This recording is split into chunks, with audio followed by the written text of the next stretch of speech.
stipulation that she was unavailable. I agree to that. What I don't agree is, if somebody doesn't testify to it, I'm not in agreement. I was under the understanding these guys are bringing in witnesses to show that Joey Evans was there, or something, a plain record, anything.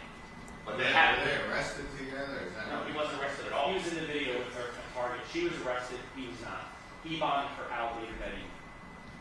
Totally irrelevant. Joey Evans. Other than that Which she's unavailable. we introduced. That's why we introduced the fact that she was arrested and the person who posted the bond was Joey Evans. What does the posting of the bond matter? The fact that it's Joey Evans, because I would think they at Target doesn't really ask him questions. She's the one under arrest. No, I'm saying what's the significance? I get that he did it and they don't know that he did it, but what's that matter? The fact that Joey Evans posted the bond because he posted in Orlando. Purpose is just that he's in Orlando on that day. So he physically went to the clerk's office, posted the bond for Wasso. How do we know that they have the correct judge? Yes, we have the record. No, not the record. And We're doing it again, guys. Sorry. We have the correct Just let each side finish. We just waste time going back and forth. Yes, sir. So,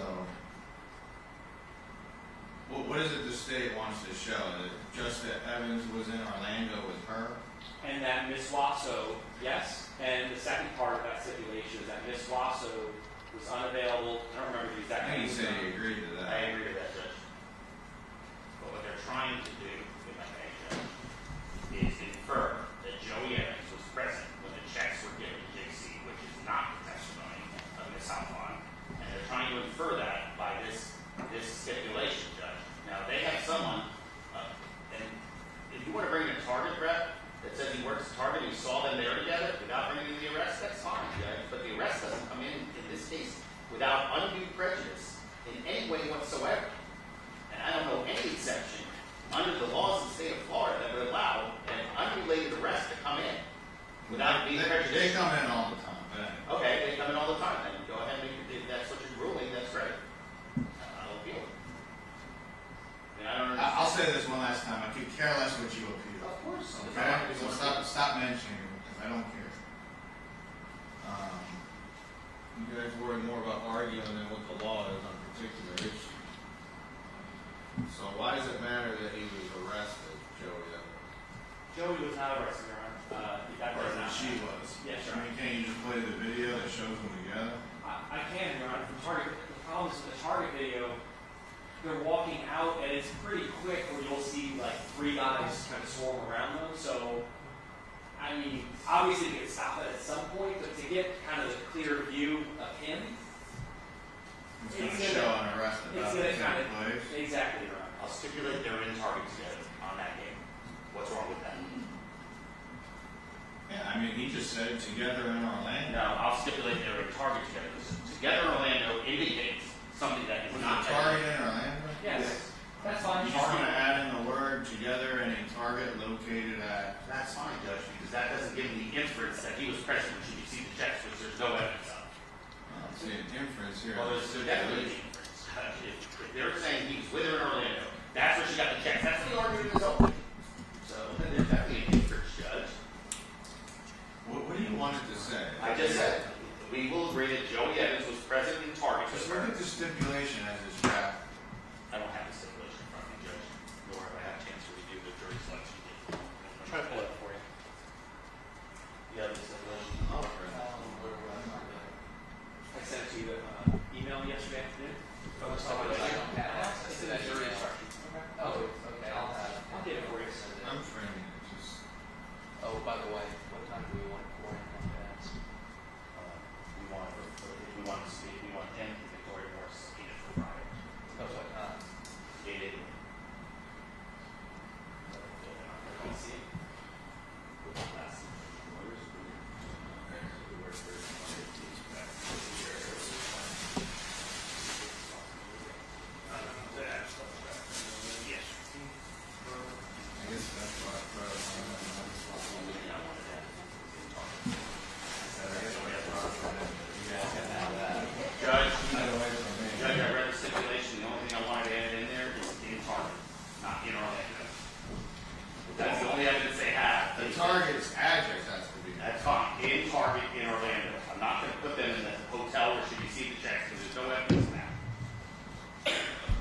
nobody that can testify to that.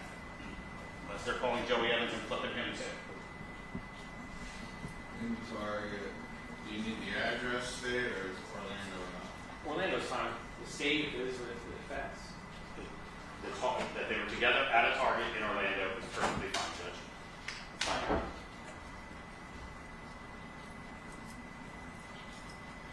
Thank you for sharing that. Sure.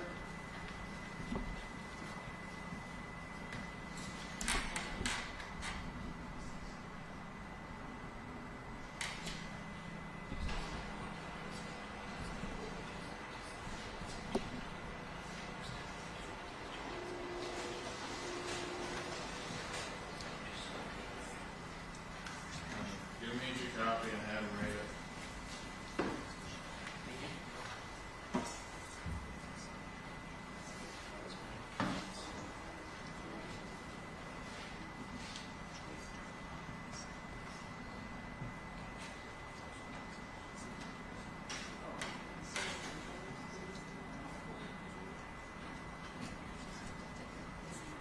Exactly what the state asked. He was at his target store. So together at target store. No, show it to your client. Yep. She's read it. She's got a copy. You okay with that? You understand? No, that's You what guys agree that you were in the Target store together? You agree that I can enter that stipulation to the state? Yes or no? Yes. Sir. All right, so we're in agreement on the stipulation. That's gonna be read when? So I'll ask him for it. During the top of the test. All right. Thank you. One other matter, Judge. There is the main case agent on this case is Special Agent Morris. She's retired. Right. I am concerned that the state is, for some reason, not going to be calling her, and I do not have an address on her to subpoena her. The state has always been caring them. If you need her, we'll get her here. That's not a problem. Okay, I just don't know if they're going to call her, but I would need to subpoena her. She's easy to find. Well, to be honest with you, we've been trying to get in contact with her for some time. So if that's what he's going to do, I can double down on those efforts, try and get her. This is the lead agent in the entire case. You guys approach? I think it's a serious problem.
You don't have to make a record of it too, so there's no Richardson here certificate On what? on a lot. We gotta have a Richardson hearing. Well, we'll do it when it comes up, Judge. Well, the Richardson hearing is that you were not given discovery or given late discovery, so you said when it comes up. We already know about the latency. It would have had to have come up already. So- Fine, we'll see what the evidence shows. Well, no, if you wanna have one, I wanna have one now. Well, the issue hasn't come up yet. No, the issue on a The Richardson. issue was gonna come up on Victoria Morris and Ramon Cosme, which now they're not gonna be calling the main agents in this case that made the arrest. What? Okay, so that's fine. I'm getting subpoenaed, but I need an address on Victoria Morris. I will help you get Victoria Morris if you want me to. Well, that's part of the discovery. They've listed her as a witness and have not provided an address. So that's my Richardson agreement right now. How do I subpoena someone I don't have an address for, Judge?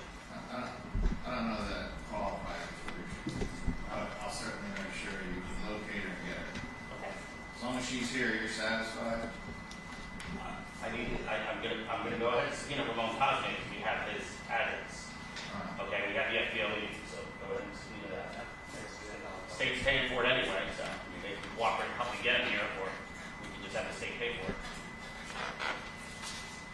Your Honor, as I mentioned at the bench, state is happy to try to accommodate that. I'll give the court Mr. Lansky an update later this afternoon. Thank you, Your Honor. Are we ready? Anything else we need to have Richardson here now besides? That was just no address to speak to somebody else. That's all that I was going to do at this point, Judge. They never provided me an address of the same case agent in the case. And nobody at the FDLE that I asked had an address on her either. Alright, so as long as she's here to testify, you're good. Yes, sir. Alright, anything else? Thank you, Your Honor. Alright, let's bring the jury. Yes.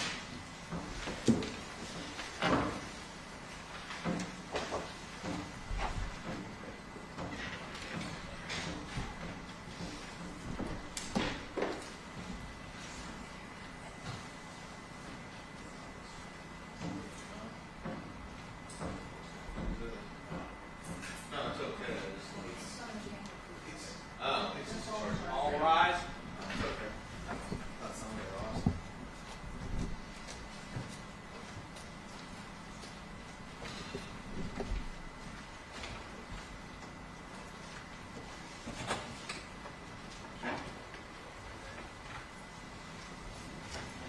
All right, everybody have a seat. Jury's present, parties are present, defendants are present. Good morning. It's like we never went home, right? All right, stay. We're ready. We got it. Oh, you need to do it. Right here.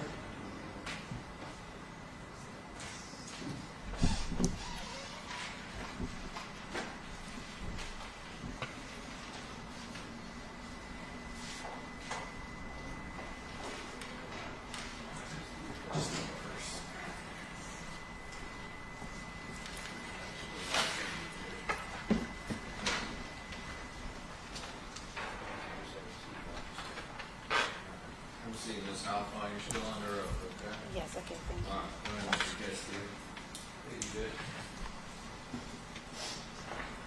Someone, there's a couple more text messages that I wanted to review with you.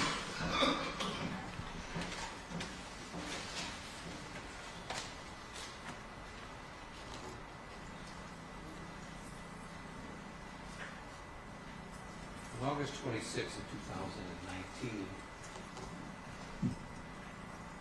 you received this text message from the defendant, Jaycee Wasso. Yes, Now, the text message reads, okay, you can transfer $15K at once. So it will be $9,990, and then the next day, $6K. yes, I receive it. And was that followed by the following text message? Because if you do it all at once, the IRS will be involved and not good. Yes,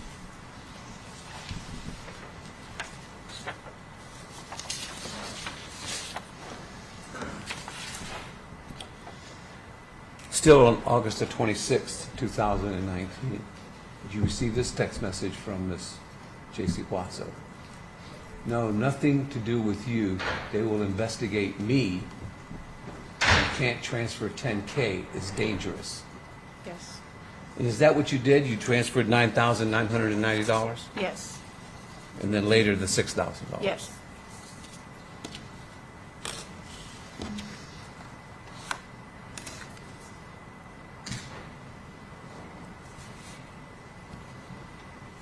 Just the day before, on August the 25th of 2019, did you receive this text message from the defendant?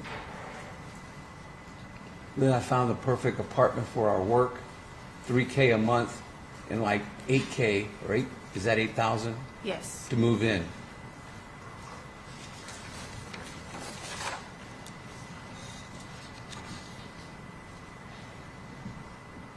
Also on August 25th, did you receive this text message from her? I'll let you know how much it is to move in, but if I get approved, I can move in right away. So we need to get things going. If I get approved, I will need $8K or $8,000 to move in, I think for sure. Think not for sure. yes, not for sure.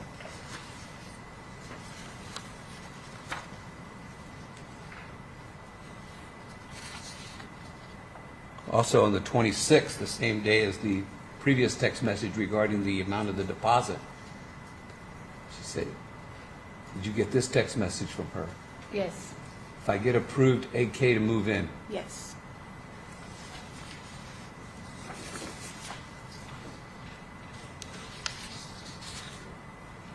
On August 26th, did you send this text message to Jaycee Wasso? So I can tell Richard that a donation that I want to do? Yes, I told Now, him. why did you send that text message to Jaycee Wasso? Because she told me that she has no place to live and she needs to move to a different place because she's in trouble with the apartment thing. And she told me that she needs this money to move. So I asked her if I can tell Richard that it's for a donation. If you can tell, you can lie to Richard and tell him what the Yes. reason, that Yes. that it was going to be a donation that you wanted to make? Yes.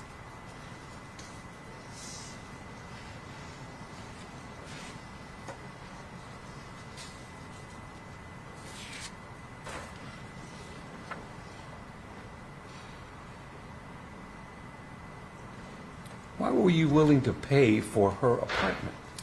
Because I thought that she's doing a very good things, and she's a very good person that's really helping to other people to save their lives, and she saved my life too. And I thought that all her life is in service to others. So I was willing to help her. And also on the 26th, did you send this message? And I will ask him to transfer you. Did you transfer all that money to to the defendant? Yes, I did. Ms. Wasso, was all of the money that you transferred to her from the moment you met Mr. Rappaport, his money? Judge, can I ask an answer? Yes, Pardon me, Judge, what's your ruling? So what's your response to ask and answer? Judge, this is an additional amount, and I'll rephrase the question, Judge. All right. Was this amount all of Richard Rappaport's money that you sent to her? Yes.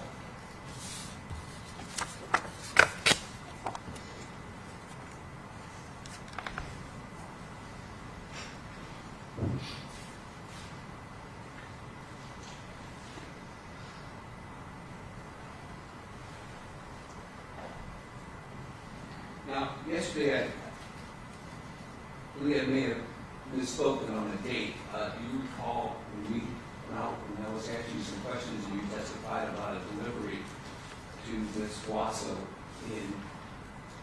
at the Macy's store? Yes, I remember that. Was that in December of 2018? Yes. Yes, 18. Yes. Now, getting back to the apartment there, the donation, did you give Richard Rappaport any specific information about what the donation was supposed to be for? Yes, I told him that this is a friend that I know from Boston, and I told him that this woman is helping to people, to children, and she's a good person, and it's for children. I remember too, like it was something with children. For children. Yes, And when you told Mr. Rappaport that, he agreed to give her the $15,000? yes, he agreed. Now, prior to your arrest in December of 2019, did you have a conversation with Ms. Wasso regarding deleting any text message? Yes, she told me to do it. Judge, can I ask the answer? Yes, Judge. Judge's orientation to the next one. Now, what did she tell you specifically? She told me delete all the text messages. The devil is going to try to separate between us because there was a lot also going on before, and What was going on when she gave you those instructions? there was a Richard kids. They wanted the check back, and they told us that, and they told, like I saw text messages of Richard that his kids telling him that I'm going to jail, and Richard told me that they want to put me in jail, and there is investigations going on. Suspend. Based on what Mr. Rappaport is telling you and what you read on his phone? Were you frightened? I was very frightened. Did you think you were going to get arrested? Yes, And did you tell those things to Jaycee Wasso? yes, Is that when she told you to delete the messages? yes, it was around that time too. Yeah, we talk about it. How did you delete those messages? Do you remember the process that you went through? It was, as much as I remember, it was like, you know, when you swipe it up and delete. So, Was it deleting the whole thread? yes, And did you do that once or several times? I did it several times.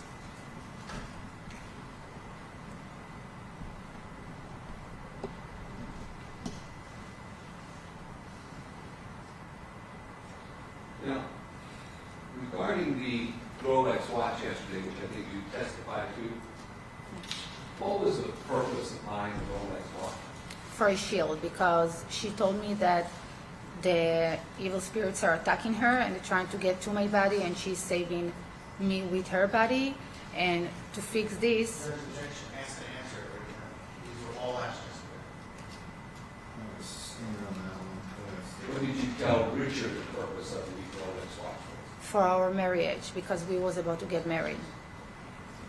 Did he have any idea that you were going to give that Rolex to the defendant? No. There's speculation of what Richard knew. Did you tell her that it was going to be a gift to the defendant? Tell Mr. Rappaport that. I didn't tell him that, no.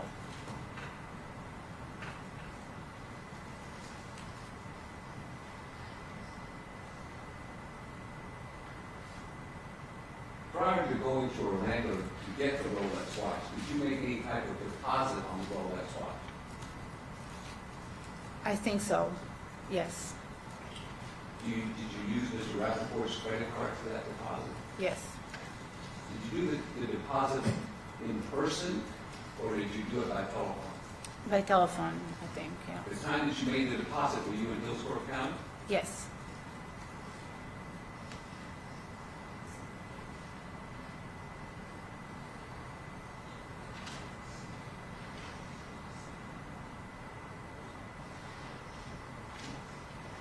Now, regarding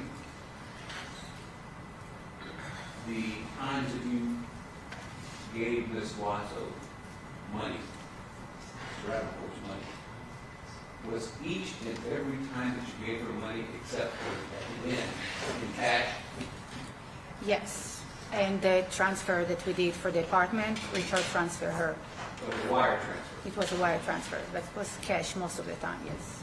Or All of it? Venmo, or PayPal, or Walmart to Walmart.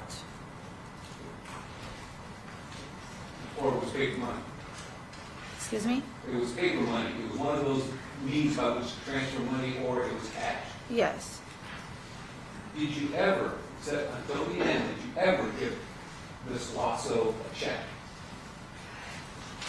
the $1 million, That was the only one?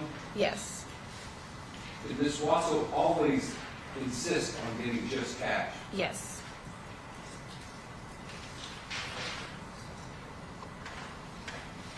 Did Ms. Wasso want cash for the $1 million? yes, she did.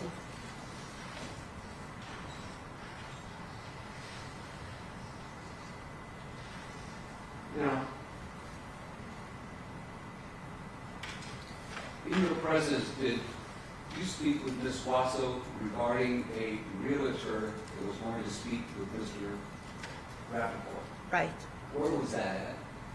Where it was what? Where was that conversation at? I remember we spoke on the phone about it. Yes. Was Mr. Rappaport with you at the time that you spoke on the phone? No, no, never. Was Mr. Rappaport part of the conversation that you were part of as well regarding the realtor? Like if I spoke with her, like if Richard was there? Did Mr. Rappaport speak with the realtor on the phone about the $1 million transaction for the condo? I don't remember if we spoke with this realtor, but I remember that we did. Spoke Did you with, speak with Ms. Wasso about a church member talking to Mr. Rappaport? yes, Tell me how that happened. What happened to the church? So that was a lot of problems to get cash, and Richard wanted to talk with the realtor to understand what is going on. I explained to Jaycee that Richard is not willing to help with the cash till he's going to talk with the realtor. So I went to T-Mobile. I got another SIM card because I had two phones. And I made a three-way call, and Jaycee told me that she's going to be soon with the charge member, and the charge member will talk with Richard like he is a realtor. Were you part of that three-way call? Yes, I was. Did Richard speak with the realtor? Yes, and with, After he spoke with the realtor, did Richard agree to make the purchase? it kind of was concerned. It didn't really work well. I don't really remember if he was like very happy about it. It took some time because she instructed me to do more things, like throwing the ring on him and like getting upset at him, and she, You angry with him? yeah, she instructed me to do that.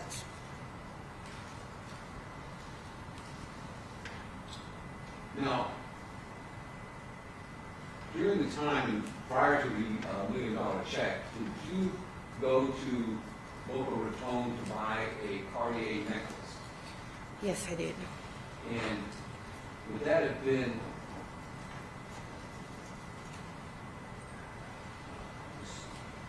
in October of 2019? Yes, as much as I remember, it was around those dates, yes. Did you receive any communication from Jaycee Wasso, whether on the phone or a text message regarding her wanting a Cartier necklace? Yes, was for the work. Or what did she tell you? How did she present that to you? I don't really remember exactly, but I remember that there was all the attacking things, and there was all the situations with the bad spirits that want to take me, so it was part of that. Did you get any kind of a text message which showed you an image of the Cartier necklace that you wanted? Yes, she told me exactly what she needs, like what we need for the work. Now, did you look it up online yourself as well? Yes, And when you were doing this, were you in Hillsborough County? yes. Now, how did you know that the necklace that she wanted was the one you were looking at? In other words, how did you figure out? She sent me like the number of the, like when you get the picture of the product, there is also a number of the product number. And you were able to identify the same product that she wanted online? Yes. Now, did you make an effort to see if you could find a retail store that you could go to make that purchase rather than do it online? Yes. How did you do that? How did you go about trying to find out if there was a retail store available? So I look online and I make a phone call to a representative of Cartier, because Cartier is like a phone call for customer service, and you know. So I called them and I told them the number of the product, and they instructed me where is the closest to find. And where did you go after that conversation? I went to Boca Raton. Did you drive there? Yes. When you got to Boca Raton, were you able to find the necklace that Jaycee Wasso wanted you to get? Yes, I at did. the Cartier store? Yes, I did. And did you purchase that item at the Cartier store? Yes, I did. What did you use to purchase the necklace for the defendant at the Cartier store? I remember that it was 2 credit cards. I think that one didn't work, and then I split it with few cards, like maybe one card and a different one. I think it was the Capital One card, and maybe the Wells Fargo, but I'm not sure which card it was. So Richard Rappaport's cards? It was Richard money, yes. Now, did you take the necklace with you at the time that you purchased it? No, I didn't. What arrangements did you make with the store? So the store was sending, I told them that this is for a friend or sister. I don't remember for what I told them, but I told them that it's for someone in Boston or New York or whatever she told me to send it to the other store. So that was the arrangement. So they're going to send it to the other store so she can pick it up. Do you remember how much you paid for the necklace? I think 8,000.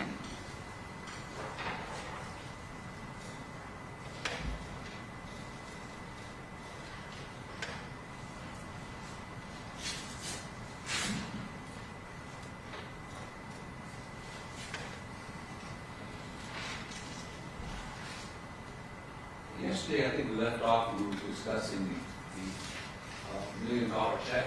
Yes. Yesterday. Now, you went on, after you had left Anscott, I think you said you went to Orlando, Yes. trying to reach or get in contact with Jaycee Wasso. Yes.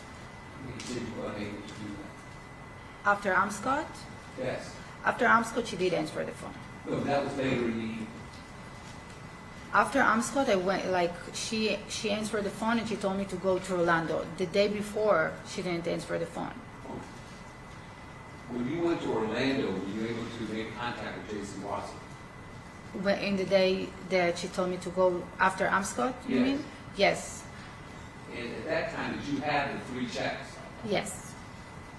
Where did you make contact with Jaycee Wasso? Where I met her? Yeah.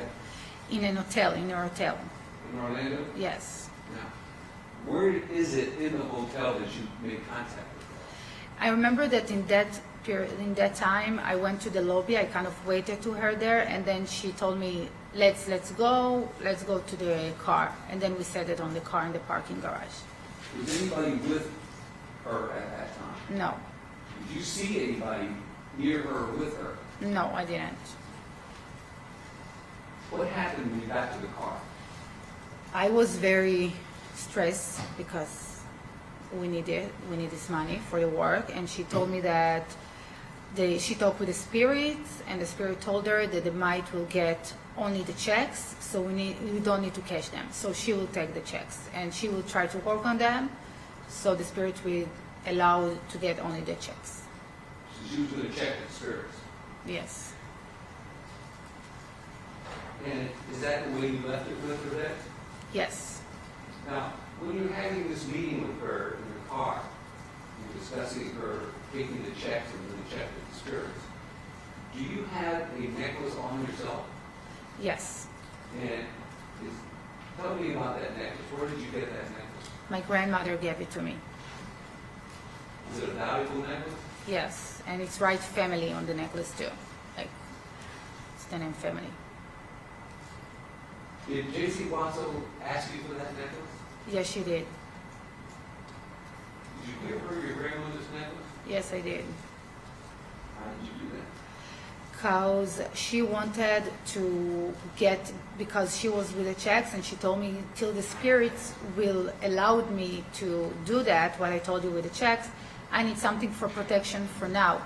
So we went to the mall, and she wanted to get another Rolex watch or another jewelry, and she started looking for it, and I told her that everything is too crazy, that I cannot take more money from Richard. His kids are here, and he's all crazy about me right now. Like, he's very upset, and I can understand, and I cannot purchase another thing. And then she told me, and then she was looking at the necklace. She told me, show me that. She was touching it. She was like, okay, I will take this for now, and I will give you back in the moment we will get the money. Did you ever get that necklace back? No, I didn't.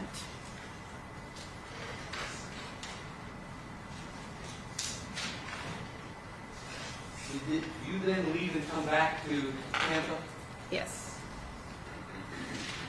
Now, after you had come back to Tampa, did you get any contact from Jaycee Wasso regarding wanting Richard Rappaport's identification? Yeah, she did want his ID. What did she ask you for? A picture of his ID. How were you able to get a picture of Richard Rappaport's ID?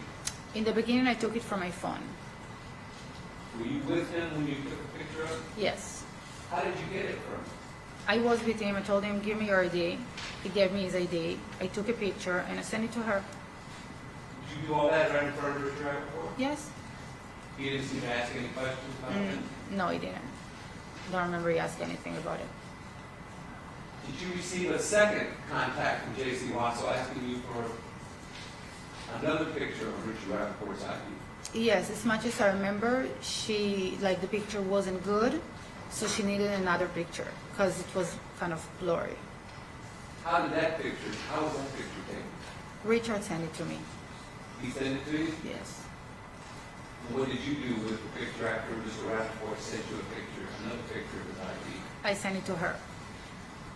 Did you ever explain to Mr. Rappaport why you were interested in getting multiple pictures of his identification? I don't think he asked about it. I don't remember something like that.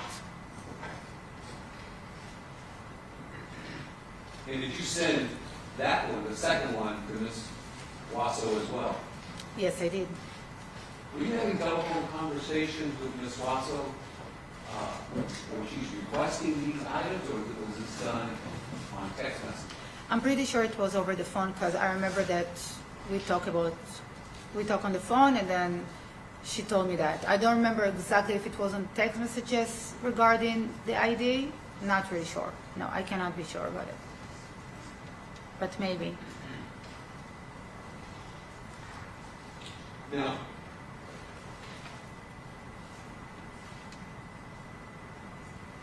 does Mr. After you had given the checks to Jaycee Wasso, does Mr. Rappaport begin to ask you to get the checks back? Yes, Richard asked me the checks back. What did you tell him where the checks were? I told him that I sent it back to Israel. In the beginning, I told him I would give it to you back, and then when I met him face to face, I told him that I sent them to Israel. Were you talking to Jaycee Wasso about getting the checks back? Yes, I did. And was she giving the checks back to you? She didn't. She didn't want to give it back. She told me we can't. Can't give it back. Yes, we need it. And you said did you tell Mr. Rappaport that the checks had been sent back to Israel? Yes. Did you have to explain, or did you explain to Mr. Rappaport why you sent the checks to Israel? I remember that I told him that I was upset. I just make a story that I was upset about these kids and it's not okay because there was lots of mess because they found out about us. So that's what I remember that I told him.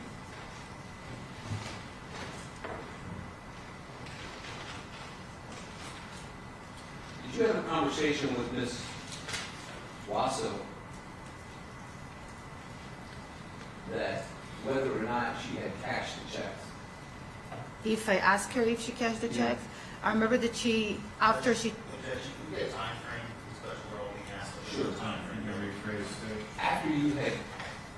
After you had given Ms. Wasso the checks, and she had told you that she was going to check with the spirits to see Yes. if they would accept the check instead of cash. Did she later tell you that she was going to cash the checks? yes, she did. Did she tell you that by phone? Yes, Do you recognize her voice? yes, I did. Did she tell you why the checks had to be cashed?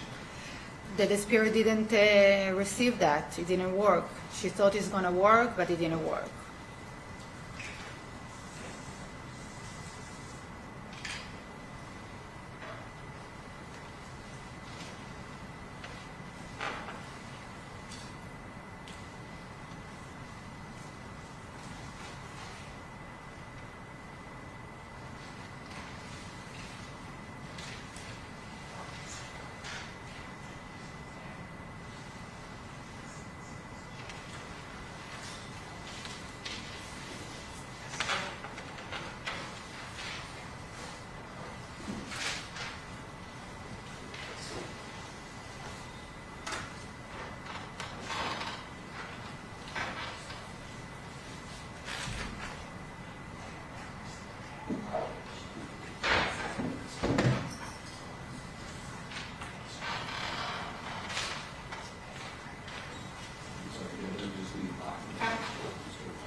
he's doing that, Ms. Halfon, did Jaycee Wasso ever tell you that she was getting the checks for safekeeping for you? No, never.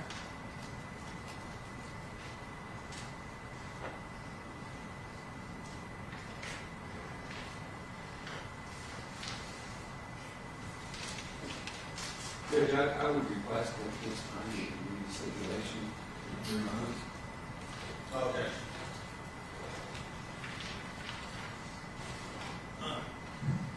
When lawyers agree that certain facts are true, that is called a stipulation of fact. You must accept stipulated facts as having been proven. However, the significance of these facts, as with all facts, is for you to decide. In this case, the stipulated facts that you must accept as true is that Jaycee Wasso and Joey Evans were together in a Target store located in Orlando, Florida on November 6, 2019. Furthermore, on November 6 of 2019, for several hours, Jaycee Wasso was unavailable to use her cell phone to communicate.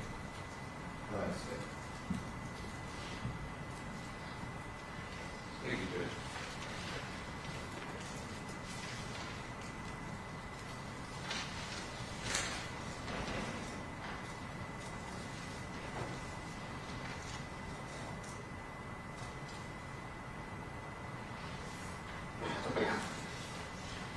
Ms. Wasso, Ms. Halfon, in this case, you entered a plea? A plea agreement? Yes. Yes. And at the time that you entered your plea, had you been in jail? Yes. How long did you spend in jail? 13 months. 13 months? Yes. And during that 13-month period, did you ever get out of jail? No. Did you have an attorney that represented you? Yes, I had. Was that attorney provided to you by your family? Yes.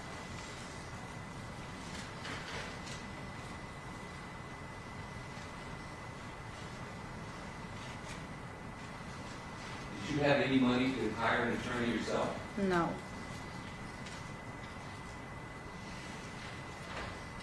The plea agreement is that you agreed to pay Mr. Rappaport back $50,000. Yes. Did you have $50,000? No, I didn't have. Was that money paid back to Mr. Rappaport? Yes, my mom paid to him. My family. Family paid him? Yes.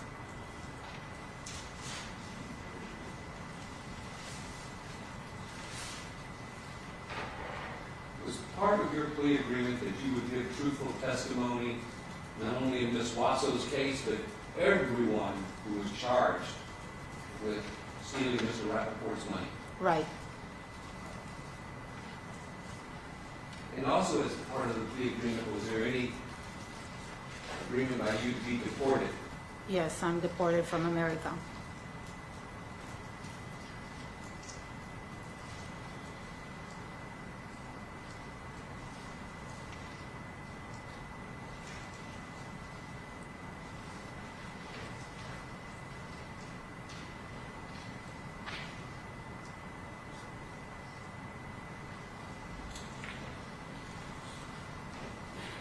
May I approach you with? Yes.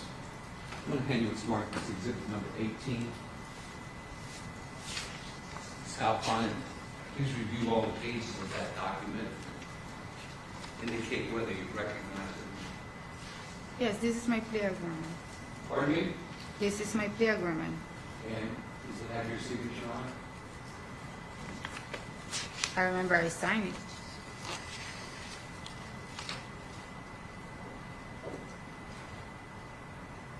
Yes.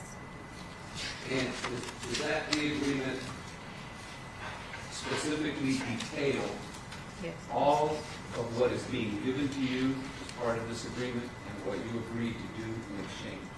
Can you ask it again, please? Yes. Does that agreement completely state what you've agreed to do and what is being provided to you? What the state is agreeing to? Yes, this is like what is right here and what you said, that's what I need to do.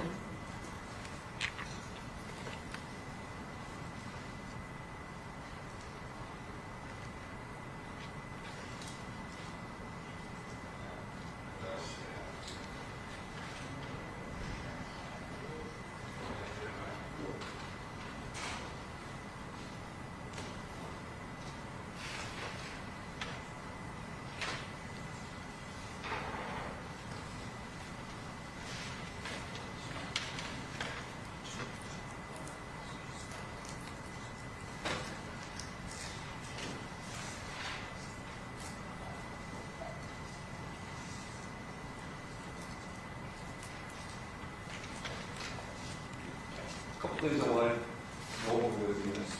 Halfon. In the phone call when Richard was talking to the realtor that you had been listening to, Yes, did you know who that person was that Mr. Rappaport was talking to? she told me he's a charge member, that's all I know. I'm responsible, Judge. Did she know who that person was? Assistant. Did you know who that person was? No, Did Ms. Wasso tell you that he was going to be a church member? yes, Did you recognize it, the voice as being a male? yes. Was there anything about the conversation, the voice itself of that church member that gave you any opinion regarding the age? Objection, speculation outside our scope of expertise. No, she's staying.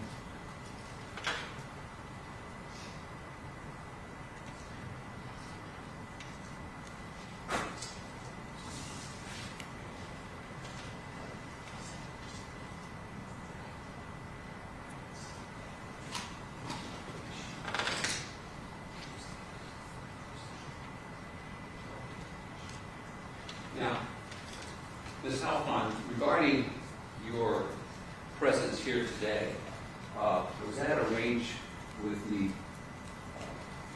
you to be transported from Israel to the United States for your testimony in this case? Yes, I came here on parole. I'm not allowed to leave Tampa. I came only for that. So the arrangements were made by the state of Florida for you to be transported here? Yes, I went to the embassy in Israel and they arranged everything for me to come. For you to be transported back to Israel at the conclusion of this case? Can you, I didn't Yes, understand. will you be sent back to Israel at the conclusion of this case? If I'm leaving to Israel after this. Yes, I'm not staying here. Yes. Yes. But at this time, I move state's exhibit number 18 to be received today. What's that? All right, so admitted, state's 18 as an evidence. Judge, I have no further questions of Ms. Halfon. Thank you. You need a couple minutes? No, I was, yeah. No, I didn't. Get ready, no, I'm good. All right, go ahead. But if anybody needs to take a break at any time, that's fine. Hold on one second.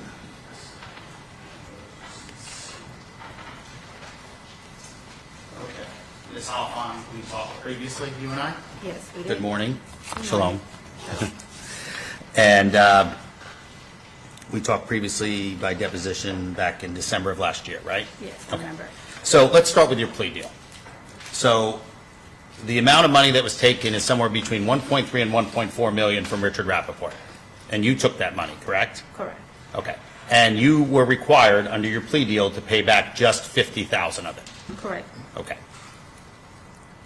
And as part of that plea deal, you were deported to Israel.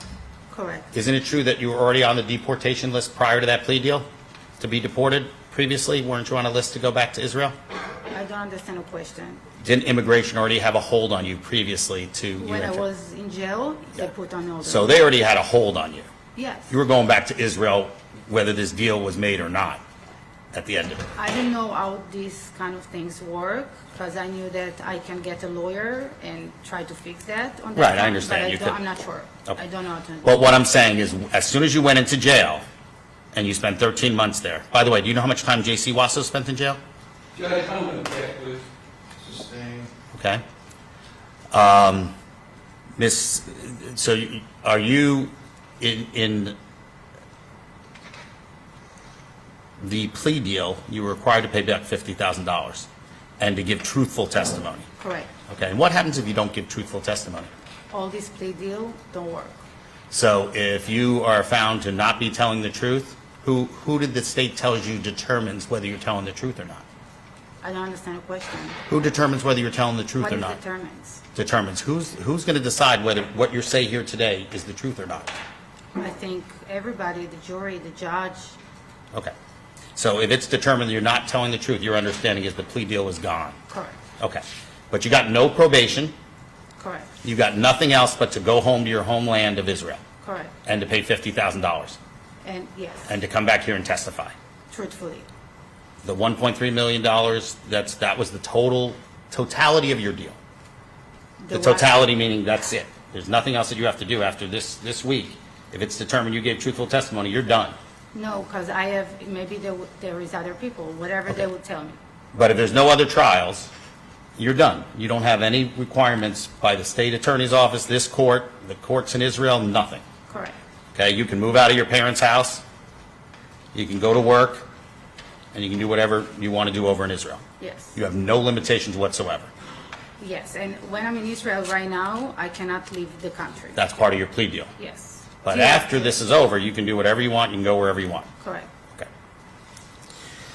So, let's talk about all these text messages. We have 6 binders worth of text messages, and maybe one, a bunch of those were read into the record over the last 7 hours, over 2 days. But there's no text messages after the end of September. All the time involving the $1 million and that was the only thing that occurred after that time. There's no text messages. Are you telling this jury and everybody here that everything was by phone, there was no more texting? Yeah, yes, there was texting, but I deleted them. Okay, but you said before you deleted your I-7, your I-11, you deleted everything. I deleted everything except one, the other phone, like the old phone. I didn't delete from there. Okay. But they recovered some of the messages from the I-11 that you said you deleted, correct? Yes, So you deleted all the messages from the iPhone 11, and they recovered the old ones, but not anything to do with the $1 million. There's not one, you would agree, there's not one text anywhere where there's a discussion of $1 million worth of checks. yes, so I don't know what, yes, so there, So if it's not. there's absolutely none. And those, you would agree, happened much later in time than all the ones they recovered. I don't. If those texts occurred, if they occurred at all, They occurred. they would have occurred after the other messages that you deleted that they were able to recover. Do you understand my question? No, I don't. Okay. They recovered a bunch of messages from all your phones and your iPad. And you don't see there the messages with the $1 million? There's absolutely not one message turned over to us or that exists about the $1 million. How do you explain that? I don't know, they maybe didn't succeed to recover them. But they Maybe did it was- succeed in recovering all the others. Yes. Okay, that makes sense. It's not up to me, No, it's not up to you. What's up to you is you're telling this jury those texts exist. Exactly. Okay. Because, obviously, if you text that much and there's phone calls, are you saying that every time there was a text, there was a phone call that went along with it that solidified exactly what was in text? Every single time? I cannot be assured with you what we talk every single time, but I know that when she texts me, it's everything mixed together with text messages and phone call all the time. Do you remember telling me that you communicated almost entirely by text? You can sustain it.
Did you speak with the police, a Detective Cancio, at your apartment? When you were, and that was the first time you spoke to the police? Yes. And you lied to him, right? Yes, I did. Okay. And then again, when you came back from New York, Detective Cancio and Detective Morris met you at the airport. Yes. they Did you lie to them again? Yes, I did. Okay. And you lied about the checks. Yes, I did. And what did you lie to them about the checks? Tell the jury what you told them on each occasion. In the first occasion, when they came to my apartment, I told them that I sent the checks back to Israel. And in the second time, when they came to arrest me, I told them that I was the one who cashed the checks. And you told them that you were the one that cashed the checks after the checks had already been cashed. Did you learn that later? Yes. Okay. And you lied to law enforcement. Yes, I did. Did you know that was wrong? It was very wrong. I Okay. know that. And while we're on it, do you know approximately how many times you lied to Richard throughout your relationship? Many times. How many is many? I cannot count, but it was many Okay. times, Is unfortunately. it more than 100? I don't know to tell that. And let's just back up a little bit. You were married to Morris Sevi. Yes, I did. You were married to Morris Sevi while you were grooming or while you were meeting up with Mr. Rappaport, correct? I was, in the beginning when I met Richard, I was married to Morris. And Mr. Rappaport actually gave you money to give to Mr. Sevi, correct? I told him that but that was a lie. But that was a lie. Did Yes. you ever give Mr. Sevi money? Yes, I did, in one of the time, yes. And how much money did you give Mr. Sevi over the period of time? I want to correct what I say right now. There was a time that there was part of the money, like 2,000, that was from Richard money, yes. And how much more money did you give Mr. Sevi? In total, Yeah. I think like 5,000, but I'm not sure. And where did you get that money? Part of it was my own money, but Okay. maybe 1,000 from it was from Richard, Okay, so part of this was your own money. yes. Isn't it true that you worked, when you met Richard, you were making, or that you told somebody during one of the police interviews or proffer, that you told somebody that you were making about 6 to 7K a month? I told it to somebody. Do you remember using that number, that you were making $6,000 to $7,000 a month at the kiosk? I don't remember, but maybe. Are you saying you don't remember that you, how much were you making? I don't think that it was that much. It was like maybe 3,000 a month. Well, I'm you not talked sure. about $3,000 a month when you were in Massachusetts, but we're talking about when you were working at the International Mall. It really depends because it was changing a lot. I was working on commission, so it could change all the time. So were there times you were making 6 to 7K a month? I don't remember something like that. Did your bosses of the kiosk take money from you each month for living expenses, for the shared car, for those kind of things? If you pay for me, Did they take money out of your paycheck, out of your commissions? Yes. To pay for your car and your living expenses? Yes. Okay. And after you met Richard, you had no rent. He was paying your rent, correct? yes. He got you a vehicle, Yes. okay? And can you tell me how Jaycee Wasso profited from those, From the vehicle, from the vehicle that he bought you outright and the apartment? How did she profit from that? from the vehicle and from the apartment, she didn't Who profit. profited from that? I did. Okay. And Ms. Halfon, did you also profit from him paying all your bills during this period of time? If it was bills, that was the rent, the apartment, food, basic things. You had no job other than I working had for no- him. Yes, I didn't have. And in fact, you're from Israel and have no green card, so you can't have a job here, right? Correct. You can't get paid for anything here I can. legally. Yes, I cannot. And did you know it was wrong when you married Morris Sevi to stay in the country? Yes, it was very wrong. And when you married Mr. Rappaport, it was, yes, you married him, but it was to get your green card again, correct? Correct. Okay, that was the reason you married him, Yes, that was the reason I married him. not because he had money. I didn't marry him because he had money, no.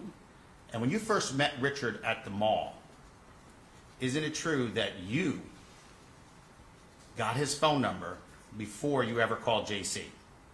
It was on the same time we was texting about it. Isn't it true that you got his phone number and then told JC, you met the guy, it's him, it's my soulmate? It was on the same time. We Well, was texting. Which one happened first? In the same time that Richard approached to me, and he told me I'm from Israel, like that I told him I'm from Israel. He gave me his credit card. He told me I'm buying for you whatever. That was the time that I texted her, and she told me, make contact with him. I don't remember if she told me about the phone number, but she instructed me to have good contact So with it's him. your testimony here today that she told you to get the phone number, you didn't get it on your own? I don't understand the question, sorry. You were asked this during your proffer, so I'm going to remind you that during that proffer you were under oath. did you get his phone number prior to ever telling Jaycee he existed? Yes or no?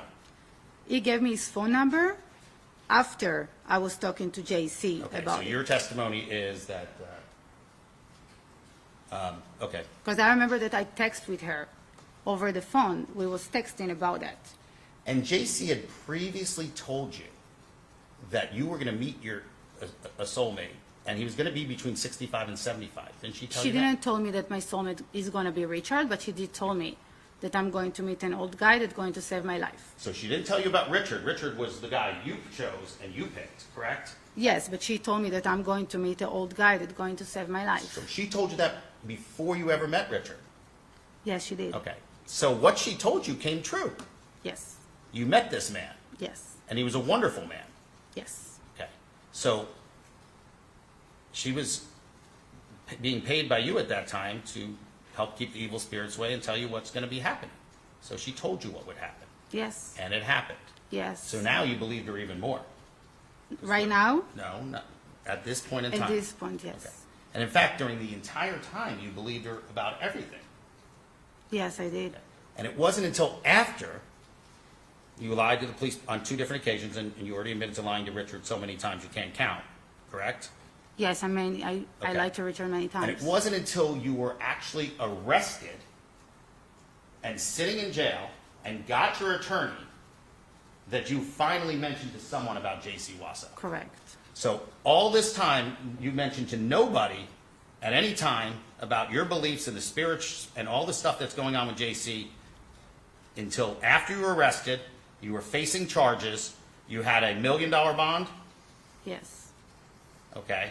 And that's when you got with your attorney and gave a proffer to the state, correct? correct. And finally told this version of what happened. Yes. I told to one person. Who was that person that you told to? It was long time ago. It was just in the beginning when I met Jaycee, Okay. like a month after. She was working with me, like she was working. And what was her name? Hadar. Hadar. Where's Hadar now? I have no idea. And did you tell Hadar, what did you tell Hadar? I told her that I met a woman that she told me that I have a course on my family and she's helping me to get away the course. Okay. And did the evil spirits kill you at that point? No. But Jaycee had already told But you, don't she- tell anybody, right? No, but after that, like after a month, she told me that we need a big amount of money because I told this woman, and the evil are, like the devils and all these bad spirits become very bad because I told her. Jaycee's a stranger to you when you meet her in the mall in Massachusetts. Correct. And you were crying, you told us you're looking up at the sky, and she notices you. And she came after that. But you were doing all that. You were looking like you were in despair I and were was- troubled, correct? I was desperate. I was talking to something bigger than me, And not to a person. And she saw that, I don't know if she saw that. okay? And she came up to you. You were still crying at that point. No. Okay. I So don't- she just comes up to you out of nowhere and says, I feel your trouble? She didn't say, I saw you, or anything like that? I don't remember that she Okay. told me anything like that. No. So this is a stranger, and you exchange phone numbers, Correct. okay? And she invites you to her place. Yes, she did. You text her to come and make an appointment, correct? Yes, I remember I texted So her. she did not text you, chasing after you. You reached out to her after your first meeting? Yes. Yes or no? Yes. Okay, so it was your choice to engage this spiritual advisor, this psychic, because you knew that. Mm-hmm. And isn't the reason you did that is because you already believed in psychics and evil spirits?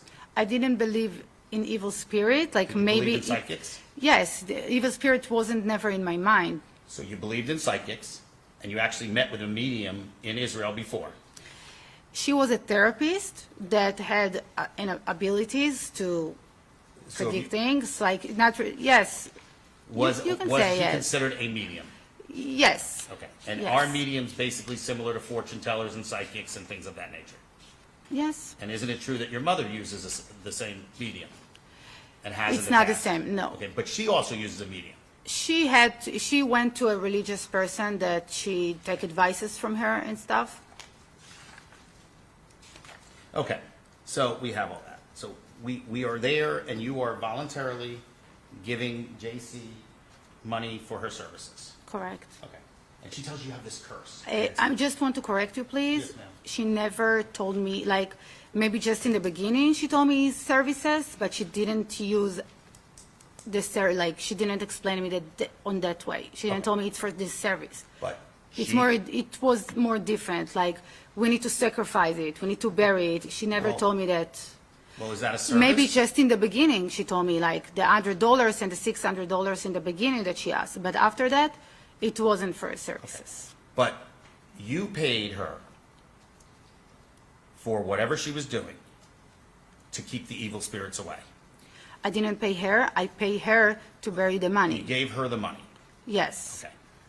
And she got the money. What she did with it, you cannot tell us sitting here today what she did with any of that money, correct? I don't know. She You told don't me. know if she buried it. She told me that she buried it. She told me that she's born in it, What but I'm I don't asking know. you is you seeing it, you observing it, not what she told you, not what you say she told you, but did you know what she did with the money? Do you know whether she buried it or not? I have Yes no or idea. Do you know if she gave it to anybody? I have no idea. Do you know if she sacrificed it? I have no idea. Do you know if when she got the jewelry whether or not she put prayers and protections on it? I don't know the truth. Right now, I don't. I'm pretty So sure you that. don't know anything. You can't tell us what she did with any of that money. Correct. But what you can tell us is, and you were previously asked, did the evil spirits ever come and harm you? No. Did the evil spirits ever come and harm your family? No. And that is what you paid her for, to keep the evil spirits away, yes or no? Yes. Okay. So you got what you paid for. Okay. I'm not saying you didn't pay too much, but was that your understanding of this business relationship with Miss Wasso? Yes. Okay. Now, I'm going to kind of jump around because my mind works in different ways. Okay. So go let's ahead. talk about some of these purchases that you made with Richard's credit cards. Yes. Okay. Did Richard voluntarily give you those credit cards? Yes. Did Richard allow you to use those credit cards? Yes. So if Richard gave you permission to use the credit cards, and you did use the credit cards to purchase the Rolex, the Cartier, the Tiffany bracelets, everything but the Chanel bag, you used his credit cards, which you had permission to use. Yes. So what did you steal from Richard? I took his money because I lied to him. Okay, but did you lie to him when he gave you the credit cards? No. Or did he just give you the credit cards? He just So gave he me. voluntarily gave you those credit cards. You had permission to use those credit cards, and you used those credit cards for whatever you chose to use them for. And in this scenario, you used them to purchase gifts or sacrifices and sent them to Jaycee Wasso. Is that correct? Yes. So you had permission from Richard Rappaport to use these credit cards. Yes. So in your mind, what was stolen? In my mind, what was stolen? In my mind is I wasn't okay. I was manipulating him. I was lying to him. Okay. It's not okay to do that way. And I think also with the check and with the one Forget the checks. We're only talking about these credit cards that you had permission to use.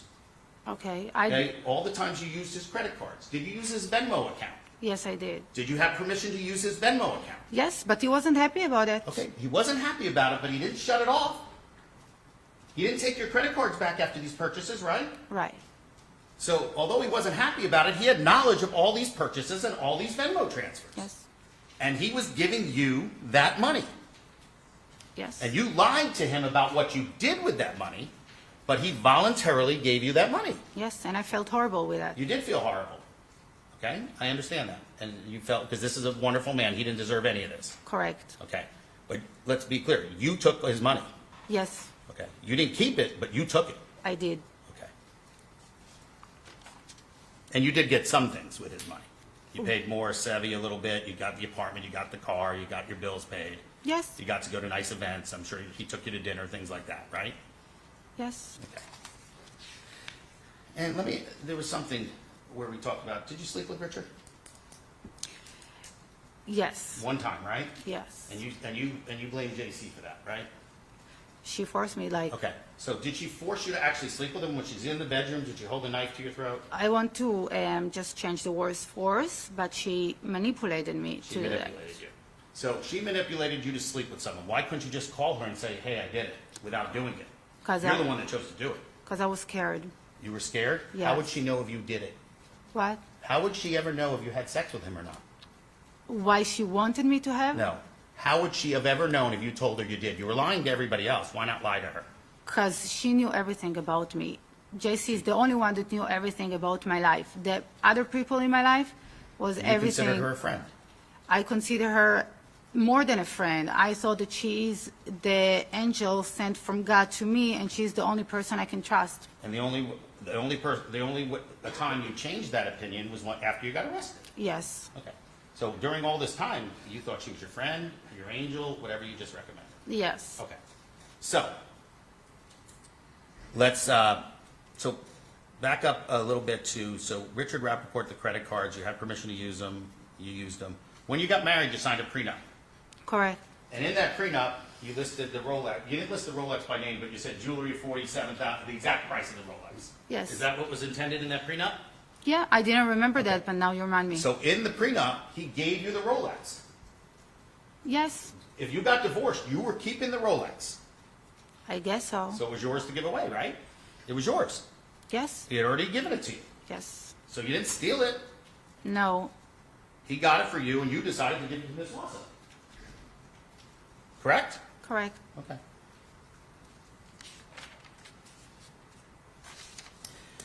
So we already know that nobody forced you to call Jaycee that time. You were interested. You were interested in psychics. You were interested in what she had to say. Yes, Okay. The egg thing that we spent all this time about an egg. Okay. You picked out the egg, right? yes, I did. So Jace, did you at any time see Jaycee inject black dye into that egg? No, I So didn't pay You attention. saw it with your own eyes that it turned black, right? Yes, Have you ever cracked an egg and had it turn black before? no, Have you ever seen an egg on a cooking show that's turned black? no, Have you ever seen an egg turn black at all? no, that I So there remember. was no time that you were not in possession of this egg when you went back to the studio and stepped on it and saw this black come out. Yes, I saw And you it. did see that. I did saw it. How do you explain that? I don't know. I have no answers. I'm still looking for answers myself, but maybe she... I remember that the mother was touching the eggs because I used... Right now I'm When you thinking... stepped on the egg, was it still whole? No, I didn't saw. I didn't pay attention. I really believed them on that time. But you had the egg in your possession the whole time. When I got to them, Yeah. to their place, the egg was sitting on the table or But you saw somewhere the egg there. the whole time. Yeah, but I didn't really like looking at it because we was talking on the meantime. So did anybody else come I to the didn't room guard that, and you know. take a needle and inject some black dye in there? I can't explain because I don't know what's Okay. really happened. When you stopped Mr. Rappaport at the mall, Yes, you saw an older guy Mm-hmm. who's selling eye cream, aging cream, yes, sold him $400. yes, And then you decided on that day, on your own, not through JC, to sell him another $2,500 worth of stuff. you're right, And you charged him full price. You didn't do any of that negotiation they allow you to do at the kiosk. right. So you took advantage of him right from the beginning, correct? Yes or no? That's the sell, that's the price. I didn't give him like a higher price than what it's supposed to be. That's the price. You gave him the highest possible price. You gave him the price where it starts at. And we all know that you have negotiation power at that thing. If someone says 400 is too much, you might say, how about 300? Isn't that part of the sales tactics you're taught? Yes, we can get it lower, but I don't know if. But you charged him the most you could charge him, the listed price, correct? Yes, you have a price that it starts with, so I just give him the price. That's how it works. Like So you. when a basically- client wants the product, he receives the product. Did he want the product, or did he just want to, what he said is, I'll buy anything from you. Did he want the product, or Yeah. he just wanted to buy from you? In the beginning, the 400 he wanted to buy from me, and after I put him some cream, I think that he wanted to buy from me. Yes, he wanted to buy So from he me. didn't really need the product, is what I'm saying. I don't think so. He's no. in great shape for a 75-year-old man. He's great. What? Great shape. Yes. Okay. And you even refer to him as very cute. Yes. Okay. And kind of like in a grandfather way. Yes. But you never married your grandfather, though. Never. Okay. In the prenup, we already talked the Rolex is in there. You agree that that was yours no matter what happened. Okay. And you always told Richard that the Rolex, that you had it, don't worry about it, it's safe. Did I put it on a safer? That you put it in a safe place. Yes, that's what I told him. So let me ask you a question. You don't know Jaycee. You never met her before. Do you know that she's only 21 at the time you meet her? She didn't like. I'm asking her the question. No, overall, just go ahead. Did you know her age? I remember that that I asked her how old she is. I don't remember exactly how she said, but I remember that she said like she told me age, and then she changed it. but I don't remember. How old but, did you think but, she was? But yeah, I pretty knew that she's like between 22, 23, something like that. But you knew she was younger than you. Yes, in a year or two, like not something. So this wasn't some older person telling you, hey, I know the ways of the world, and I've been through all this, and lecturing you and forcing you to do something as an elder person that you looked up to. Correct. It was a younger person that was allegedly convincing you to do all this. Yes. Did she ever talk to you about her education level? No. Did she ever talk to you? She told me about her psychic education level, Okay. if you can call it Did she tell you education. how she became a psychic? She told me that it's come from the family, that is all her family has that, like her So- sister's mother. So all the women in her family were psychic, well, fortune tellers, psychic, spiritual advisors. Yes. Okay? Now, did you ever, when you started paying all this money, did you ever seek a second opinion from another psychic, a medium in Israel, or anybody to see if this was on the up and up, or to see if they saw the same curse? Did you ever do that? After I came, No, I'm talking about after you started with Jaycee. At any point between the 2017 and when you got arrested, at any point in time, did you ever, being a spiritual person like you said, did you ever consult a medium in Israel or any psychic, fortune teller, or spiritual advisor here in the United States? till the moment I met Jaycee, till the moment I got arrested, no. Never sought a second opinion. No. Well, let me ask you a hypothetical. You go see a doctor for the first time. You've never met the doctor before. The doctor tells you, hey, you got this rare condition, and we need to operate right away, or you might die. You're just going to go into the operation, you're going to seek a second opinion. Maybe I would like, yeah, I would like a second opinion. Okay. Well, she told you you had a curse, and that the family is in trouble, and they may die. But you never thought about seeking a second opinion on that? Yes, I did wanted, But you never did it. because she told me that is I can talk about it. Okay, well, let's change the hypothetical. The doctor told you, don't go to another doctor, because I know what I'm doing. Would you still seek a second opinion before getting an operation that could kill you? On that time when I was very naive, so yes, and that's what I did. I believed to what you say. Okay, that's not my question. My question was, I changed the hypothetical about the doctor. The doctor tells you we need to go into surgery tomorrow. We need to operate, and you could die. But don't go to another doctor. Don't seek a second opinion. Are you just going to believe that doctor? Right now, in that moment that I met. Right. I'm asking you the question sitting here right now. You're an intelligent human being. You're in the Israeli army, right? Yes. Okay, and they train you I know about the Israeli army. They train you very, very good on intelligence and everything, right? Yes. So you would consider yourself an intelligent woman, correct? Yes, thank you. Okay. Would you seek that second opinion under that hypothetical? Yes, I would. Okay. I will go to a different doctor. But in this case, you didn't seek, even though she said your family may die and this big curse, you never sought the second opinion of anybody In that time, at that time. I wanted to, but she told me not to go. Okay. Well, in the hypothetical, the doctor told you not to either. Yes. Okay. So Okay. you just didn't. I didn't. And the mother that you were so close to, you said before that you're very, very close to your family and you felt horrible about lying to them. At no point in time did you feel like you couldn't talk to your mother, that you trusted Jaycee more than your mother? Yes. Okay. It's okay. Yes. Yes, you trusted Jaycee more than your mother.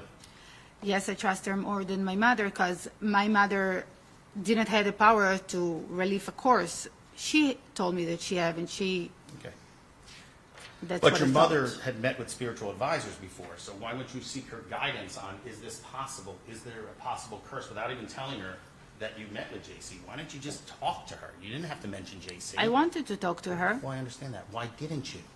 because she told me not to. She told me it's not the time in the beginning. She told me you're going to do it soon, not right now. And And when she told you to sleep with Richard, you just did it. it wasn't that easy. Like it took But time. you did it. I did it. Okay. Yes. In all these text messages, how do you know, or do you know, whether Jaycee sent all those messages?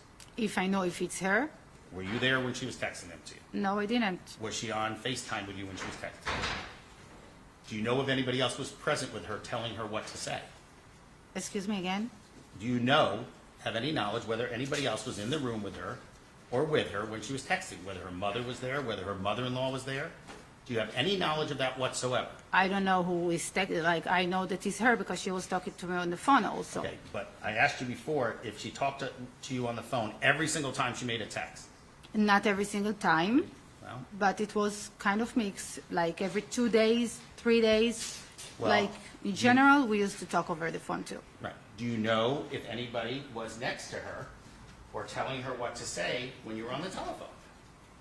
When I'm on the telephone, When you were on the telephone with her, you're not FaceTiming, right? Yeah. Otherwise it would show up as a FaceTime. yes. Do you know who's in the room with her?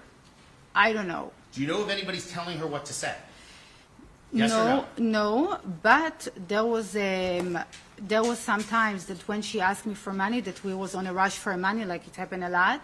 So when she instructed me what to do, I heard from the side woman voices to Oh, so you did hear voices in the room, period time, like small times. okay? But you couldn't understand what they were saying. I don't want you to tell me what they were saying, but could you understand what they were saying? Not really. It Okay. sounds like No, I don't want to know what they said. I didn't But really you know heard too. other people in the room while she was talking to you on the phone.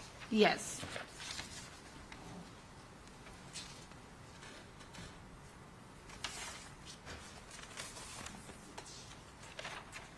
So, let's, like I said, we're going to jump around and then we're going to go through some other things.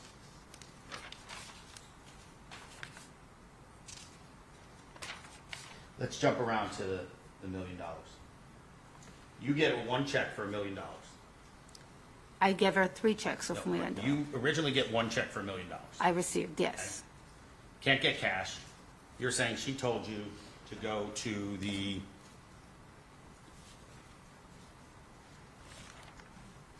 Scott when you can't cash it at all the banks. But first, Richard's trying to help you cash this check. Yes, And I think at one point, he's going to get ready to leave for the airport to meet his daughter. correct. And that's when you tell him what? What did you tell him at that point in time? You told him it wasn't for an apartment, it wasn't for a yacht, that you lied to him. Tell me what you told him. I told him that I lied to him and I'm scared and I need help and I can't tell him for what is it. Okay. So you told him you were scared and that you needed help. Yes, Both of those were true. You actually told him the truth right there. You I- were scared and you did need help. yes, And his response was, okay, I'm still going to give you the $1 million.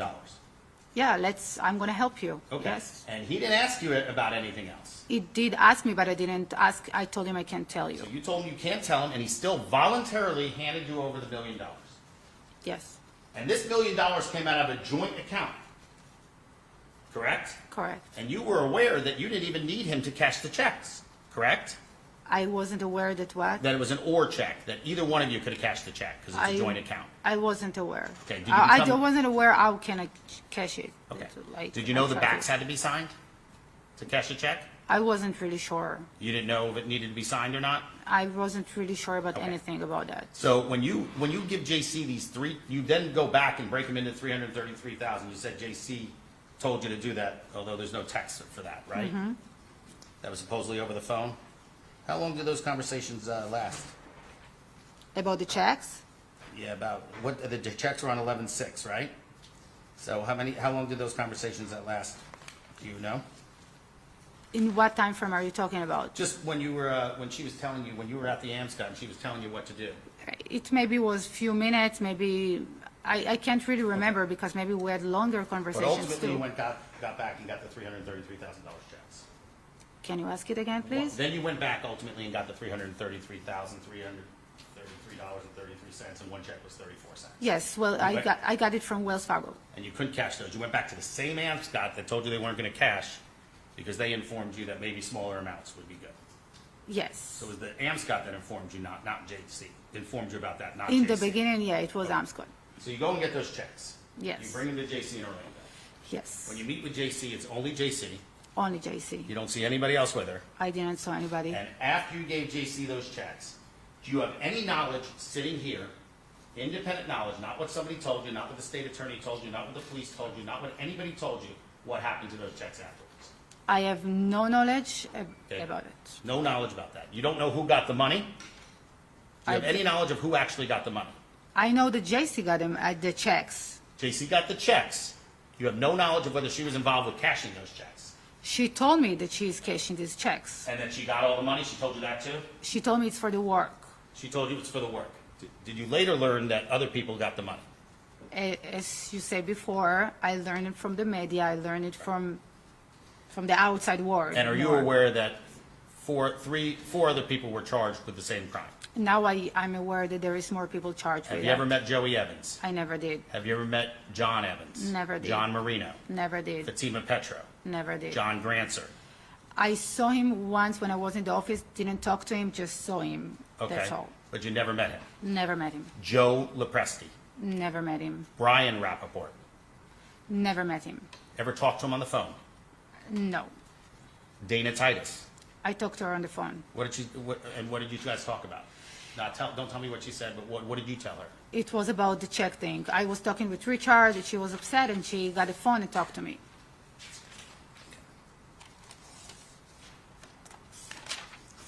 So, the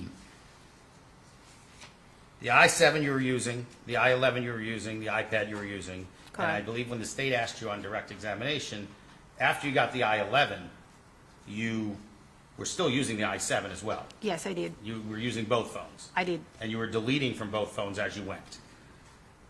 Yes, I did, except of one, like we had one old conversations, that this one I didn't delete. So how long were those conversations? How long did those last? The old ones? The old ones. This is from the first time I met her. Till when?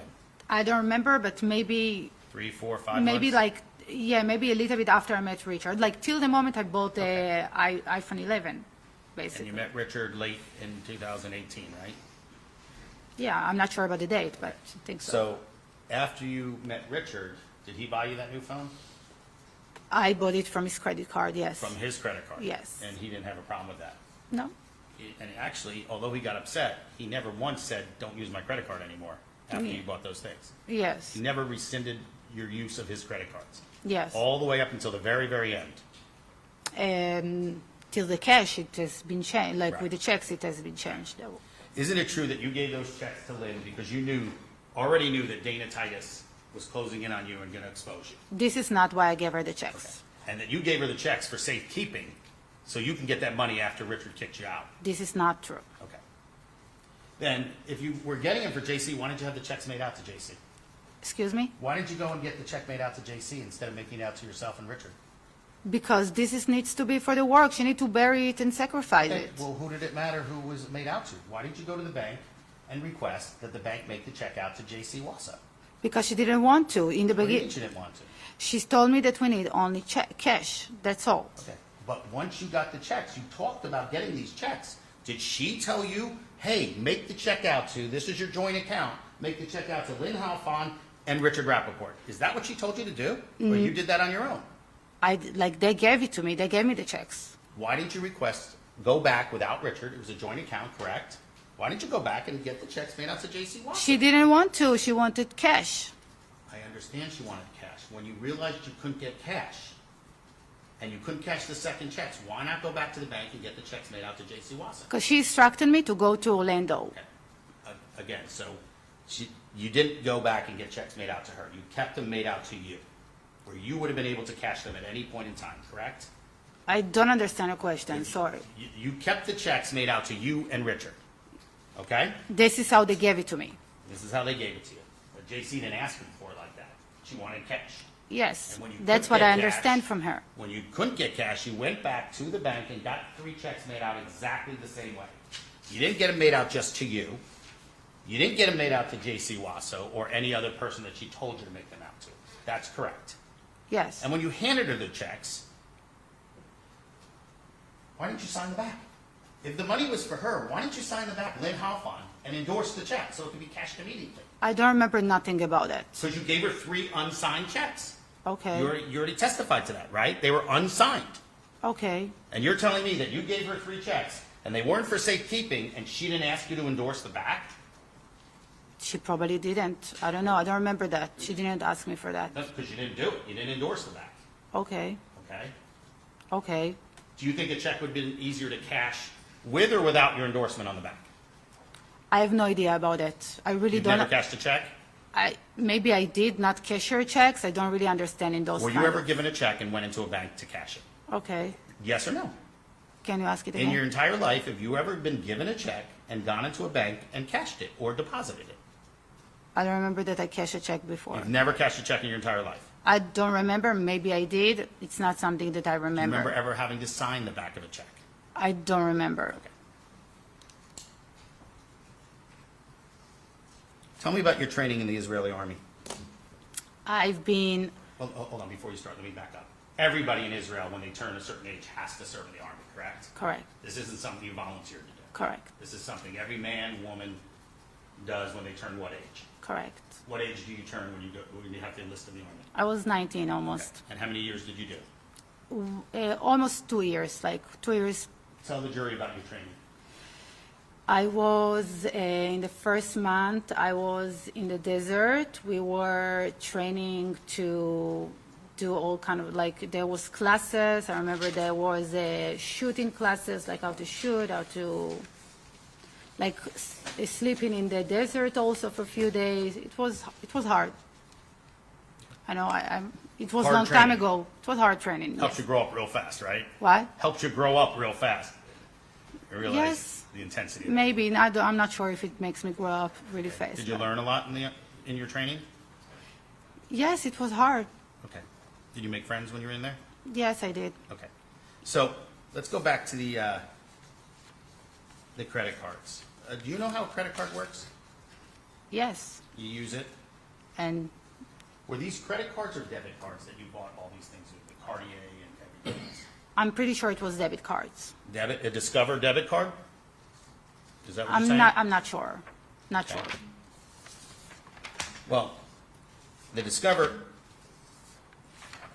would there be anything, the Discover credit card that you used, you don't know whether it was a debit or credit? I'm not sure. Maybe it's credit. I'm not sure. Okay. And if it says Visa credit card, it would probably be a credit card, not a debit? Why don't you tell us which cards he gave you? I remember there was a Discover card. Okay. It was a blue one. I had my Wells Fargo card. What Wells Fargo card? This is our sharing account in Wells Fargo. Okay, you had a shared account. What other card did you have? So on the Wells Fargo shared account, you didn't need to ask him for permission to use that, even though he gave you permission, right? Yes. You could just use it as much as you want. Yes. Okay. So the next question I have for you is, do you know, sitting here today, if Richard disputed any of these charges and got his money back? What is dispute mean? Did he dispute that he didn't authorize you to use his Discover card to buy Cartier necklaces or watches? He gave me the Discover card. Right. And told you you can use it for whatever. We And you wasn't- did. Yes, I use it. And he never took it away. We already accomplished that. So now, my question is, let's talk about Lynch Inc., because nobody's brought that up. Richard helped you start a clothing company. Correct. Okay, so did Jaycee Wasso benefit from that clothing company that Richard helped you start? Nobody benefit from it. Well, you wanted to benefit from that, and he put cash into an account for you, and you actually used that cash he put into the account for Lynchia and actually paid people out of that. Yes, to Okay? JC. Right. But this was a company he started for you. Correct. This was your dream, Correct. to own your own clothing line. Correct. And you got that from Richard. Yes. Ultimately didn't come to fruition because there wasn't enough time, right? Yes. But Richard was going to back you in this company. Yes. And that was the agreement you had with him. He was going to give you money to start your own company. Yes. And you agree that only you benefit from that. Both of us benefit from it because Does JC? No. Well, let's talk about just the defendant here. Okay. Yes. Okay. Well, Richard only benefits if the company is successful. Correct. If the company isn't successful, Richard's the only one that's going to lose any money. Correct. Judge, can we take a quick break? I got to use the restroom. Yeah, we can take a recess. Thank you, Judge. That's not a question, by the way.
Oh, yes, Your Honor. Sorry about that.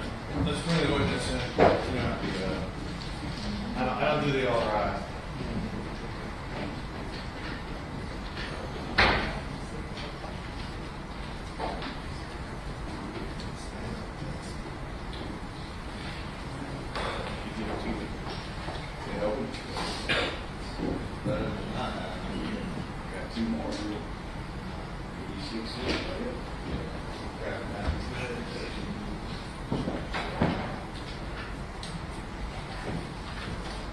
All right, let's bring him in.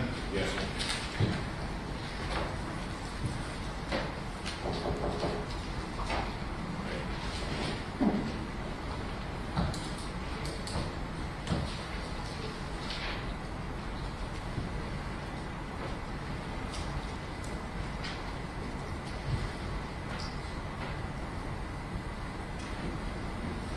All rise.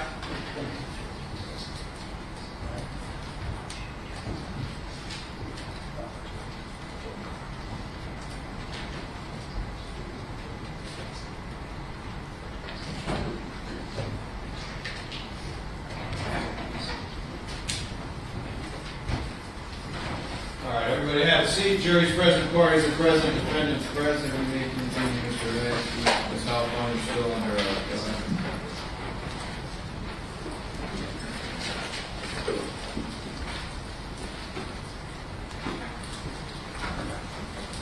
Did you ever tell your parents about Morris Setti, your first husband?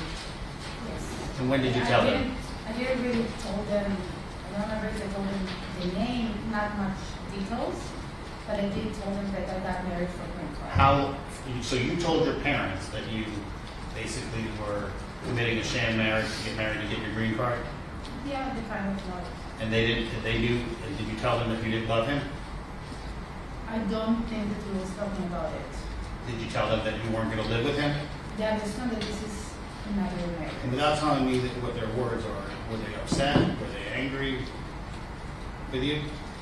I don't remember that they was angry. They wasn't happy. They preferred me to be home, but they wanted me to do what I wanted to do. And why did you want to leave Israel so bad? Because I love America. Okay. How was South America when you visited? It was nice. You liked it there? Yeah, I loved it a lot. It was nice to travel there. But Israel's not like a third world nation with like inferior resources or anything like that, No, like not the at United all. States. Okay. It's a very nice place Yes. and lots of nice architecture, Yes. culture. Like every place, you have minus, you have plus. Okay. You know? And I apologize. I think I was referring to the Israeli army, and I believe it's called the RDF. Is that The correct? ADF. IDF, right? Yes. The Israeli Defense Force. Yes. And I apologize. I know that some people may take that the wrong way, and I didn't It's mean okay. any disrespect. Okay, that's IDF, right? Yes, yes. And again, for the jury, what does that mean? Israeli Defense Forces. Okay, thank you. So the Morris Sevi marriage, how did you meet him? I met him like I was working in Boston. I was selling ticket bags, and he was a friend. He was working there too. And who came up with the idea to get married? Me. And what did you promise him? In the beginning, I didn't really promise him, but when it came to Tampa to get married, so we talked about it, and I told him I will give you money. And How much money did you promise him? I think it was between 10 to 15, as much as I And remember. your testimony here is today, you only paid him back about 5 of that. As much as I remember, something around that. Do you intend to pay him back the rest of it, since that was your agreement? with him? If right now, Well, right now, you still owe him 10 grand for marrying you, right? yeah, no, You have no intention of paying him back? no. Just too bad, too sad? Yes, because I've done wrong, then it's wrong, and I understand that.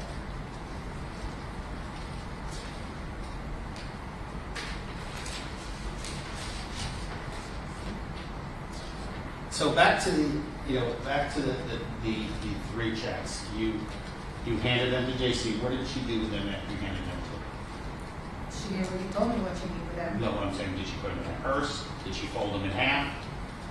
I don't remember. I remember that she like touched them, looked at them. I don't remember where she put it. She never asked you to sign the back, I don't remember something like this. but you did sign the back. I'm not sure about it. Well, you told me you gave her 3 unsigned checks. So which one is it? I don't You don't remember, So or you- maybe I didn't understand your question. Can you ask it again? You've already testified on direct, Okay. and to me, Okay. and on cross, not to me, to everybody, that you did not, that you gave her 3 unsigned checks. The checks are not signed? The back of the checks were not signed. I'm not sure about it. I don't know. Okay, you're not sure about it now. Okay, so let's go forward.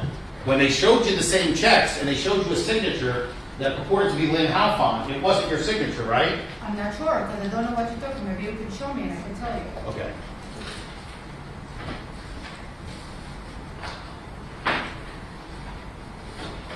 All right, while he's looking for those, let me see the 3 checks we're talking about, the $333,000 checks. Remember when they came back and the police asked you, is that your signature? I don't remember that. You don't remember them asking you that's your I signature? remember them asking many questions, but I don't remember. Maybe you can Okay. show me and I can tell you. No problem. Usually I can recognize my signature.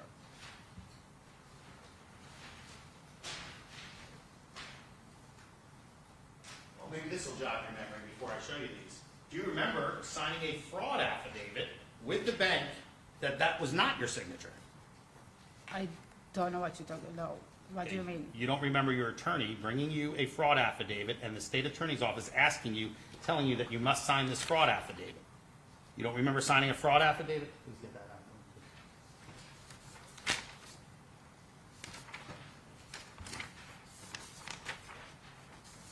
Okay, well, got 2 of them within signature. May I approach, Judge? Yes. I'll show you 2 of the checks.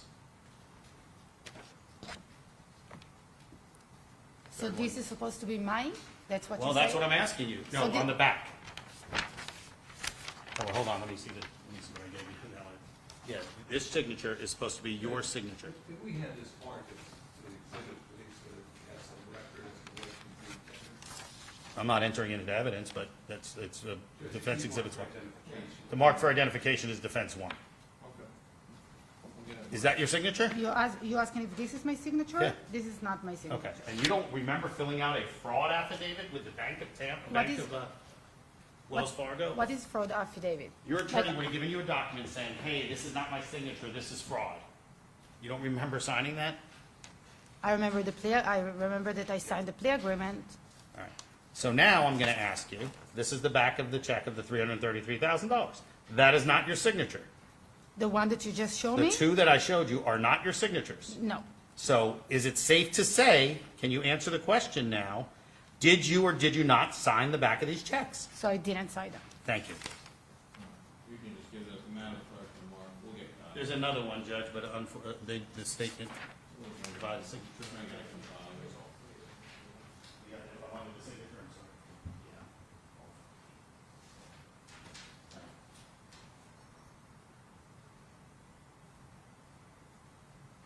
So let me show you.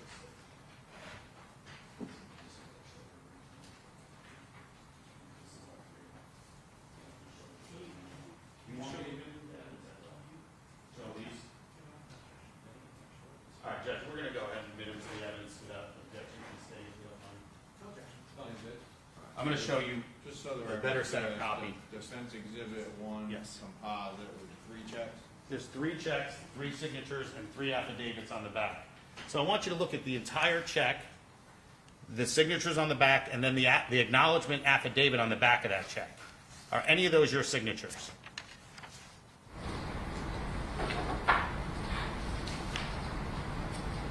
Can you point me, please? I can try. Okay.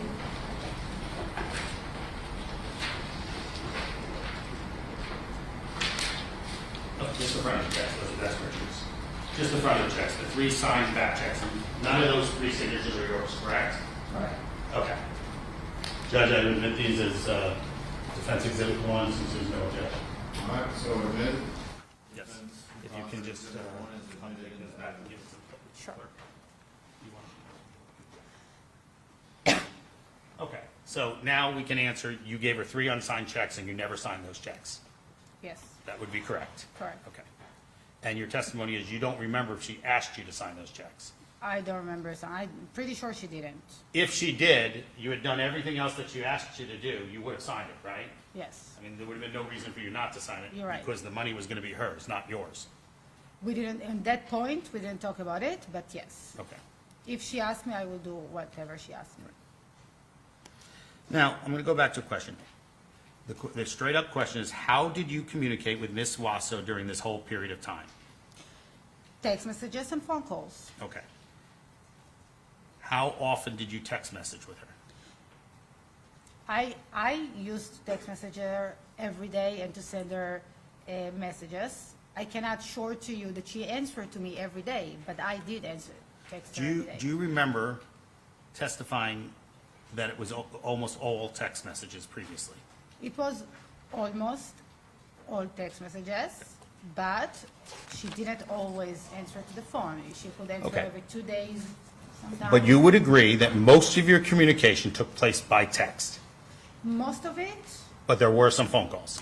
I think that it was most of it by text messages, but there was also a lot of phone calls. Okay. Can you put a percentage on 75-25, you know what I'm asking? Yeah, I know. 80-20? Maybe 60-40. Okay.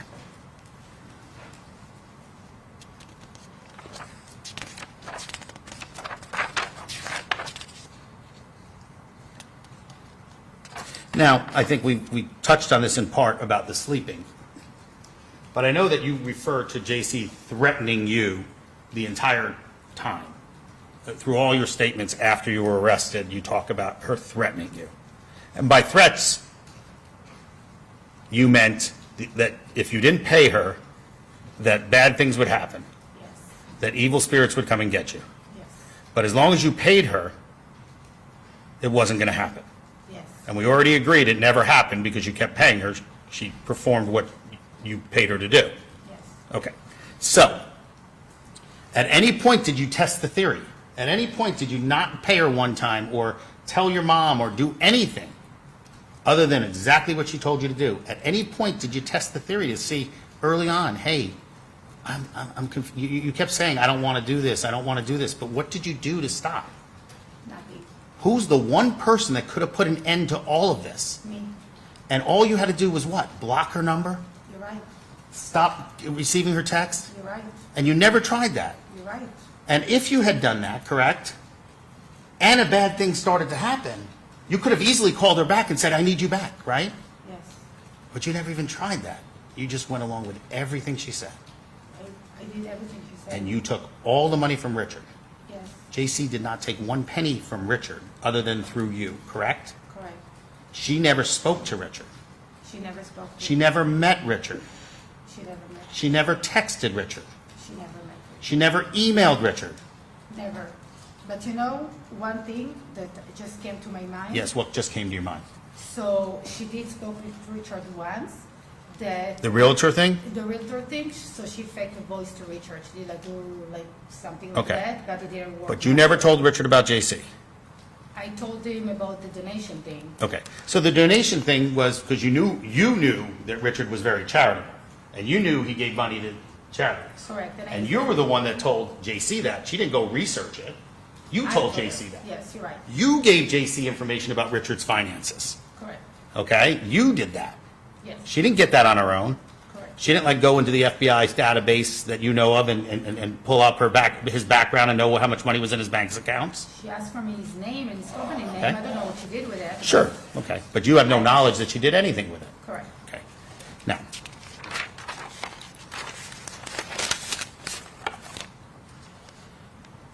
and Richard, you didn't tell Richard everything, but you did tell him you were scared and you didn't feel safe.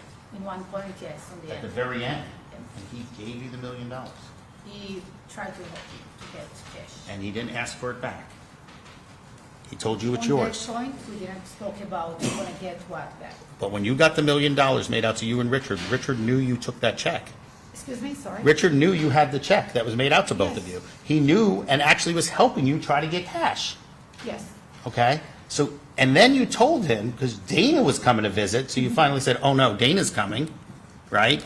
It's She knows really- about us. yeah, it's not really correct. It's when Dana find out about that, Okay. Richard asked the money back. Richard started to ask the check back. So when Dana found out about you, when Dana started to find out about you, that's when you told him it wasn't for an apartment, it wasn't for a yacht? When did you tell him It was that? the night before she found out. So tell me when you told him. Let's talk about dates. The night before Dana found I out. don't remember the date, but it was the night before. The night before Dana found out Yes. about these checks, you told Richard, I lied. It's not for a boat, it's not for a yacht, it's not for a party, it's not for an apartment. That was all made up. Yes. I need it. I can't tell you why. I'm scared. I don't feel safe. Please help me. Yes. And he did. He tried to help me. Yes. He tried to get you the cash. Yes. And he did not ask for the $1 million back He didn't say nothing. until he met with Dana. Yes. That's the pattern of conduct, right? Yes, He that's what gave I you said. that money voluntarily, and he didn't ask it back. Yes. And you were married. Yes. And this is your husband. Yes. And your husband's trying to help you. Yes. Okay. And he would do anything for you, obviously. Yes. Okay, he gave you all this money, and he never asked for it back until the very end when Dana got involved. Correct. Okay. So at no point, and you told him you were doing things with this money. Do you know if he ever checked up on whether what you were telling him was true, or he just trusted you? He trusted me, and on the same time was sometimes really upset. But he was upset and angry. I know you use those words. And upset and angry, but he never asked for his money back. No, that I remember. And he never took his credit cards back. No, that I remember. What do you mean, not that you remember? No, he didn't. You kept using his credit cards. Yes. And you had his Venmo account. Yes. And he got the Venmo records, correct? And he talked to you about those sometimes, right? About the Venmos? Yeah. Yes. And he said it's too much. Yes, he did. But he never took your privileges away. No, he didn't. And he didn't take your privileges away from we talked about the credit cards, from Lyft or Uber Eats, even though you gave Jaycee those numbers for her to use. Yes. But he never restricted your access despite these charges. Correct. Okay. Because you were telling him all these lies. Correct. I lied to him. Did Jaycee ever tell him a lie directly?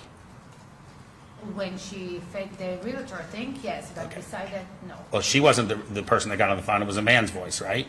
What? Again? You said it was a man's voice before. She faked a man voice. Oh, now she faked the man's voice? Why? I thought she handed the phone to somebody and a church member got on. Twice. It was 2 phone Oh, calls. so now it's 2 phone calls? Yes. When was the other phone call? You didn't mention that on direct. So there was 1 phone call that she tried to fake. And Richard heard this? Richard voice. It was very quick. She hung out the phone. And when did that happen? I don't remember the date, but it was around that time. Why didn't you tell the state that when they were asking you those questions? I forgot about So it. you remembered it now, though? Yes. Okay. Something that I forgot. It came to my mind now. Okay, so it just popped into your head now? Yes. No problem. That happens sometimes to some Yes, it people. Yes. All right.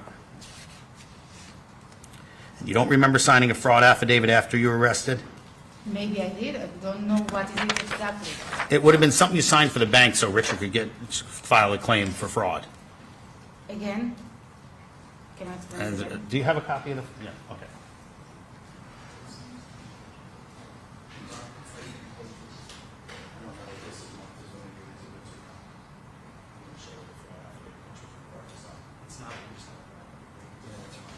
Can you pull out pages you're using? I'm sorry, Rich, wasn't expecting to have to use that. Who was your lawyer? Todd Foster. Was it Todd Foster or Natalia Schaefer? Natalia Silver was my lawyer. She's not my lawyer anymore. Was she working with Todd Foster? When I was got arrested, yes. She did. Okay. And she's the one that went to the proffer with you. What is The what- proffer is when the state attorney and the police officer that was in charge of this case, Victoria Morris, and I think Deputy Special Agent Cosme was listening in online. There were people listening in. Do you remember sitting there with your lawyer Yes. and talking to the state Yes. I and giving a remember. 3-hour and 17-minute proffer? Yes. I So you remember that? Now I remember, yes. Okay. Now I know what you And that was the first time, other than to your lawyers, that you mentioned anything about Jaycee Wasso? Yes. Okay. And you had been in jail for how long, not able to bond out when you decided to give this proffer? It was few months. Few months. I And remember. how was your time in jail? Horrible.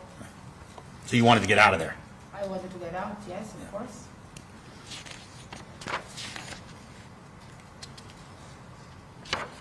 All these friends that you borrowed money from in the beginning, did you ever pay them back? Yes. You paid them all back? As much as I remember, everybody. So none of them are out any money? What? None of them are out any money because you paid them all back? Yes. And your family paid Richard back $50,000? Yes. I know that you're going to say that Jaycee told you to say this, But did you tell Richard that your mother, that you're very close to, has cancer? Yes, I did told him. And does your mother have cancer? No. So you were willing to lie about your mother and her condition because Jaycee told you to? Yes. This wasn't your idea? I don't remember who idea was. So you don't know who came up with that idea? I don't remember. Could have been you, could have been her? Yes. Okay. And how do you feel about telling Richard that your mother was dying of cancer? Horrible. Okay, and how did you feel about telling Richard that your family was going to be killed by the Israeli mobsters for not paying them money back? Horrible. Okay. But you did it. I did. And you did this on your own accord Yeah. because Jaycee told you to. Yes.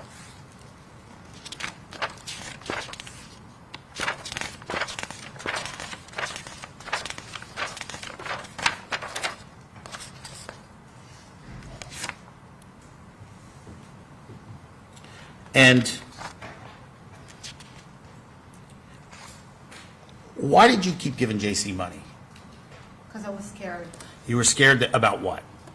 about all Evil the things, spirits? all the things that she used to tell me. Every time it was something different. In one time she told me that she's protecting me from being attacked Okay. by And she was saying she was getting attacked on your behalf. She was protecting you. Yes. Did she ever tell you about her husband or common law marriage guy? No, I never knew Never? that she's married.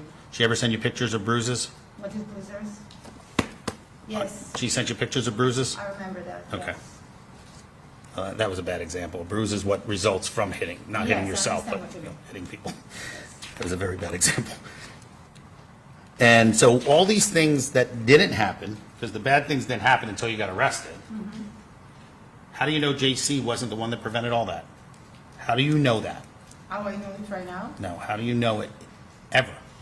Can you ask it again? How do you know that the things Jaycee did, because you don't know what she did, you've already testified to that, Correct. only what she told you. Correct. How do you know that what she did, the prayers, the sacrifices, the burials, all that stuff, that's not what kept you safe from harm?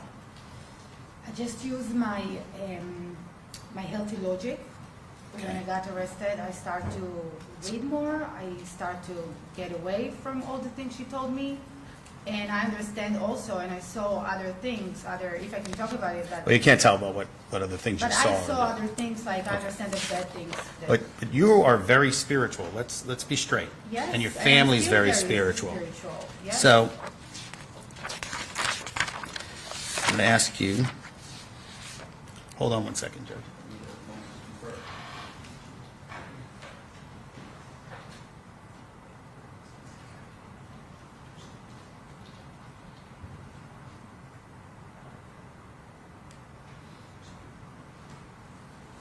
I'm almost finished, Ms. Halfon, and I'm sure you're ready to get off the stand in 2 days. no worries. Okay, well, I'm glad.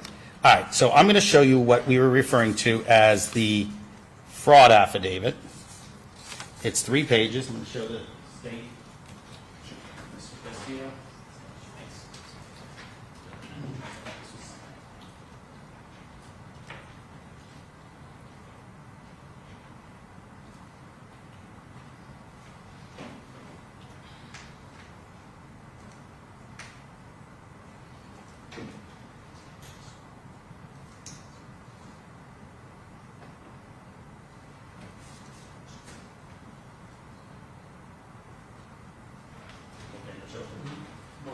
May I approach defense exhibit? Yes. Is this would be 4 or just 2, composite 2?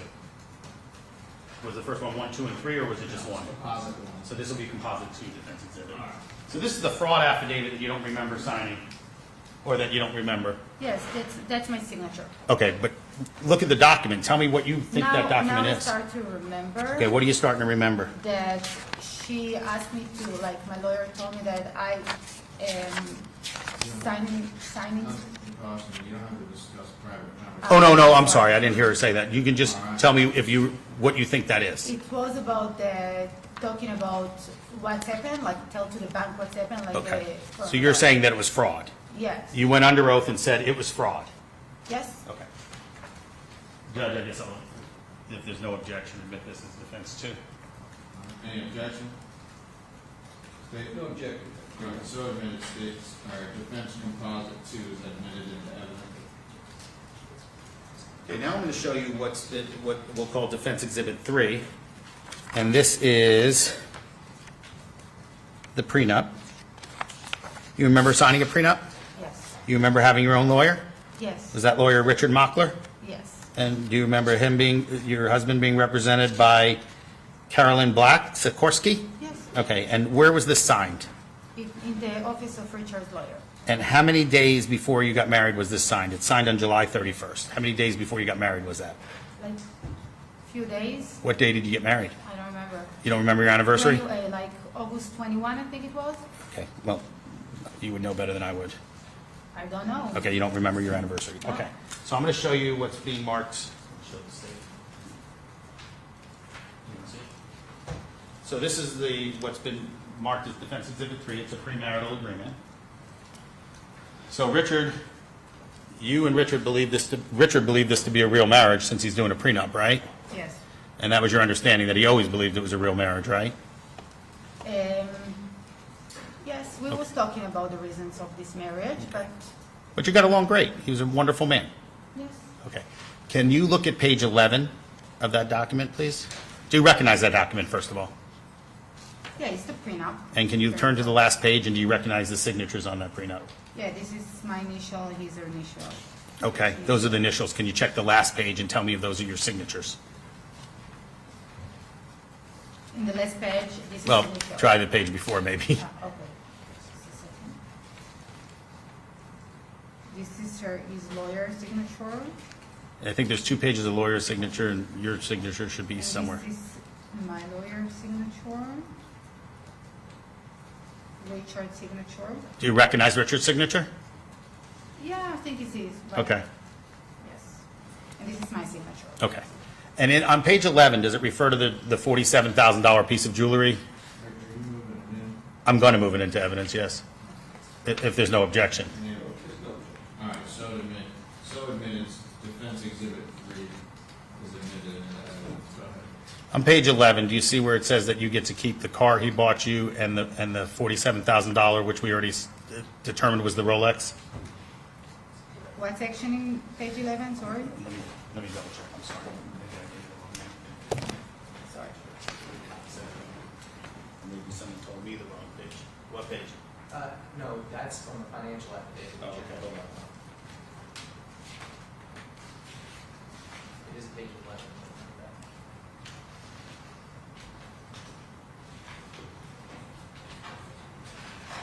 I don't have the financial affidavit attached to this one. I'm sorry, Judge.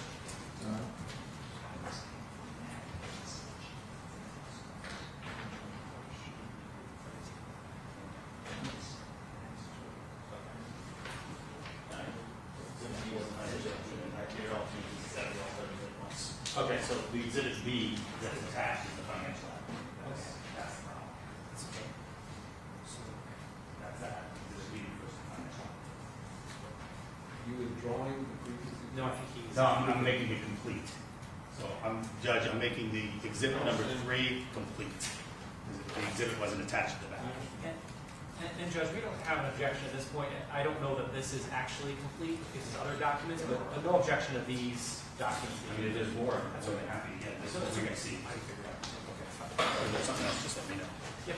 Okay, so now I'm giving you a completed exhibit, defense exhibit number 3. Okay. And you recall in that agreement whether, the prenup, whether that if you got divorced, that you would receive $100,000, the Rolex watch, which is referred to as jewelry, $47,230 and change. Hold on. He told me the $100. Okay, $100,000. I heard that. Yes, $100,000. You would get jewelry valued at 40, and you can turn to the financial affidavit if you want. 47,000, I don't have the exact number, I 47. remember that. So, and that was the Rolex, correct? Because it's Yes. almost the exact same price, maybe without taxes. Yes. And then you would get your automobile And the what? and your car. Yes. And half of all jointly titled property. Is that correct? Yes. Okay. And how is your checking account at Wells Fargo titled? Together. It was a joint account. Yes. Okay, no, nothing further on that document. And I just have 1 or 2 more questions. Exhibit 3. We'll introduce defense exhibit 3 is the petition, so it's a deposit exhibit. Ms. Halfon, just one last question, Okay. or maybe multiple questions. Actually, it's the wrong spot. Okay, let's just rephrase a little bit. This was a horrific experience for you. Yes, it is. This was god-awful, the worst experience you've ever been through. You're right. And this was because of a psychic, fortune teller, spiritual advisor. And because of me, because I believe there. Okay, I understand that. But this unfortunate situation all surrounds a psychic, fortune teller, spiritual advisor. Yes. And it was so stressful and so horrific. Yes. So let me ask you this question. After you got out of jail and returned to Israel, have you met with a psychic? Have you met with a psychic? It's a spiritual advisor. Have you met with a spiritual advisor or psychic since you got back to Israel? Yes or no? Yes. How many times? With her once, yes. No further questions. Redirect? Yes, sir. Why did you meet with an advisor in Israel after you got back? I was very confused. I was still trying to understand what's happened to me, who I was. I was off. I wasn't really me. It takes time. It's still taking time. Did you also, besides meeting with an advisor, see a psychologist or a therapist? Yes. And how long are you still seeing that person? Yes.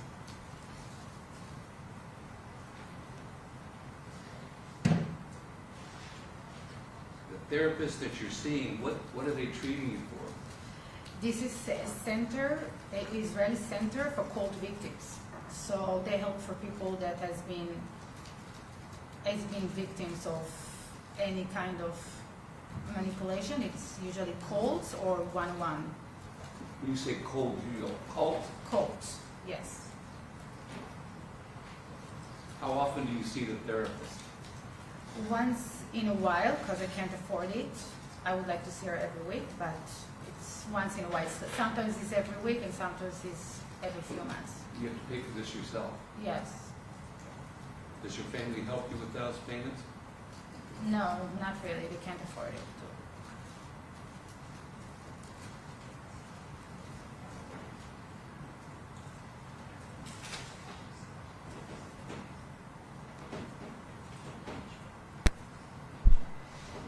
Mr. Lansky asked you about whether Ms. Wasso has sent you or showed you pictures of bruises. Did she tell you how she got those bruises? Yes, from the spirit attacking her.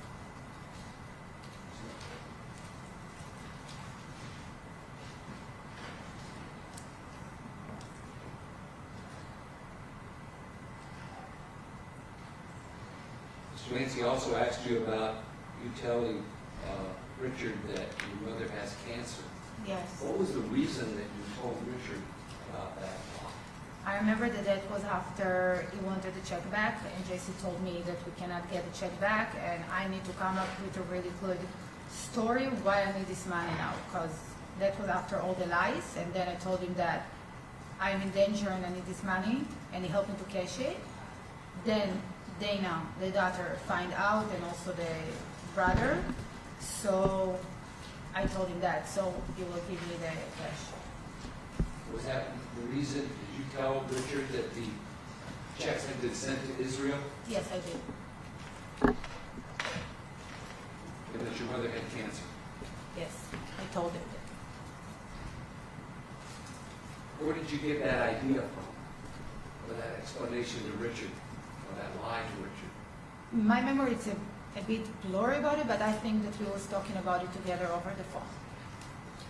You and Jaycee Wasso? Or maybe on text messages, one of them. Yes, me and her.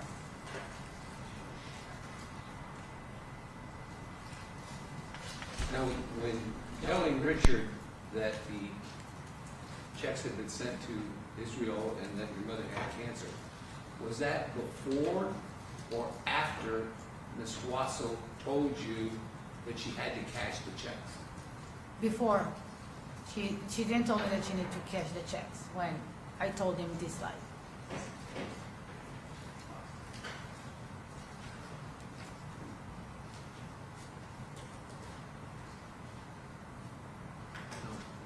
I see the defense exhibit, please. Is that up here?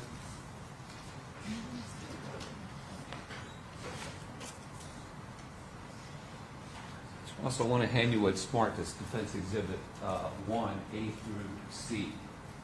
I believe those are the 3 checks that were cashed.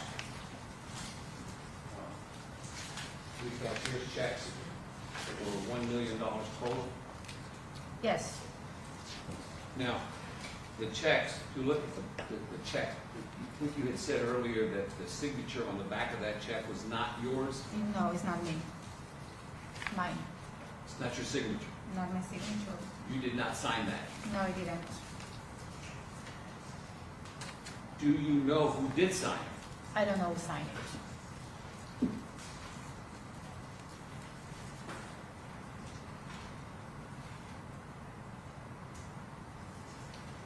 Now, that's all the questions I have for that. Oh, Mr. Lansky had asked you about the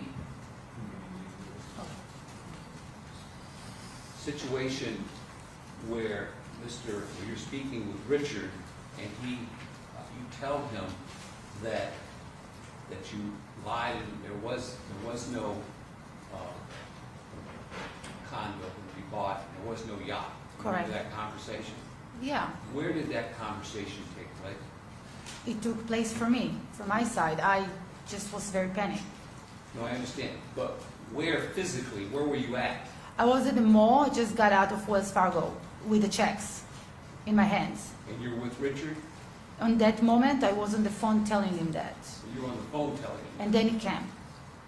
Did you repeat it again when he arrived? Yes. Now, what is your demeanor? How are you acting when you're telling him that? What's the situation? How are you acting? I went to the floor and I cried. How did Richard react when you were on the floor crying and telling him that there wasn't a condo? He just told me, like, tell me what's happened. He was, like, scared too. He was like, what's happened? Tell me what's happened. Like, he wanted to know too. You never told him? I told him I cannot tell you. I can't talk about it. I wish I can, but I can't.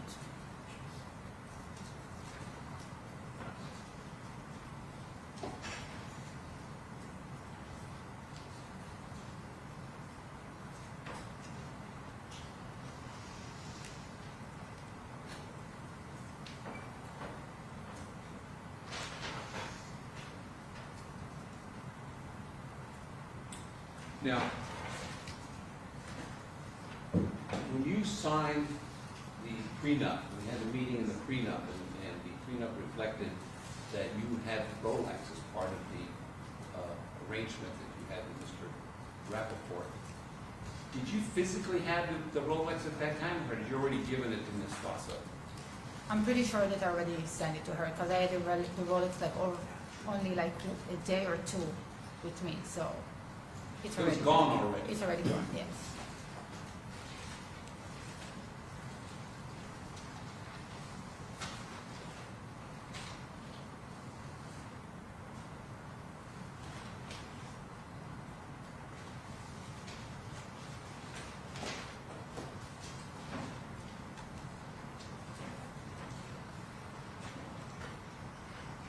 Now, Mr. Lansky also asked you about the time that you were in the jail. And I think you said that your parents had provided you the services of Todd Foster's office, Correct.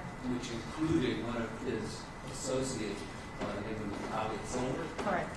Now, was she the primary person that you dealt with? Was Yes, Mr. Claude Foster came also to visit me, but Natalia came more than me. She was going to visit you at the jail? Yes. Now, did you tell tell Ms. Silver right away what happened? No. Objection, yes. Attorney-client privilege. She get away with it. Hasn't. They don't order every question. All right, Mr. Stanley.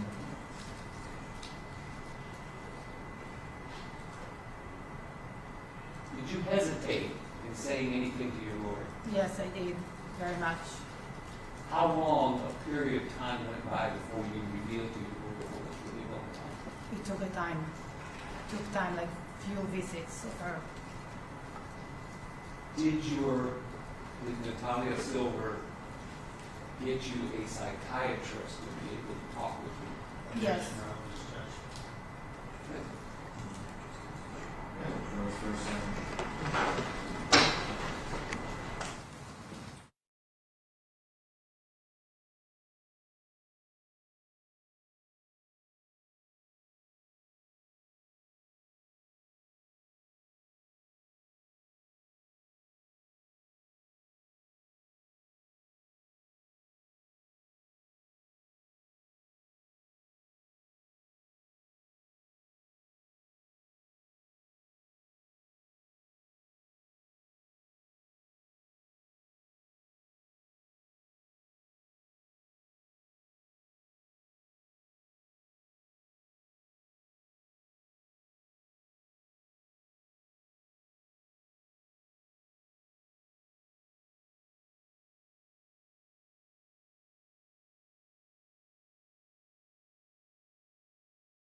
How long a period of time were you in jail before you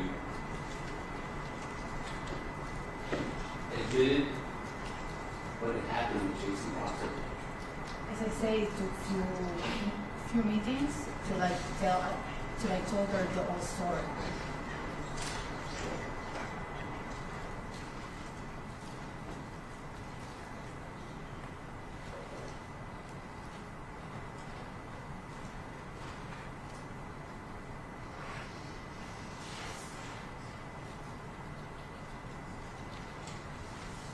Mr. Lansky also asked you about your business account that you had with Mr.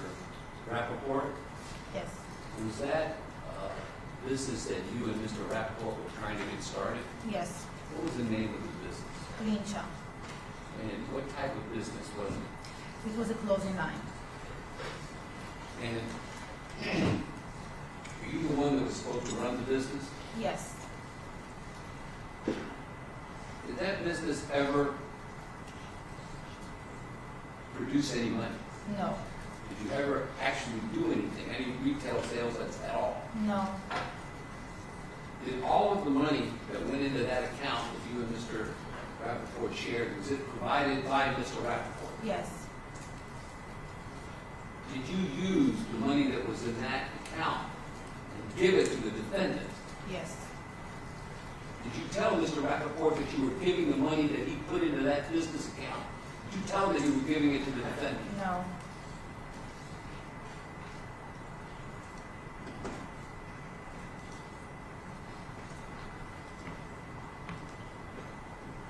Now, Mr. Lansky asked you that you had gotten, by the period of month, you had gotten the ownership of the vehicle, Yes.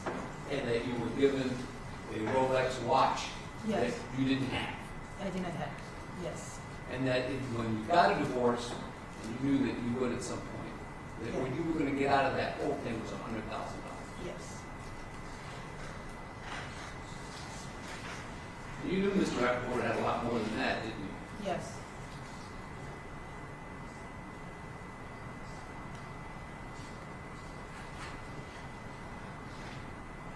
What is the reason that you married Mr. Rappaport? Because I wanted the green card. Did it have anything to do with money? No, nothing to do with money.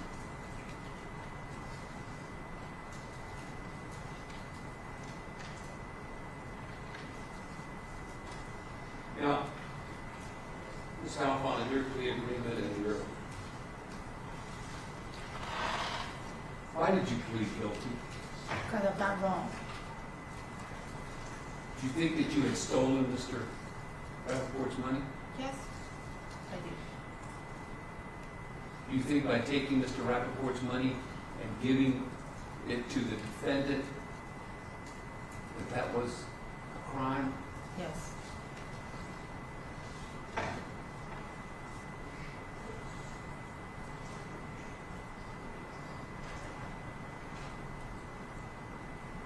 Did you think that your fear of evil spirits was a good enough reason to do it? Yes, I was really scared. I believed her.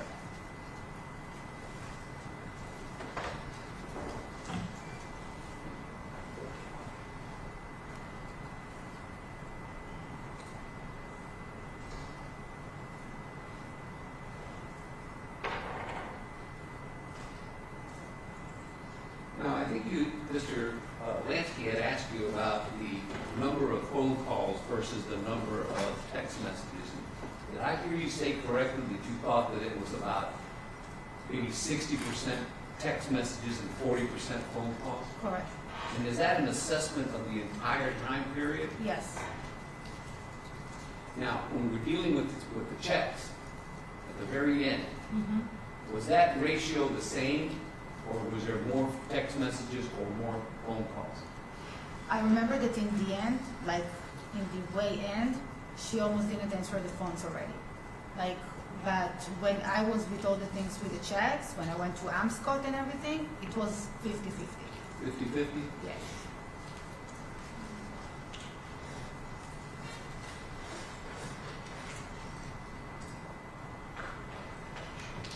Now, when you went to the bank, and I'm speaking now when Richard, I think you said earlier that Richard had called you, Richard Rappaport had called you and told you that he was upset that the bank had closed his account, Yes. and you went to pick up the check. Yes. When you got there, was the check already made out? It was, yes, I had, they already gave me the checks. I got there and they gave me. Yes. They just handed it to you. Yes. So they didn't ask you who you wanted the check made out to, did they? No, they didn't. Just give it to me.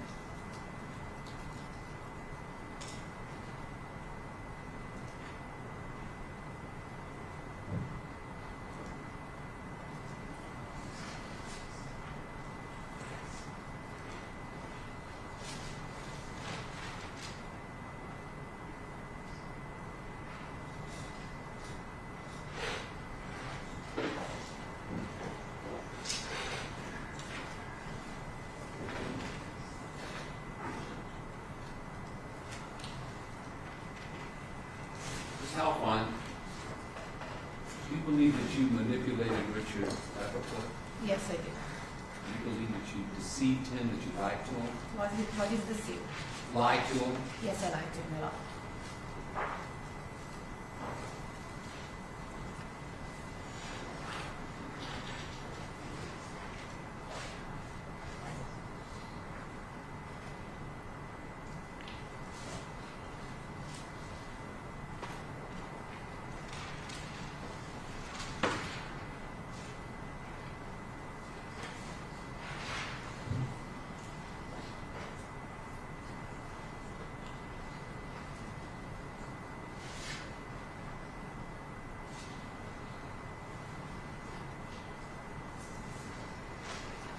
At this moment, I'm going through my notes, I want to be sure that I haven't overlooked anything.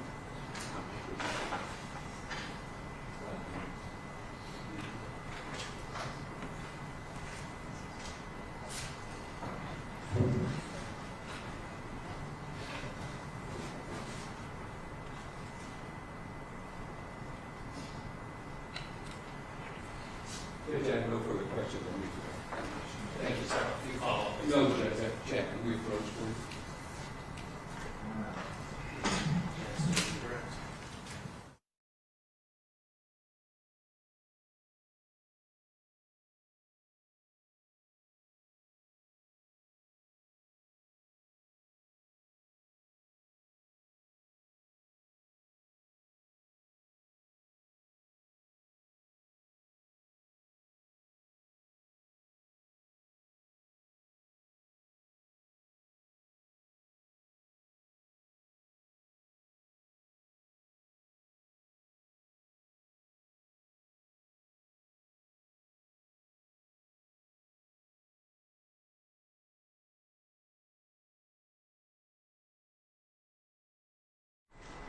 Just one follow-up that Mr. Castillo asked you.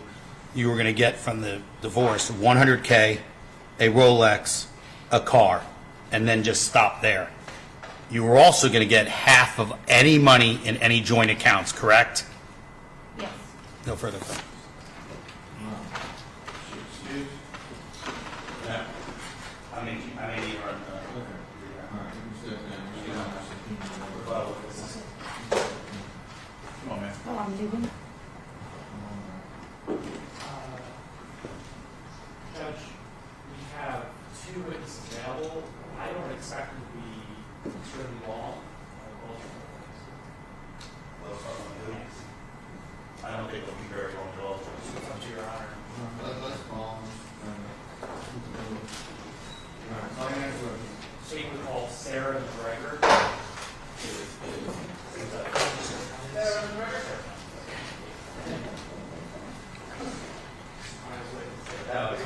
No, about 3 witnesses that changed their name. Yeah.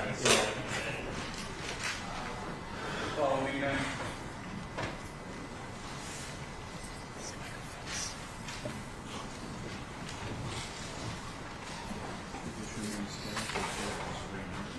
Raise your right hand, swear to tell the truth, the whole truth, and nothing but the truth? All right, please have a seat. State your name for the record. Yeah, it's Sarah McGordy. Go ahead, say. Pronounced your last name correctly. I'm sorry. It's okay. I wasn't paying attention, I guess. Good morning still, ma'am. How are you? Very well, thank you. Good. Would you please go ahead and tell the jury where you're currently employed? Currently, I'm with Citigroup, Okay. And prior to your current last name, what was your previous last name? Cummings. Okay. And how about your previous employment? Previously, I was employed with Wells Fargo How long were you employed with Wells Fargo? for 13 years. What was your role at Wells Fargo? The title was a business execution consultant. Okay, and that sounds very impressive, but like day to day, what were you doing? Day to day, I consulted the consumer banking branches in the Tampa area on operations, compliance, and regulations. Okay, and what was your role in relation to kind of branch managers on the banking level? Yeah, so the branch managers would seek out my advice or guidance, sometimes approvals on some things that were maybe beyond their authorities. Want to direct your attention back to November of 2019 at the banking center over on South Del Mabry here in South Tampa. Were you called by or contacted by an Amber Van Voorhees, the branch manager there, regarding request for some assistance with a check? Yes. Or with a request? For a cash withdrawal. Okay. And what was her concern? The concern was she had a customer in the branch that was expecting an incoming wire transfer of $1 million that then, once the wire transfer was received in, the customer was requesting a cash withdrawal of that $1 million. Okay. What was your initial reaction to that request? No. It's very uncommon for anyone to ask for that amount of cash, and it's just not something typically a bank would even be capable of doing. Okay. And kind of what is the next step that you and other representatives of Wells Fargo, what do you all take next step? Sure, so the first thing we want to know is why. Why does this person want this amount of cash? What's the reasoning behind it? Most of the time we can educate the customer into other alternatives that make more sense. They're safer to both them and us. And it's very uncommon to even get that Well, request. let me ask you this. I mean, it's if I come into a banking center, it's my money in the bank. Why can't you just give me my money? Why are you asking why? Yeah, because especially so in this situation where we've got a customer who's over the age of 60, we've got a heightened due diligence that we would be required to ask questions. And thinking of just the purpose of a bank, it's to protect that customer. So we need to know why are we taking this cash? Okay. What's the reason? So, do you actually go to the banking center and schedule a meeting? Not typically, but in this instance, I did go to the location. Okay. Was there a meeting scheduled? I don't recall if a meeting was scheduled or if I just happened to be there on happen chance. Who was present at this meeting? So at the first meeting, it was Ms. Halfon. Our security agent, Joey Andello, was also there, but met with her separately before I met with her, and then the branch manager, Amber Van Voorhis. Now, the security agent, what was his role there? So the security agent's role is primarily just to protect the bank personnel. And why would he be involved in a conversation like this? Yeah, so if there's any kind of large cash withdrawal, which our definition is anything over $100,000 in cash, we loop in that security agent to see if this is something. One, is the location a good location to have this amount of cash? And then two, we don't know who's going to know that the branch has this amount of cash on hand, which could open the branch up to a potential robbery, or even that customer maybe getting robbed in the parking lot. There's a lot of security issues with that. Now, during this first meeting, other than the Wells Fargo representatives, was Ms. Halfon present? Yes, Okay. Was Mr. Rappaport present? not initially. Could you explain to the jury what was communicated to Ms. Halfon? So what was initially communicated was that we needed to speak with Mr. Rappaport also to find out what was his understanding of why we were going to be taking out this amount of cash.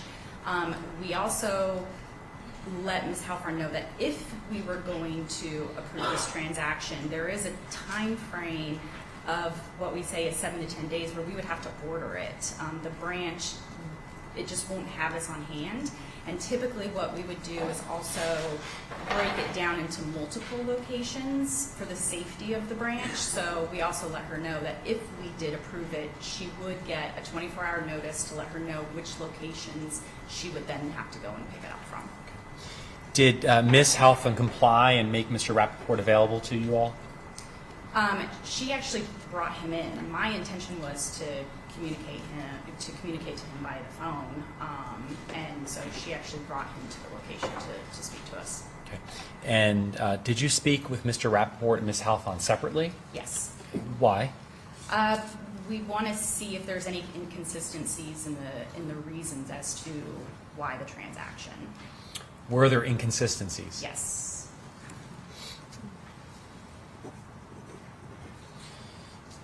And that was inconsistencies as to the purpose of the $1 million? I object to your saying at this point, saying there's inconsistencies is fine, it's not offered from the matter of certain, but going into what the differences were would be directly result from the hearsay from each of those parties.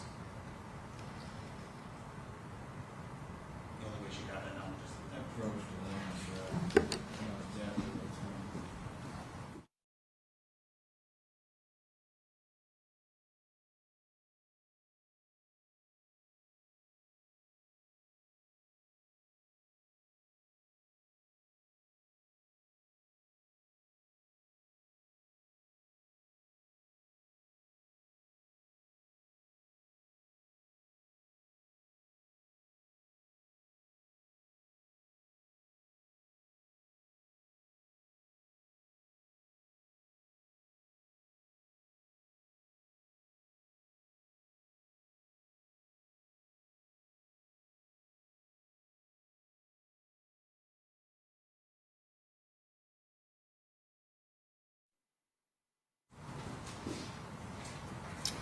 The inconsistencies was there an inconsistency in what the money was going to be used for between Mr. Rappaport and Ms. Halfon? Was there inconsistency? Was there an inconsistency? Yes. Thank you. Now, once kind of those inconsistencies existed in the information they provided, what were the next steps for Wells Fargo? So that particular day, as far as like the next meeting? Yeah. Well, what happened after that conversation between the two of them? So I consulted with my manager on my concerns that I had regarding doing the transaction, and at that point, we collectively made the decision that we were not going to do the transaction, but we were also no longer going to do banking business with them. Okay. Did you communicate the conclusions of Wells Fargo to end the relationship with Mr. Rappaport? Yes. And was that in person or by phone? No, that was by phone. And did you become aware that, and to be clear, so to end the relationship, what did that mean? What would happen next? Yeah, so that meant that we were going to subsequently close the account. I advised it would be easiest for him to come in and do that and pick up a check, a cashier's check, to close the account. Otherwise, he would have to wait for it to come through the mail. I couldn't provide a clear date of when he would get that cashier's check from us. Okay. And at some point shortly thereafter, did Mr. Rappaport come in to pick up the check? Yes. Did Ms. Halfon come in to pick up I the check? believe so, yes. Now, when you close an account, is in a situation like this where there's kind of a forced account closing, I guess I would characterize it as that. Is that fair? Yes, but with him coming in, he's actually... Okay. Yeah. So maybe from a legal standpoint, he's consenting. Yes. But is there a bank check that's generated in this situation? Yes. And what is a cashier's check? So a cashier's check, it's certifying the funds. So if you take that to another financial institution, the hold amount, there's regulations on how much can be available right away versus how much can be held. It's basically the bank saying these are good funds. It's fair to say as good as gold? Yes. All right. Yeah. So in this situation, was the check, the cashier check generated in the account holders' names? Yes. Now, were there two checks generated, cashier's checks generated in this situation? Yes. Okay, why was that? Because the branch manager has an authority limit. In this situation, it was $1 million. So she generated one check in $1 million, and then a separate check for what would be remaining in that account. So the person generating the check, the branch manager, was unable to generate one single check for the entire amount. Correct. She had to generate two separate checks. Correct. And one check was for $1 million, Correct. and the second check was for the remaining balance. Correct. Just one moment, Your Honor, please.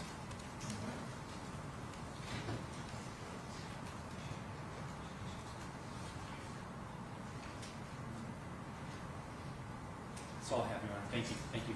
All right, Ross.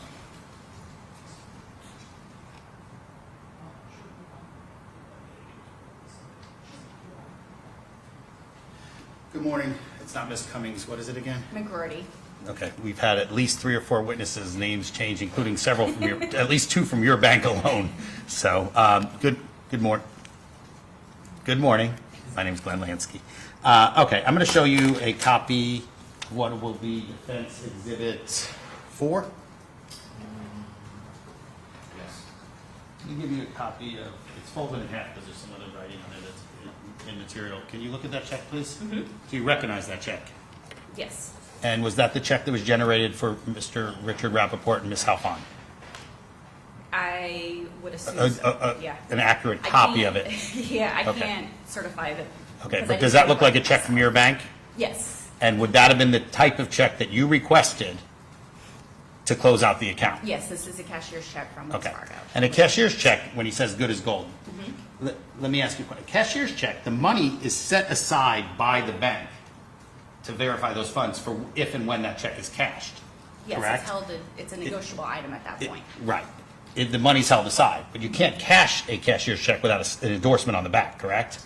So an endorsement would be required to cash any check, Correct. that, especially one of that amount. Mm-hmm. Okay. But that check would reflect the, I'm sorry? After that, I guess. I heard you say. There's legalities on endorsements. There can be situations where there's considered missing endorsements. But at least an endorsement is required. The person. An endorsement is required. Okay. And in this account, this was a joint bank account, right? Correct. So either party had access to that $1 million. They didn't need each other to come in to get it. That's correct. So Ms. Halfon could have come in by herself at any point and maybe not asked for the whole $1 million in cash, but could have gotten that money out in pieces, $50,000 at a time or something like that. That's correct. I'm not saying you wouldn't have been alerted to that, but that was certainly possible, correct? That is correct. Okay. So I'm going to introduce that Defense Exhibit 4 if there's no objection to $1 million check. Objection, Your Honor. All right, so evidence, defense scores and evidence. So when you were called in, Ms. Van Voorhees, or now Miss, is that her name now? Amber Duncan, Amber Van Voorhees? I Okay. don't know. She was present? Relationship with her. Joey and Della were present? Yes. And was there another gentleman present? A premier banker named Michael Rodriguez? Not that I recall. Okay. Are Joey Andello and Sarah Cummings still in the area and employed by the bank, as far as you know? I'm not employed by Wells Fargo. Oh, I can't you're not speak employed. to- So I where are can't you speak- now? I'm with Citigroup. Citigroup. Okay. So when you left, were they still employed there? I If you know. I believe so. Okay. I don't know. If you don't know, then that's perfectly acceptable answer. Okay. So when they came in, you suspected, you came up with a conclusion to close the account because you thought it was an irregular situation. Correct. Did you suspect elder abuse at that time by Ms. Halfon? Yes. Did you report that to anybody? It was reported by the bank. I don't believe I personally did the reporting. So you suspected Ms. Halfon at that point in time, based on your observations, the statements they made, that she was committing elder abuse? Correct. Okay. But were you also privy to the point that, or did you make the determination, I know that maybe other people in your bank may have, but that Mr. Rappaport seemed alert and astute and knew what was going on? He seemed alert to me when I talked to him, yes. So there's no indication of dementia or forgetfulness that you could, from your short communication with him, you're not a doctor, so I'm just saying, but you didn't recognize anything other than him seeming to be alert. He could speak well with me. But because of the circumstances of the conversations with you and the other, of the people, you were like, we ain't doing this. Yeah, and simply also because he's over the age of 60. So there's a automatically, heightened there due would be a diligence. trigger on your part to do further due diligence than say, Correct. well, I'm approaching that 60, but say I came in with a younger person and she wanted some money and I said, it's fine. I don't, maybe I do look 65, but it wouldn't be as alertable to you. Correct. Okay. That's probably not even a word. But whatever. Okay.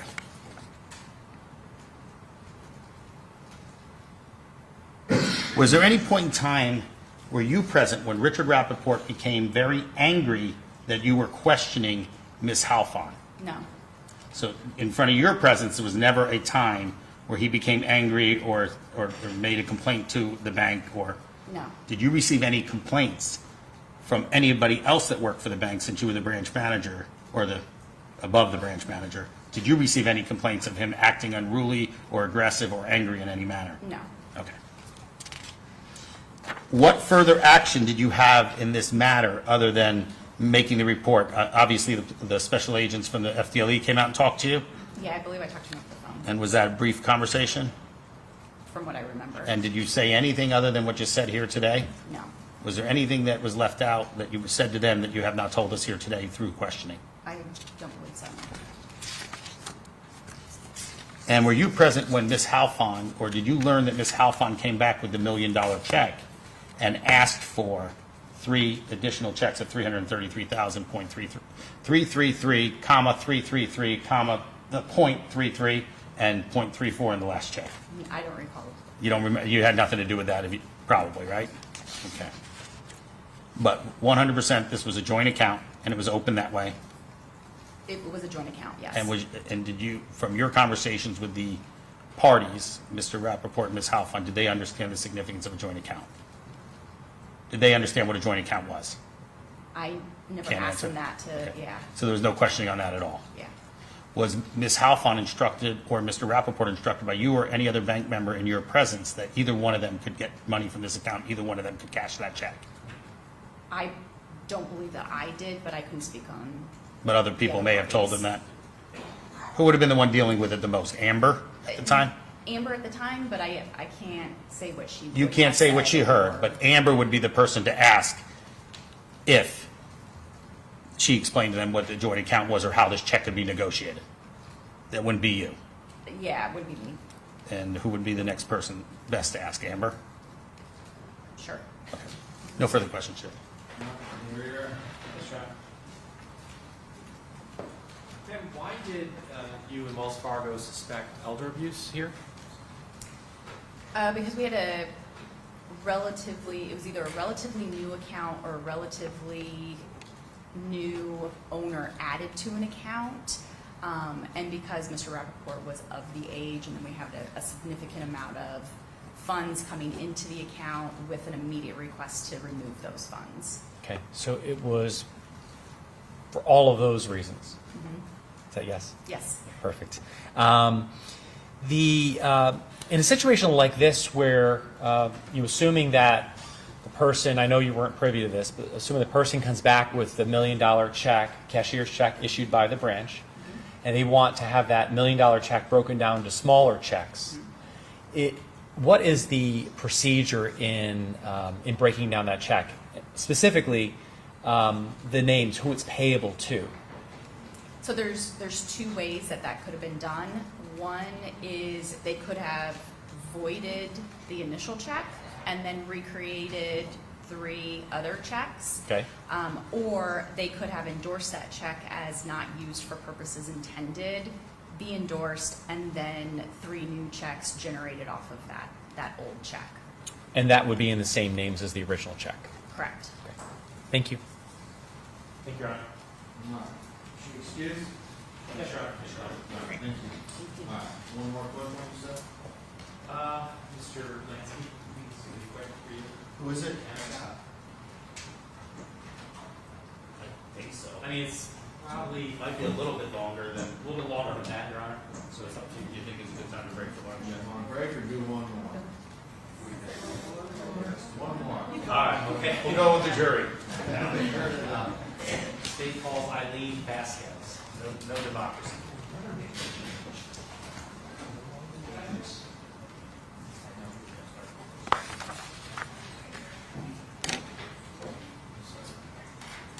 Your Honor, may you approach real quick, just so I don't interrupt in the middle of the witness. Yeah, sure. Come on up.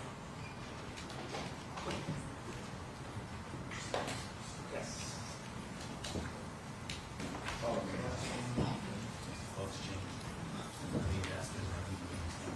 Yeah.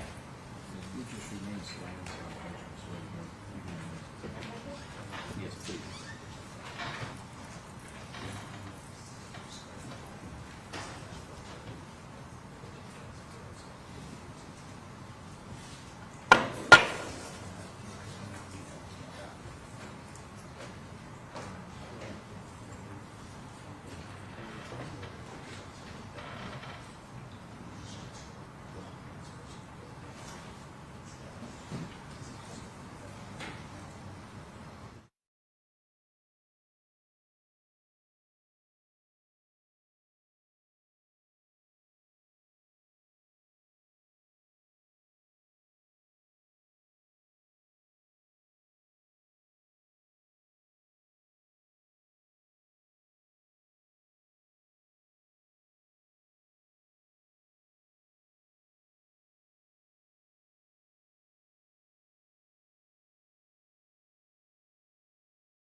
team, okay? All right. If I can get some minutes, please don't discuss the case with each other or anybody else. You can leave whatever you want to here.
talk to your witness, Mr. Johnville? I did. I spoke to Ms. Vasquez, yes. Pam walked in the back. Okay. Come on, folks.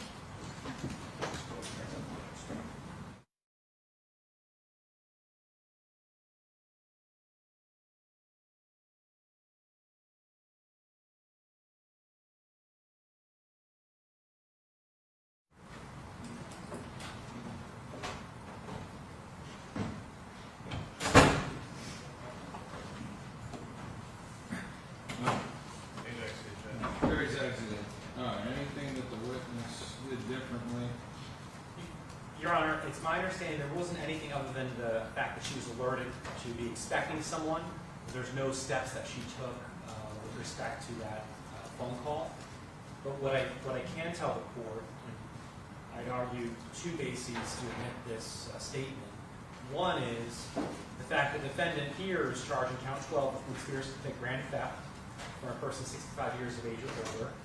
The date range of that is December 18, 2017 through January 27, 2020. I expect Ms. Vasquez is going to testify about this event occurring on November 7th of 2019, which is during the course of the conspiracy that's charged. And Judge, I would also point to the court, there's named co-conspirators as well as others known and unknown or alleged co-conspirators here. All right, there's no link though on the message to identify which client it referred to. I think you said that the statement that she got on the call was my wife's going to be there in a half hour to cash $1 million check or something to that effect. Yes, Your Honor, something like that. But no names were identified. No names were identified. That call came approximately 30 minutes prior to Ms. Halfon arriving at the location. I think there's also been testimony from Ms. Halfon. That doesn't change the hearsay analysis. I understand, Judge. And the fact this is a $1 million check, Your Honor, which Ms. Vasquez is going to testify that is highly unusual. So my wife's coming in with a $1 million check is communicated to Ms. Vasquez. Yeah, but that, I get all those things. That doesn't go to whether it's hearsay. Well, Judge, I would say, I understand. What I'm saying is this is evidence. It's not being offered for the truth, and this is evidence of the conspiracy. This is evidence of the charged conspiracy. So we're not offering it for the truth of the matter. We're offering it to prove up the fact that there was a conspiracy. That Ms. Halfon testified already, that Ms. Halfon and Ms. Wasso. The voice wasn't identified, though, as, hey, this is Mr. Rappaport, my wife's coming in 30 minutes. It was not. The voice was identified as a male voice.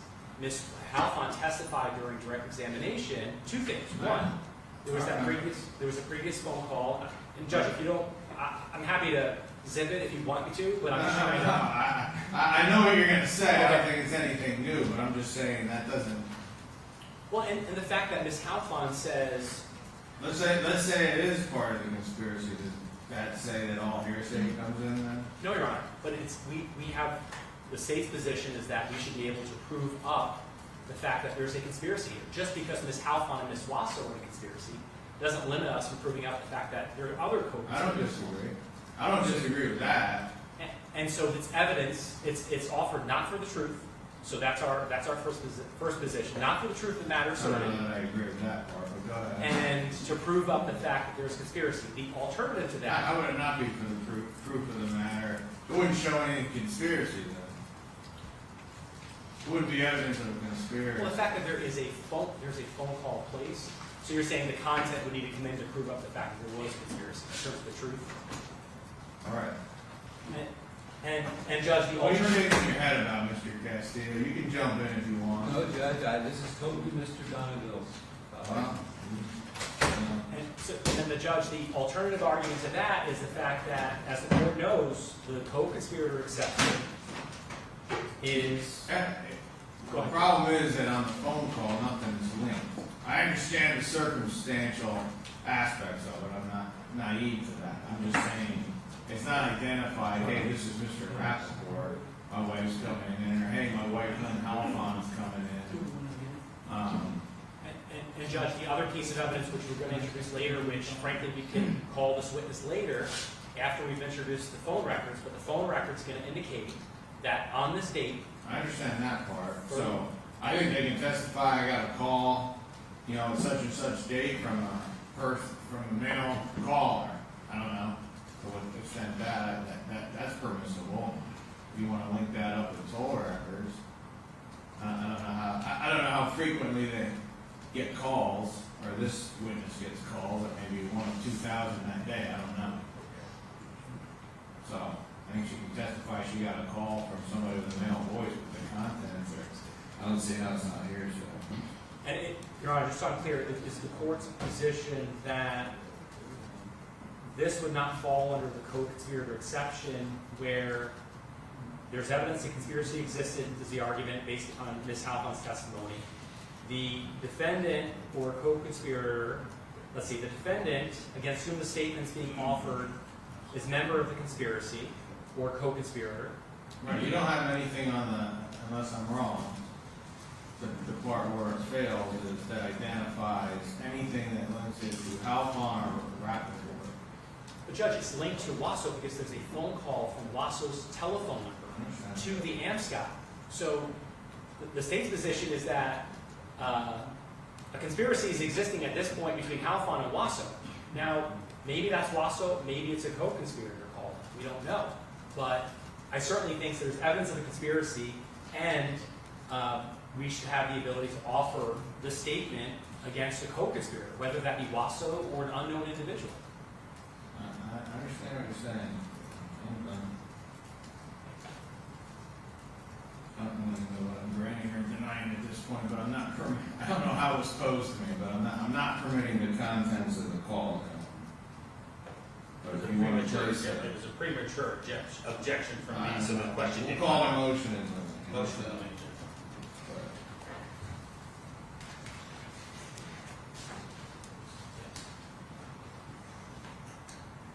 So I'll give you a minute to talk to your witness so that she's. Thank you.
have a seat. Jury's present, parties are present, defendant's present.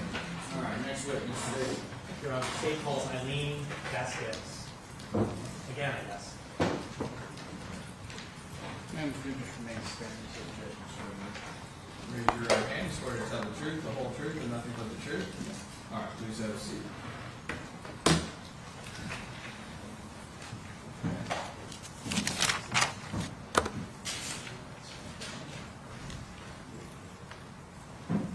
May I inquire, Your Honor? Yes. Thank you. Good afternoon, Ms. Vasquez. How are you? Good, thank you. Good. Ma'am, where are you currently employed? Amscott Financial, Okay. And how long have you worked for Amscott? 25 years. What's your role at Amscott? Branch manager or leader. Ms. Vasquez, did you go through a name change? Yes. All right. What was your previous? Williams. I went through the divorce. And what's your role as you said a branch manager? Yes. What's your role as a branch manager? We do all kind of stuff on the Amscott, like check cashing, Western Union, bill payments, kind of financial institution transactions. Okay. And do you work at the window at Amscott? Yes. And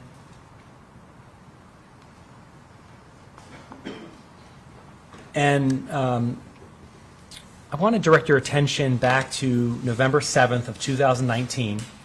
Which Amscott branch did you work at on November 7th of 2019?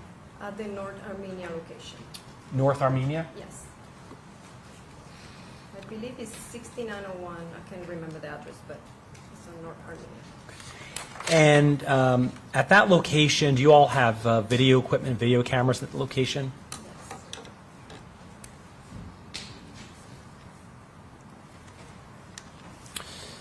Yes. That morning of November 7th, 2019, did you receive a phone call regarding a $1 million check that was coming in later that day?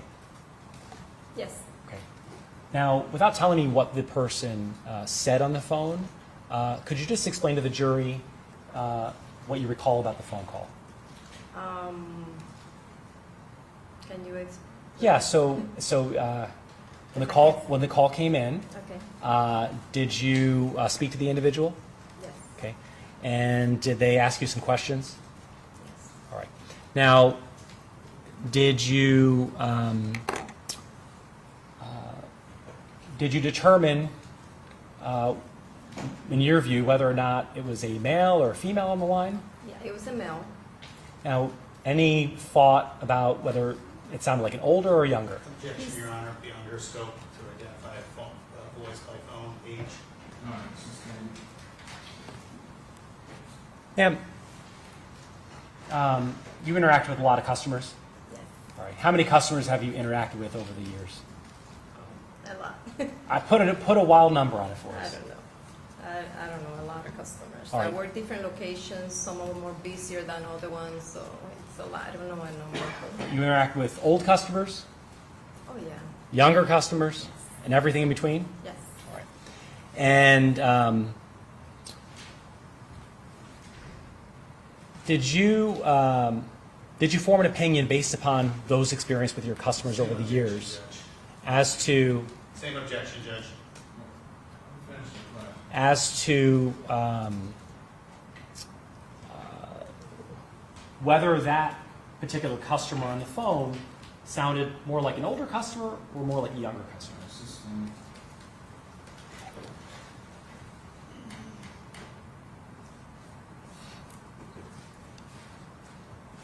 Did you notice anything about that particular caller? Anything jump out at you? Yeah, he had a lot of energy. Very, very straightforward, a lot of energy. Okay. When I talked to him, he was very intense kind of person. Okay. Intense? Yeah. And approximately 30 minutes later, after that call, did anyone arrive at the branch? Yes. Okay. Who arrived at the branch? Do you remember the person's name?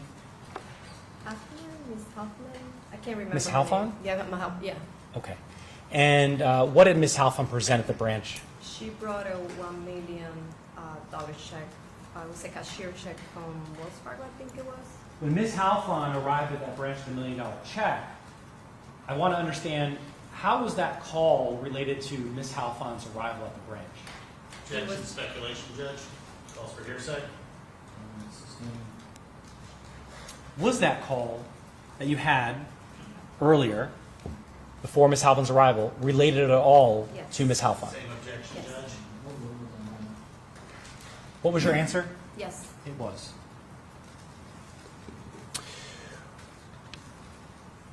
Now, what was Ms. Halfon there to do? Cash the check. Okay. What kind of check? It was a cashier check. It was, I believe it was Wells Fargo cashier check. What was the amount of the check? $1 million. Now, what are your kind of duties and responsibilities at AMSCOT in determining whether or not you can cash a check like that? Well, when we get a check, we ask questions to try to feel comfortable with the check. If it's a good check, what's the purpose of the check? What do you receive? Things like that. And depends on the amounts on the check. Me as a branch leader are allowed to approve or decline a check, but when it goes into a certain amount, we send it to our approval department. We call it clearing center, which is our corporate office. And they make the decision we can cash it or not. Did you do that in this situation? Yes. Right. Why ask questions of a customer? What's the purpose of that? Because we want to make, we want to feel comfortable that the check is good. You know, we get counterfeit checks all the time, and we get bad checks all the time. So we want to make sure the transaction makes sense. The check is good. It's going to clear the bank. There's no stop payments on the check. Understand. It's right here. Sorry about that. Your Honor, at this point, I did share this with the defense. The state has pre-marked States Exhibit 7 as well as 7A. These are certified business records with a certification attached from AMSCOT Financial Services. Shared with Mr. Lansky, and we offer them at this time. No objection, Judge. All right, same admitted.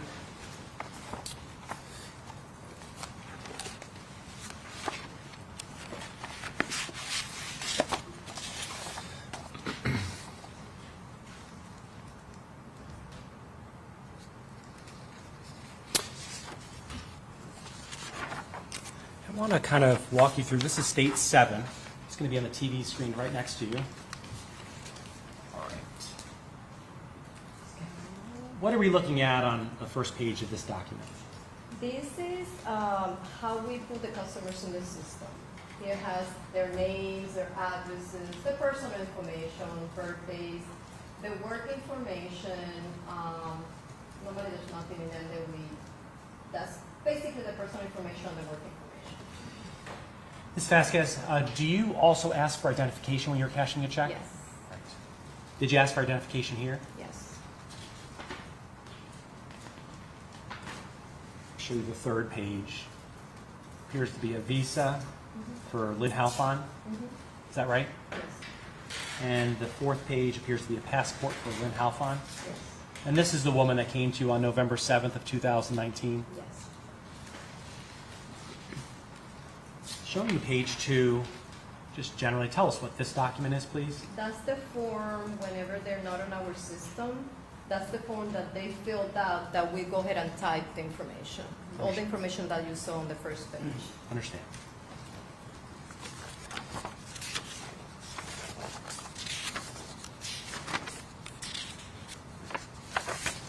Show you what's contained in States 7.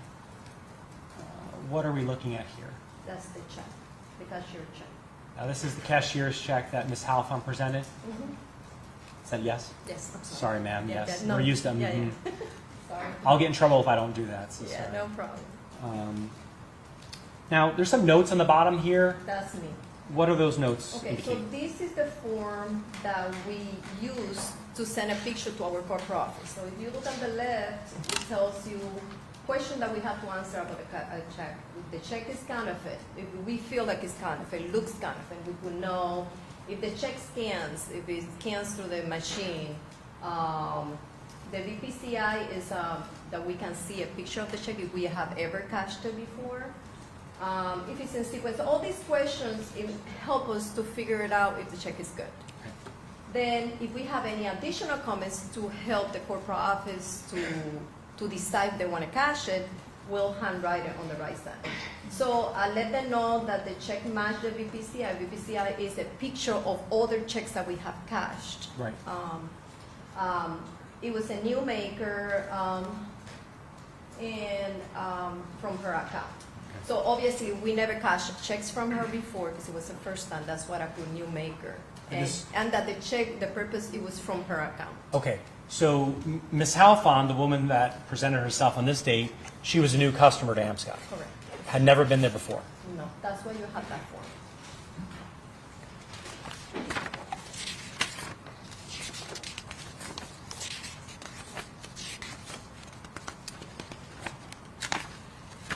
Now,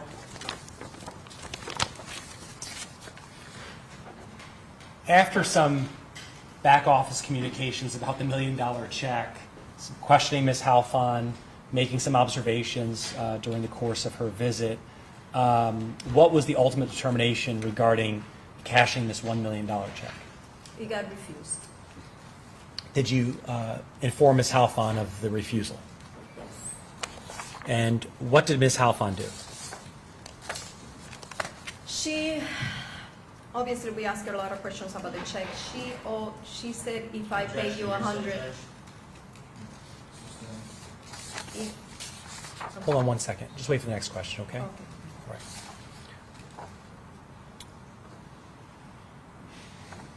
After you informed Ms. Halfon that you were unable to cash the $1 million check, you shared that with her, right? Right. How did she react? She wanted me to cash it. So she offered to cash Did you say $100,000. You're saying she said something to her.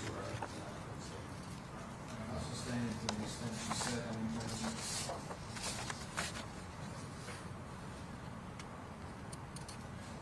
Do you charge a fee to cash a check? Yes.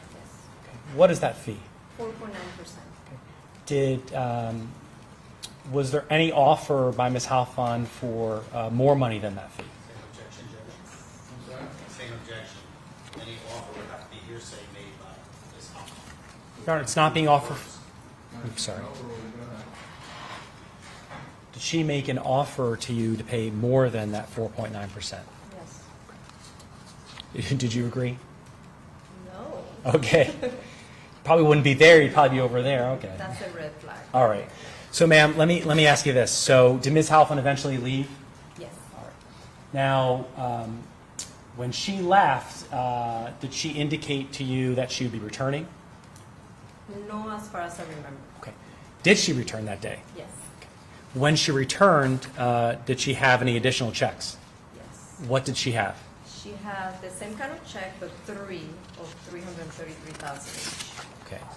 And I'm going to show you again State 7, which is an evidence. It's going to be on the screen next to you. Right. Oh, actually, this part. And was this one of the checks? Yes. There's three of them the same way. And I'm going to show you. This is now check number 666-120-1489. Same amount of money. Is that right? Mm-hmm. Yes. Sorry. Thank you. It's okay. And I'll show you the third check. And this is a check 666-120-1490. Yes. And that was for $333, and 34 cents. Yes. All right.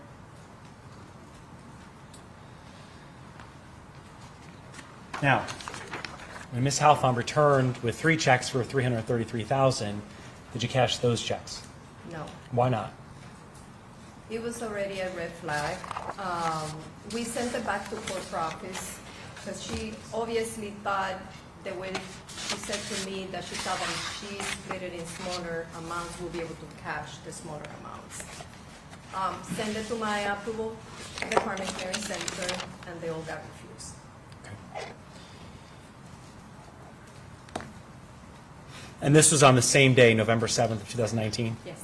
About how long after her initial visit in the morning? I believe about an hour. I really honestly don't remember exactly time, but it was not too far after she came in. I would say an hour.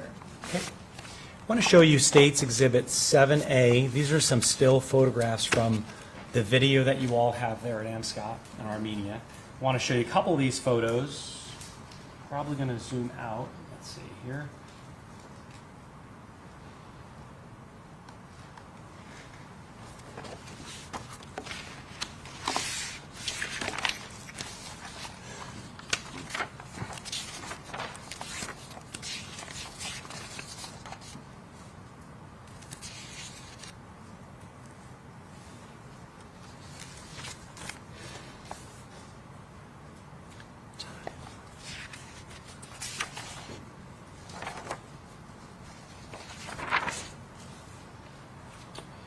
And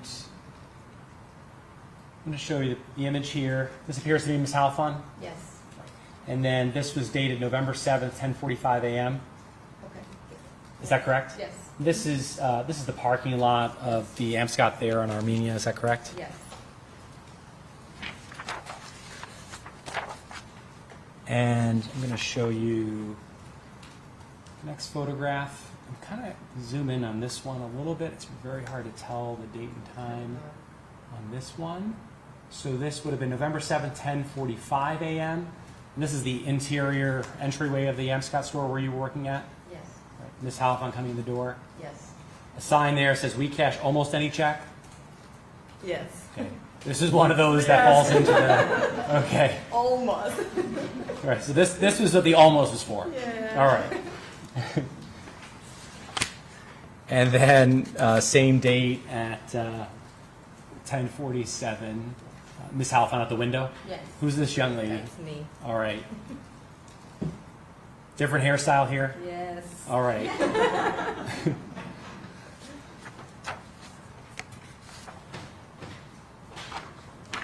And I'm going to show you,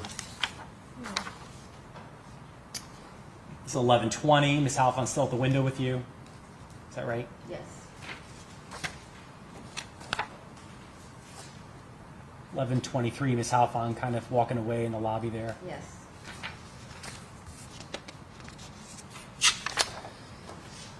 Ms. Halfon here, right? Yes. And do you see the phone in her hand in this photograph or still image? Yes. And then 11:23, November 7th, 11:23 on this still photograph from the video. It's contained in evidence in State 7. She appears to be leaving. And then back out in the parking lot, right? 11:23.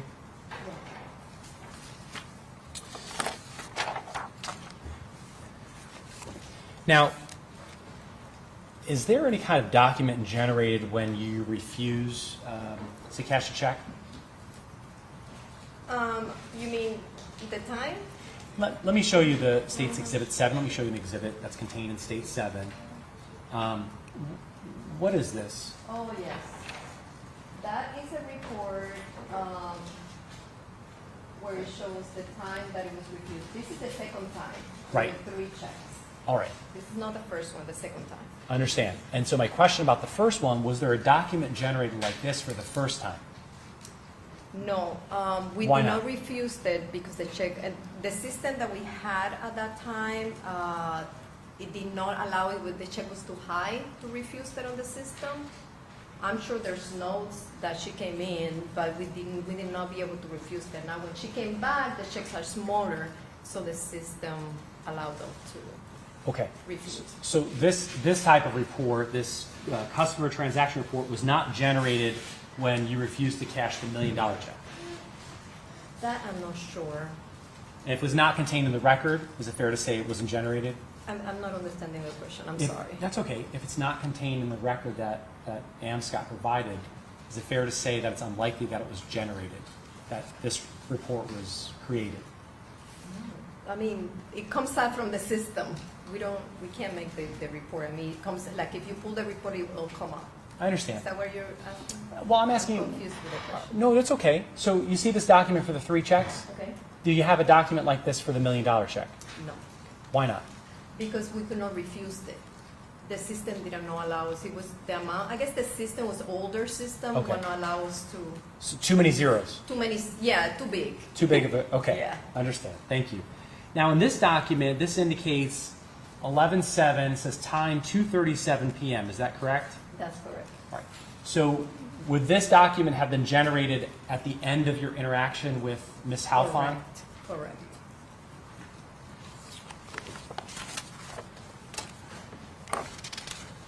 I want to show you state 7A, the still photograph. This indicates November 7th, 2:11 p.m. Is that correct?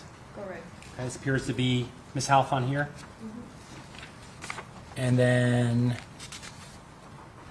November 19th, I'm sorry, November 7th of 2019, 2:22 p.m. That's Ms. Halfon. That's you again? Yes.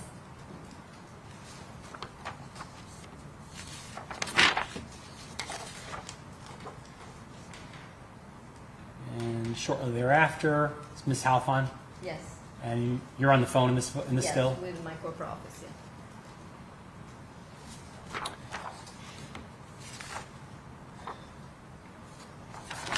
And then November 7th of 19, 2:43 p.m. This appears to be Ms. Halfon. Yes. And this is exterior of Amscott in the parking lot there. Yes. And then November 7th, 2019, 2:44 p.m. That's Ms. Halfon getting into a vehicle, correct? Yes. And that's your parking lot there, right? Yes.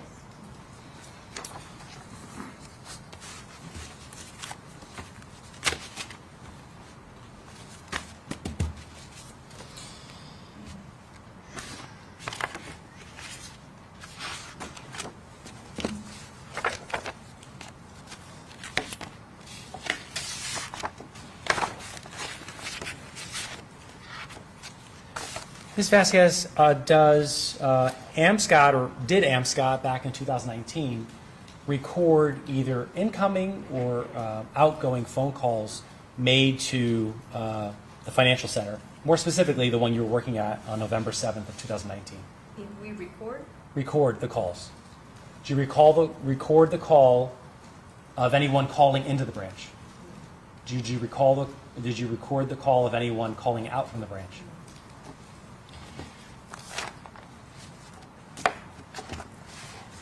So there's, just so we're clear, is there any recorded phone calls from November 7th of 2019 in the possession of Amscott Financial? That's all I have. Thank you. Ross?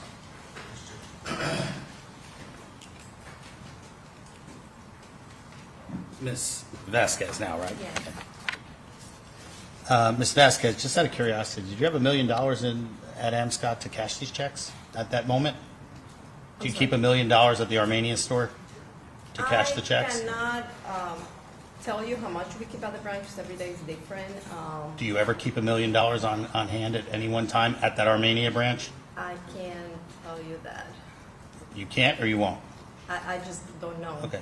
Well, you worked there as the branch manager, right? Yes. So did you ever cash more than $1 million of checks in one day in your career? I have not. No. Okay. Have you ever seen more than $1 million in the safe or in the vault at Amscott at any one time? No. Okay. So chances are you don't keep $1 million in there.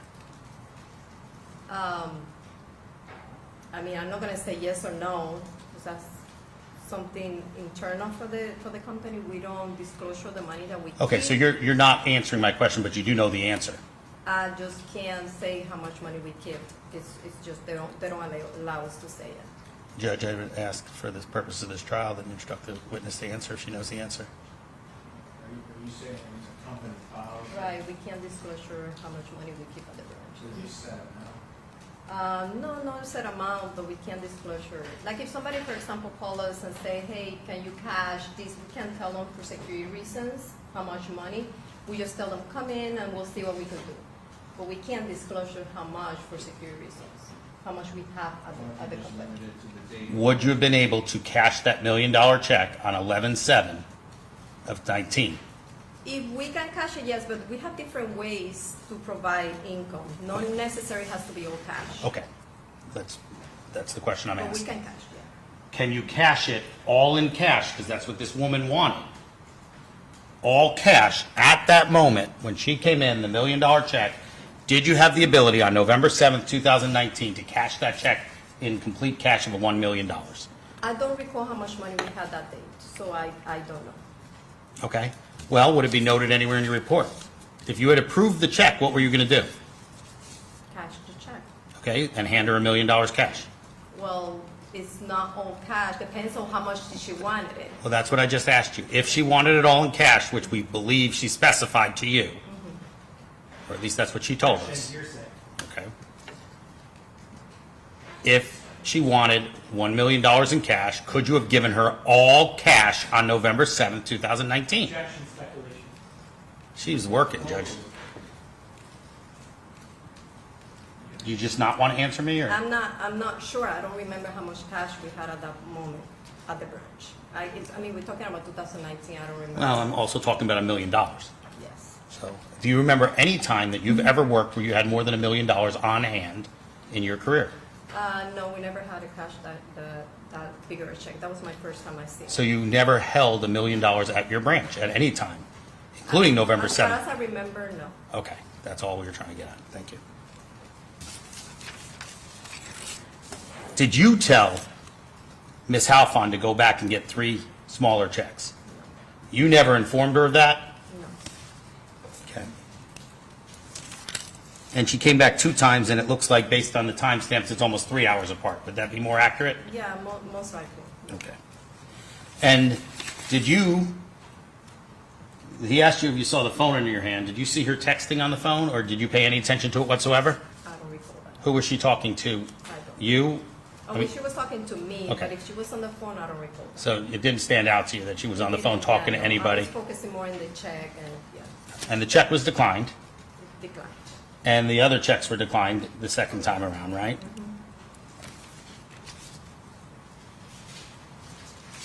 So,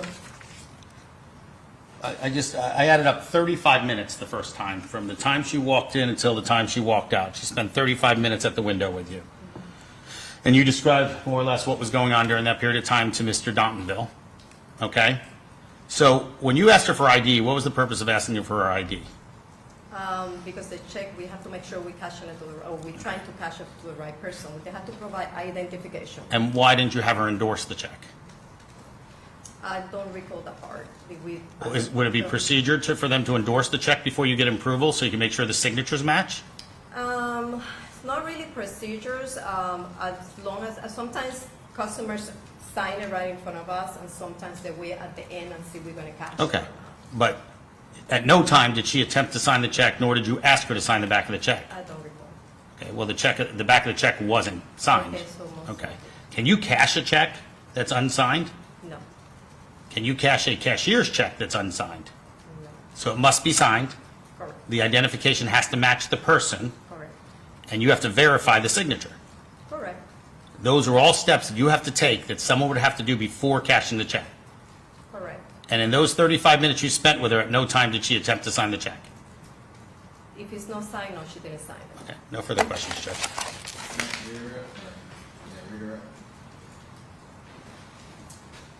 Vasquez, just to be clear, Armenia location, this Amscot location is here in Tampa in Hillsborough County. Correct. Now, did Ms. Halfon come in, was her request to cash the $1 million check? She wants to cash the check, yeah. When she came back later, was her request to cash those 3 checks for $333,000? Yes, Did she provide you with all the documentation and paperwork to allow her to do that? yes, Okay. Is it fair to say the only thing left for her to complete this transaction was to pick up a pen, sign the back of the check, yes, and for you to process it? yes, Everything else is ready to go. yes, She was waiting on your approval. yes. If you approved it, she just had to sign it. She just have to sign it. But you didn't approve it. No, You didn't approve it in the morning, no. and you didn't approve it in the afternoon. Thank you. Thank you, Your Honor. She excused? Yes, Your Honor. You're excused then. Thank you. All right, next witness. Richard Rappaport.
Judge, is this a microphone for the jury? Yours. Over the order. Pardon me? That's yours. No, but I'm saying, is this to amplify for the courtroom? Yes.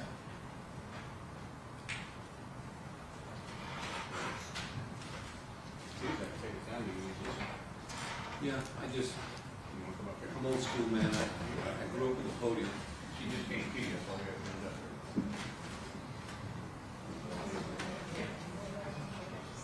is like this way, buddy.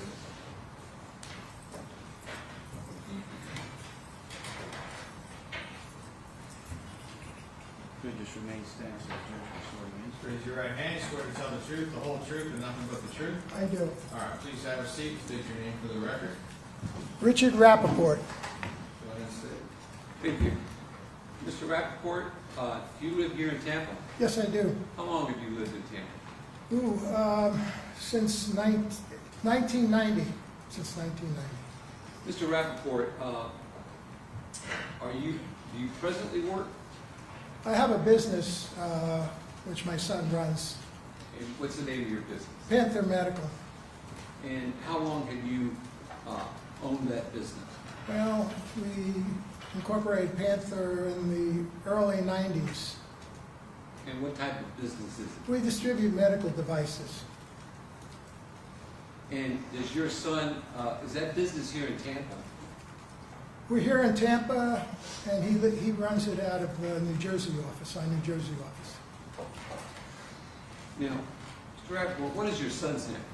Brian, And you have a daughter as well? Dana, And will she be Dana Titus? Dana Titus. And your son is Brian Rappaport. Correct. Now, are you married now? No, And when were you married to the woman, or were you married to the woman of your, the mother of your children? yes, we got married about 66 or 67. And how long did you and the first Mrs. Rappaport stay married? I think it was about 6.5 years, something like that. So, would it be fair to say that then you were divorced from her sometime in the early to mid-70s? I moved to Minneapolis for a job, and we were separated for a while, and then ultimately she met somebody and we got a formal divorce.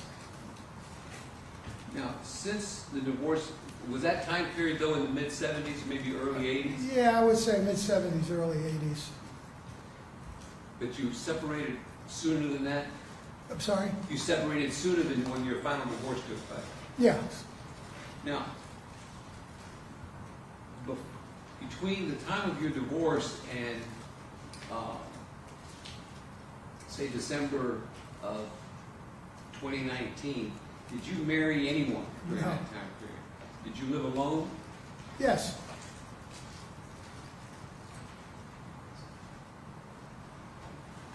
Mr. Rappaport, when you came down here in the early 90s, did you already have Panther Medical? No. If you let me finish the question, I know you're anxious to. You know the script, I know. You started that business once you were here? I worked as an independent rep when I got down here for another company. That was And in then sales? well, In sales? in sales, yes. And then you started Panther Medical, I think you said in the early 90s. It was, we started a company called Rehabilitation Systems with a partner that I knew from my previous job of representing another medical company. And ultimately, we fell out, and he went his way, I went my ways, and I got it restarted, and Panther Medical was started then. I forgot, it's probably in 95-ish, around there. And you were the owner of the company? Yes. Now, in December of 2000 and, well, even before that, in December of well, even before that, in 2018, did you meet a young lady, maybe even 17, meet a young lady by the name of Lin Halfon? Yes. Do you remember where it was that you met her? International Mall. Why were you at the mall?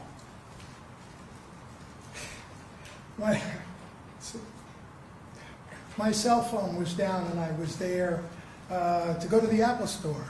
I never go to International Mall, but then I had to go to the Apple Store, and they said, take an hour, wander around the mall, and come back. And my life changed. So, and I assume you did that. You walked around the mall? Walked around the mall. And is that during the time period that you met Ms. Halfon? Yes. How did you meet her? Well, I was minding my own business, just walking along, when she approached me and asked me if I would look at her product. And had you ever seen her before that day? No. Did you stop and look at the products that she was selling? Yes, I did. Was there anything about her accent that got your attention? Yes, I noticed she had an accent and had a certain look, and I asked her if she was from Venezuela, and then she told me she was Israeli. And did the fact when she told you that she was from Israel, did that have any particular significance to you? Absolutely. Why so? Because I'm 100% Zionist for the state of Israel. And so right away she had credibility for With me, you? in some respect. Yeah. I had great respect for her just knowing she was from Israel. Now, do you remember how much you bought from her that first day? A lot more than I ever buy for myself. Face cream's in the neighborhood of a few $100s, close to $300, I think. I usually spend $20 on something.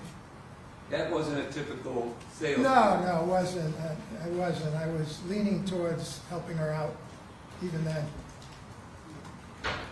And did you subsequent to that, did you even make more purchases from her? After the initial purchase, there was a little electronic device. I'm not sure what it was supposed to do, but she said if it doesn't work, give me a call, come back, and I'll take care of it, And so I went back. It didn't work. I went back, and that's it. Did you buy some more? I didn't buy any more of that. No. You didn't buy any more products? No more creams. No. Did there develop a friendship with Ms. Halfon after that first day? Yes. How often would you see her? We went to lunch that I distinctly remember once, and then I think we went to a couple of restaurants. It's kind of a blur to me now exactly how this developed to the extent it did, but we went to a couple of restaurants. What was your interest in Ms. Halfon? I thought she was an extremely, well, she's Israeli, so I had a lot to talk to with her. It was no problem for me to communicate with her. Her English was pretty good. And so there was things we discussed. The fact that she had served in the IDF, and I'm a supporter of that. So in any event, there was a lot to talk about. She had traveled to South America, did skydiving. I was interested in that. There's just a lot to talk about. I found her fascinating and interesting. And, you know, we had the same religion, and, you know, it just clicked a little bit there. Did she begin to ask you for money? Yeah, I don't remember the first time she directly asked me for money. It was more like it in a, you know, the sequence of events over the years, last 3 years, has kind of gotten a little hazy in my mind, you know, at what time we did this and that. But in any event, we became good friends. She also was into, you know, yoga, which I like, and she was into physical training, and I got her a trainer. And what else? You know, eventually, after this, somehow it led to the, you know, me getting her own apartment. Yeah. Did she at some time during your relationship with her tell you that her mother was sick? She told me her mother had cancer at some point. Did you believe her? You know, I've had experience with women from other countries that have made that claim to get money. I didn't really believe it, but something about Lynn, I didn't want to call her on it. Did you give her money for her family because her mother, she told you her mother had cancer? Not specific, well, I remember telling her, hey, Lynn, listen, have your doctor send me some hospital bills, okay? Have them send me some hospital, I'll help you out. I'll help you out with this. Said, oh, Ricky, you know, it's too much money. Send me some hospital bills, because at that point I wanted to, you know, see that it was a real story. Well, never got the bills. And then the issue came up where her father was being pursued by Israeli gangsters over a gambling debt, and she needed money to smooth that over, to make that go away. Did you give her money for that too? I gave her money for that. Again, I was like, you know. No, I don't. What do you mean? You know, it was one of those things that just didn't add up. But with Lynn, I just didn't want to call her on things. You know, hard to say. Hard to say why in looking back, seeing what it developed, you know. Hard to, you know, believe myself that I didn't call her out on several occasions like that. You didn't believe you didn't want to believe she was lying to you? Yeah, I didn't believe she was a fake. You know, basically.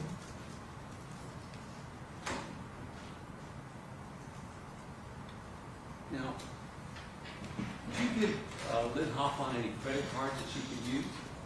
I think I did at one time, yes. I'm not sure exactly when it was and what she had planned for the use of it.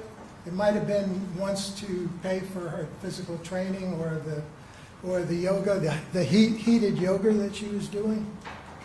Did you give her the cards for her to I think carry? so, yeah, I think so. You know? I mean, to carry with her, to use. Yeah, I think I gave her a card at one time. Just Not one or 100. more than one? Maybe more than once. No, not once, but more than one card. Oh, no, I don't know. It's going back a few years now. Now, when you would get the bills for your credit cards, how would you pay it? I would write checks from From your back in account Tampa. here? What? I'm saying from an account here in Hillsborough County? Yeah. Did you ever look at those credit cards, bills, to see what was being charged on your credit cards? Yeah, I did. And did it seem like there was a lot of bills on there that you didn't understand, or purchases that you didn't understand? You know, like I said, you know, before, Nothing really stood out to me until I got bills, and by that time, I believe she was incarcerated, and then these bills came in from the different trips because she'd gone up to New Jersey and spent all this money for, you know, delivery of food and whatever. And then there was, you know, an expense for from a jewelry store. I thought it was down South Florida. I don't know. But at that time, she was basically incarcerated. And when I got that bill, and I don't recall getting anything before that, but, you know, as far as an outlandish bill that she abused the card.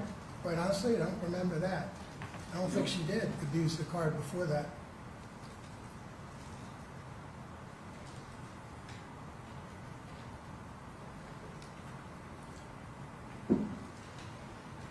Typically, Mr. Rappaport, how much do you, during that time period, how much did you charge per month for your expenses? For what? For anything? How much did you put on your card? On my credit card? Yeah. I don't know. I don't remember. Sometimes it was 3,000. Sometimes it was 12,000. Who knows? Did you put on there? Or Yeah, something? stuff that I order a lot of. You know, like I order a lot of bicycle gear and stuff online, and you know. So yeah, I mean, it's that kind of stuff. I see you have an injury now to your shoulder. Yeah. How did you get that? I was out riding on my bike, and I was hit by a van.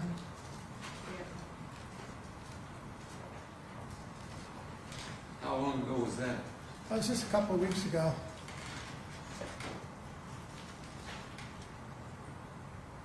Is that an activity that you enjoy participating in, riding a bike? Yeah, I've had a lot of accidents. This is one of the less serious ones, but I always come back stronger. How old are you, Mr. Rappaport? 80.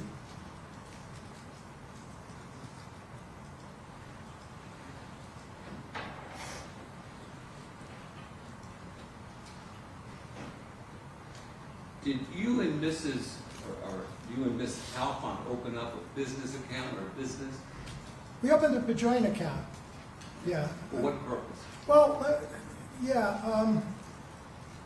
Just trying to remember. I think there was one joint account that was not related to the business, and there was one account called Lyncha, which was the name she gave to the business that we incorporated together as partners.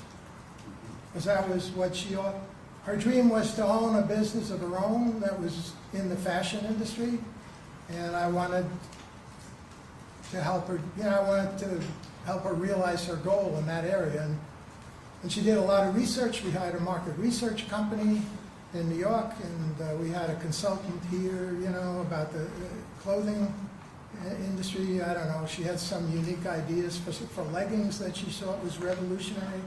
But basically, I was doing it, you know, to make her happy, to give her something to do.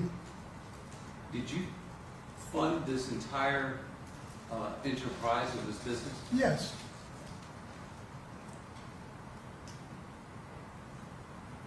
So the deposits into the business account all came from you? Yes. And you said there was another account that you and her shared? There's an account at Wells Fargo. I'm trying to think if, I don't remember. Lyncher was a separate account, okay? And if I would put money into Lyncher from my accounts and pay our bills that were related to this startup through Lyncher Corporation. How about the other account? The one, did you have another account that you shared with her? Yeah, I think it was a different account now, going back at Wells Fargo, which had about 16. It was a joint account, but it was totally funded by me, yeah. How much was in that account? I thought about 16 grand. And was there anything left in that account? No, it was wiped out about the same time that this whole thing came down.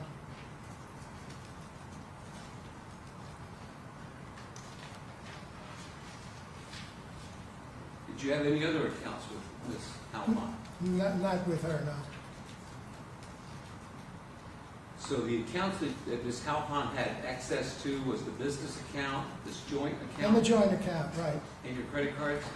And she had use of the credit card at certain times, yeah.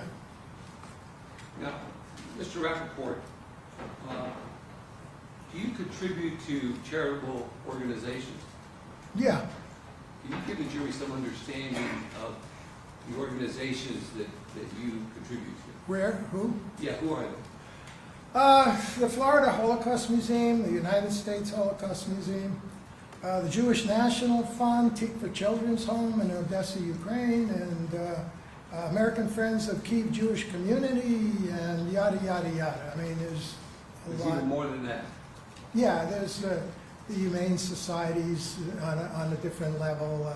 It comes up. There's an ambulance company in Israel that solicits money, and you know, for me, and various groups know they can approach me. I will say that in this regard, I'm very conservative. I will not donate to an organization unless they're a 4-star on Charity Navigator. So in that case, I do my due diligence with who I donate to. There must be 4 stars, minimum 3. I don't want to ask you about how much you give to each organization, but typically, what is the range, you know, that you would give, the lowest amount you give to the highest amount that you give to each one? I mean, it could be, you know, just in the mail, you know, save the donkeys, you know. Just using that as an example because I'm talking about the amount I get so many, my mail is this with, and probably everybody does. Once you're on the list, you just get all the mail. In any event, but it could be from 500,000 up to, for one organization was 100,000 a year. Okay. And the other organizations were less? Were less, but also, you know, like the museum, my commitment was like 30 to 40,000 a year, the Holocaust Museum. And I sponsored the annual fundraising event and a seminar on anti-Semitism that every year. And how much is that? It depends on the speaker they're going to bring in. One year they brought in 2 speakers from New York, and then they brought in someone last time from England, and that was around 15 grand. 15? Yeah. Would it be fair to say that you give a substantial amount to charity every year? I try. I try to do my best. Did you ever take Lin to any of these charitable Yes. Events? Yes. Yes. So Lin was aware that you had donated to charities and were active in donating to charities. She knew every organization that I supported.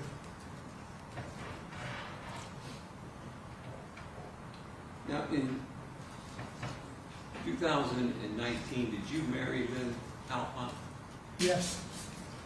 Prior to marrying Lin Halfon, were you aware that one of the things that she really wanted was to stay in the United States? Yes. Did you consult with Lin Halfon and anyone else to see if there was any way that she could remain in the United States? We called the Israeli consulate in Miami, was one thing. I called some Israeli friends I knew, you know, went on the internet. It all came down to that there was no other way for her to stay. Other than for you to marry her? Correct. Were you aware that she had been previously married in an effort to stay in the United States? Not at that time, no. I only became aware of it after from the prosecutor. Well, did you give her any money to pay her first husband?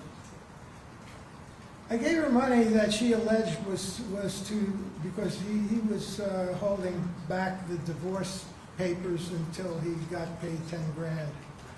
10 grand, and you know, I don't know whether that was real or whether it wound up in you know where, to who you know who. Did you give her money to pay her first husband? Yeah, to pay him off so he could sign the papers. So that she could then marry you? So then we could get married, which we went for the license pretty much directly after the divorce was finalized with the first husband. Prior to the marriage, did you and Lynn go to a lawyer for a prenup? We did go Prenup to a to lawyer agree. for a prenup, yes. Whose idea was it to get a prenup? It was my idea. Why were you interested in it? Well, I mean, common sense, at least I showed some common sense in the situation. She didn't object, you know, to that. And she always said, I don't want your money, you know. And so I just thought it was the normal thing you do when there's such a glaring age difference between the two parties. It made common sense to me. So we did. We got it. Were you interested in protecting your assets for your children? Yes.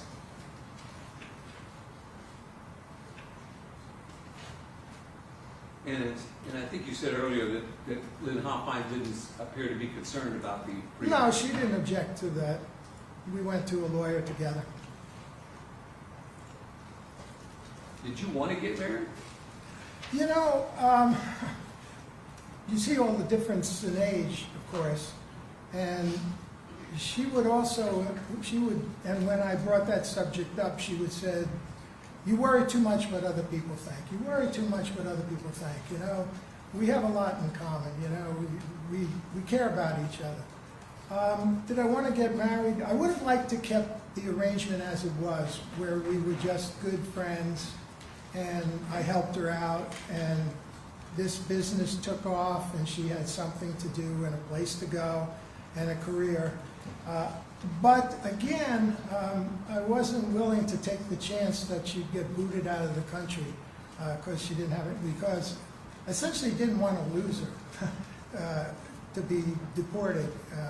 So I agreed to get married, and that was it, you know. Went to a courthouse in Sarasota. Did you love her? I did love her. Yeah, I mean, I did love her. Sometimes I thought of Lynn as the little sister that I never had, rather than as a lover. But I loved her, using that word to encompass, you know, loving her almost like the little sister I never had, and then also as somebody, a partner, somebody that I really, really cared about. Now, you had alluded earlier to a subject that had come up toward the end of your relationship with Lynn when she was arrested. Had you made any plans with Lin Halfon to purchase, you thought to purchase a condominium? Yes. Where was it at? It was in downtown St. Petersburg, overlooking the marina, called The One. Had you ever been there before? No, I'd never been there before. How was the whole idea of purchasing a condominium, how did that come up? Well, and it made perfect sense. You know, she knew my financial situation, and she said, you know, you don't make investments. You know, you got too strong a cash position. You know, to make investments, you should buy a condominium. It's a good investment. And it's too much trouble then. You know, it's a good investment. So I agreed. She wanted something at the beach. I said, nah, I don't like the beach. I'm not going to the beach. I want something maybe in downtown St. Pete. Okay, I like downtown St. Pete. So we went, she got a real estate person to show us around. Was that a condominium that you or her or both of you were going to live in? We were going to buy it, well, we talked about it. I was going to buy it as an investment initially because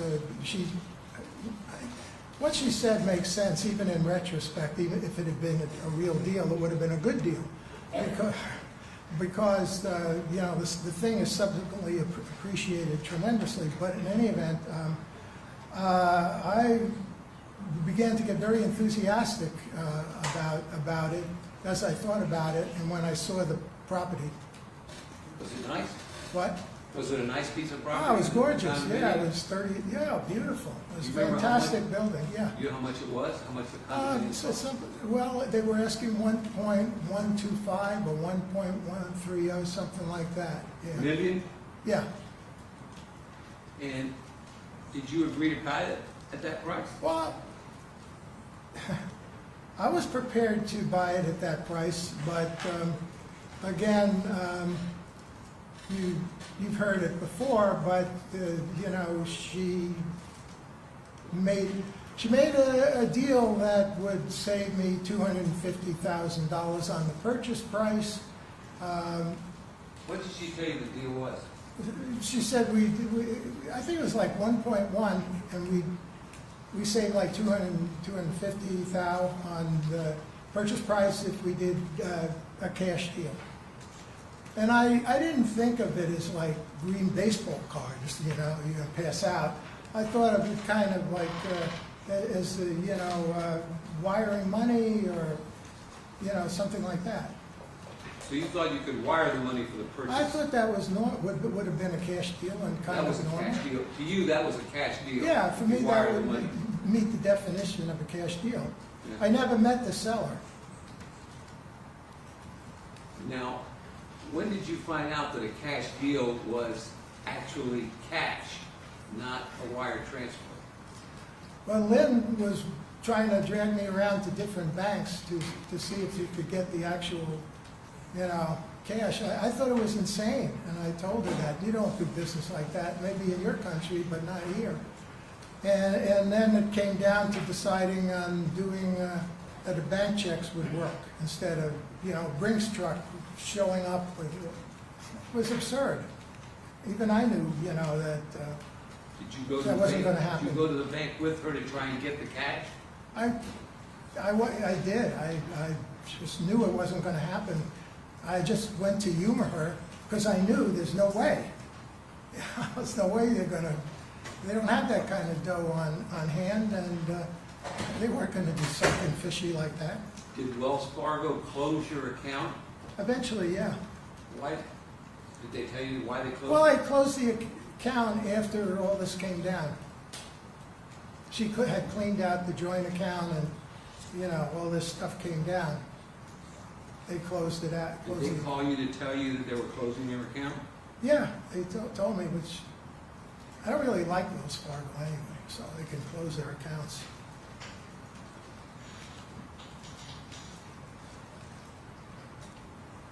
Did you send Lynn to pick up the check when when Wells Fargo closed the account?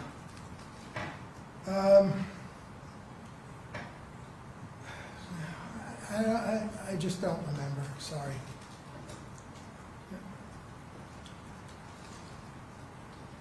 Now, were you planning the weekend that the check, that Wells Fargo closed the account and the check was being cashed, or at least was being given to you?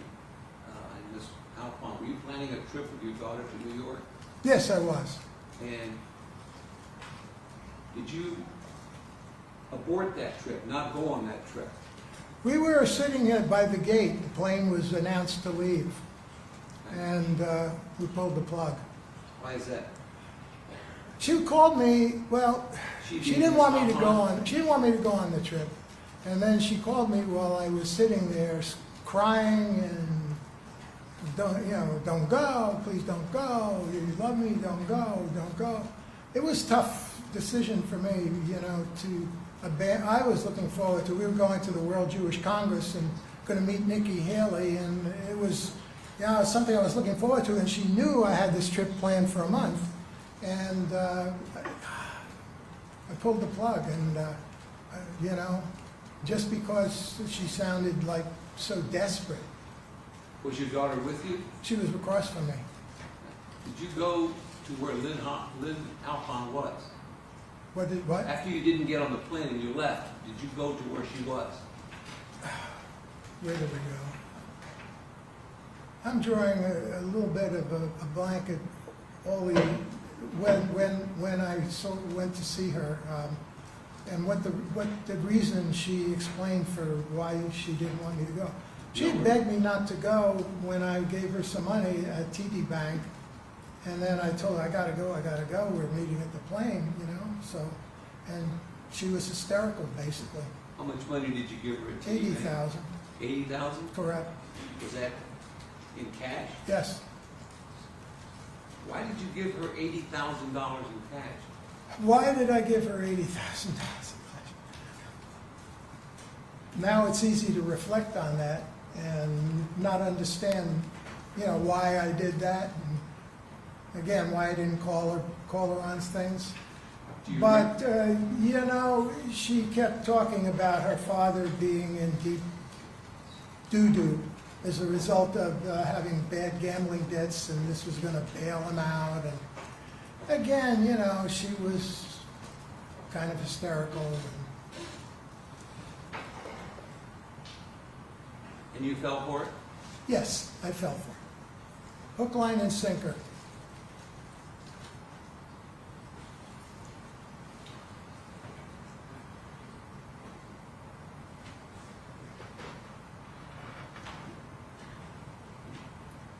Mr. Rappaport, if you had known what Lin Halfon was doing with the money that you were providing her with, Yes. and that she was giving it to a psychic, No, would you have given it to her? no, no way.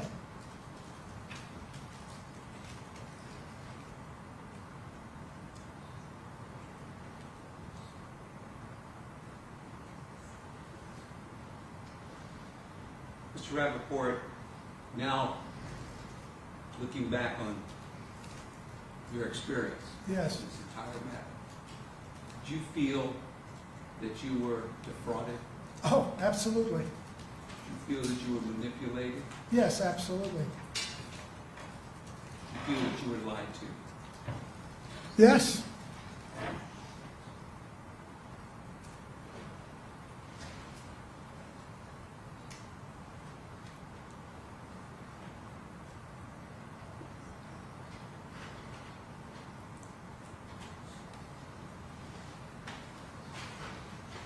When you said that your daughter was with you at the airport, Yeah. Lynn called and you aborted the plane trip to New York. Yeah. In the days following that, did you try and get the check back from, the cashier's check back from Lynn Halfon? I did try to communicate with her about returning the checks. She always had some excuse, and I was not as demanding as I should have been. Was your son and your daughter both encouraging you to be more aggressive in getting it back? Absolutely, you know, they had my back the whole way through this whole thing, and I will say, you know, really proud of them. Yeah, I mean, looking back, there's a lot of things, obviously, I wish I had done differently. Did the police come to talk to you at your condominium? They came to talk to me, yes. Did you tell them that you wanted to give Lynn more time to return the checks? Basically, I said something like that, yes. You didn't want to press charges at the time they first approached you? No, didn't, still believed in her. A little bit less, but still believed that she couldn't possibly do what she ultimately did.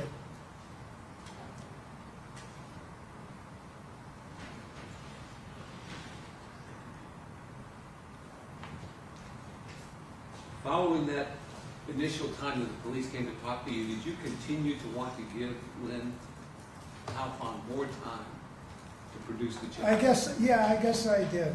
I did drag my feet on reporting her.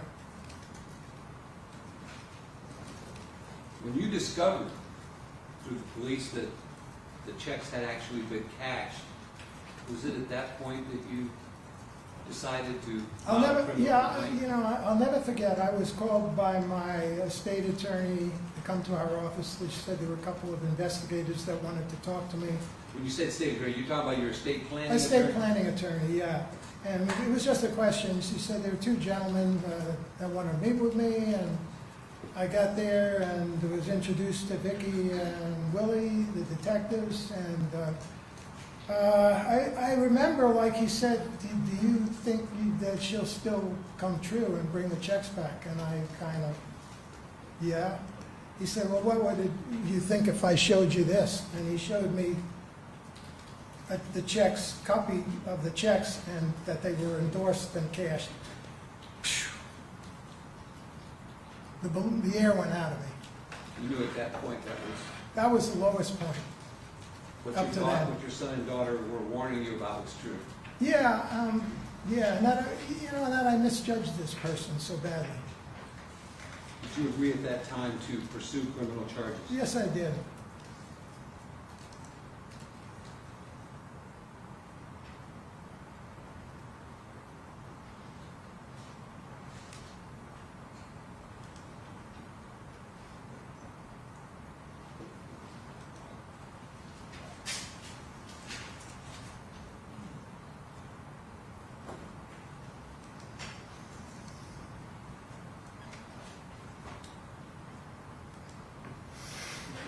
Speak, Mr.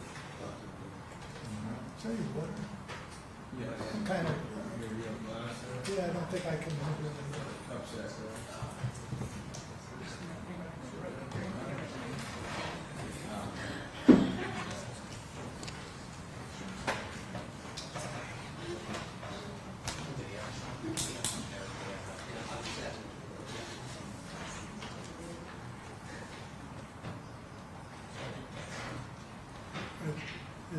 Thank you.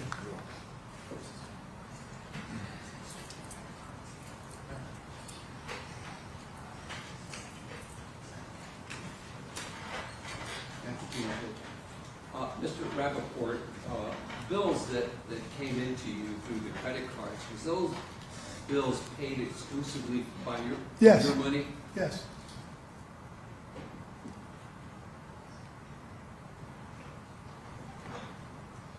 And the checks that the detective showed you, Yes. The cashier's checks, what they were Yes, yes. did you sign those checks? Did you? No. So if those checks had something that said Richard Rappaport, They it did. it wasn't your signature. No.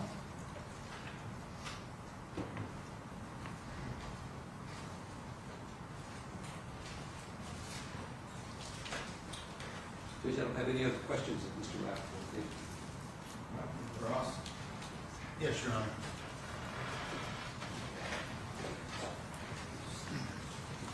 Definitely afternoon. Good afternoon, Mr. Hi, Rappaport. Mr. Lansky. And we've met a couple of times. Yes, we Obviously, we're on opposite sides of this, but we share some similarities, of course. That's The way it is.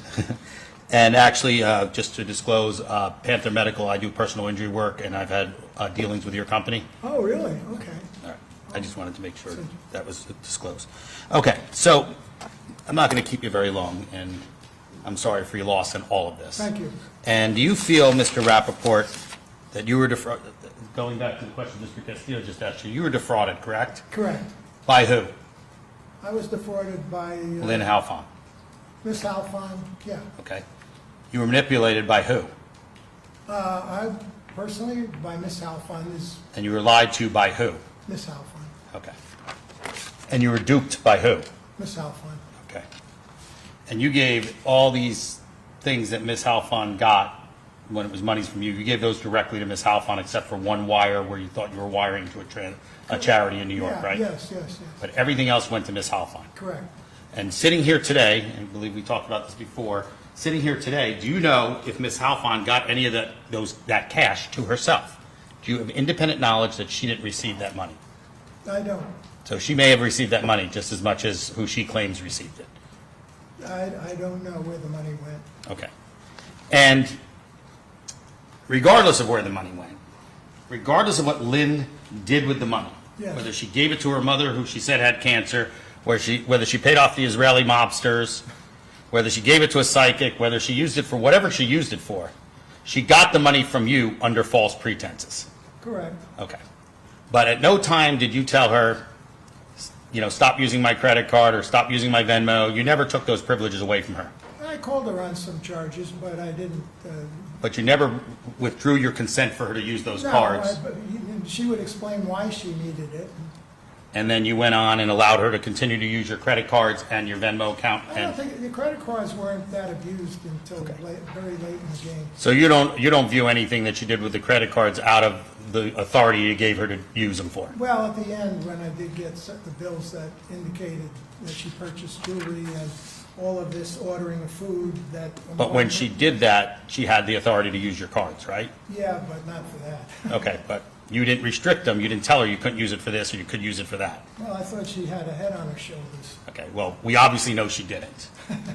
Would you agree with that? Apparently, yeah. All right, you know what the term gold digger means? Who doesn't? Do you think Lin Halfon's a gold digger? Well, I guess. In retrospect now. You know, it's still hard for me to label her in any which way. I think she has some psychological things that she has to deal with. I'd say that if I saw what happened to an individual on American Greed or one Right. of those programs I follow, I probably would say, yeah, that young girl's a gold digger, this old guy, you know. Okay. And she sought you out. You didn't go up to her kiosk that very first time, right? I usually don't pay any attention to kiosks. Well, because you know you're going to spend more than the $20 you normally spend if you walk up to a kiosk looking for something. Well, I never listen to them. I usually blow them off. Okay.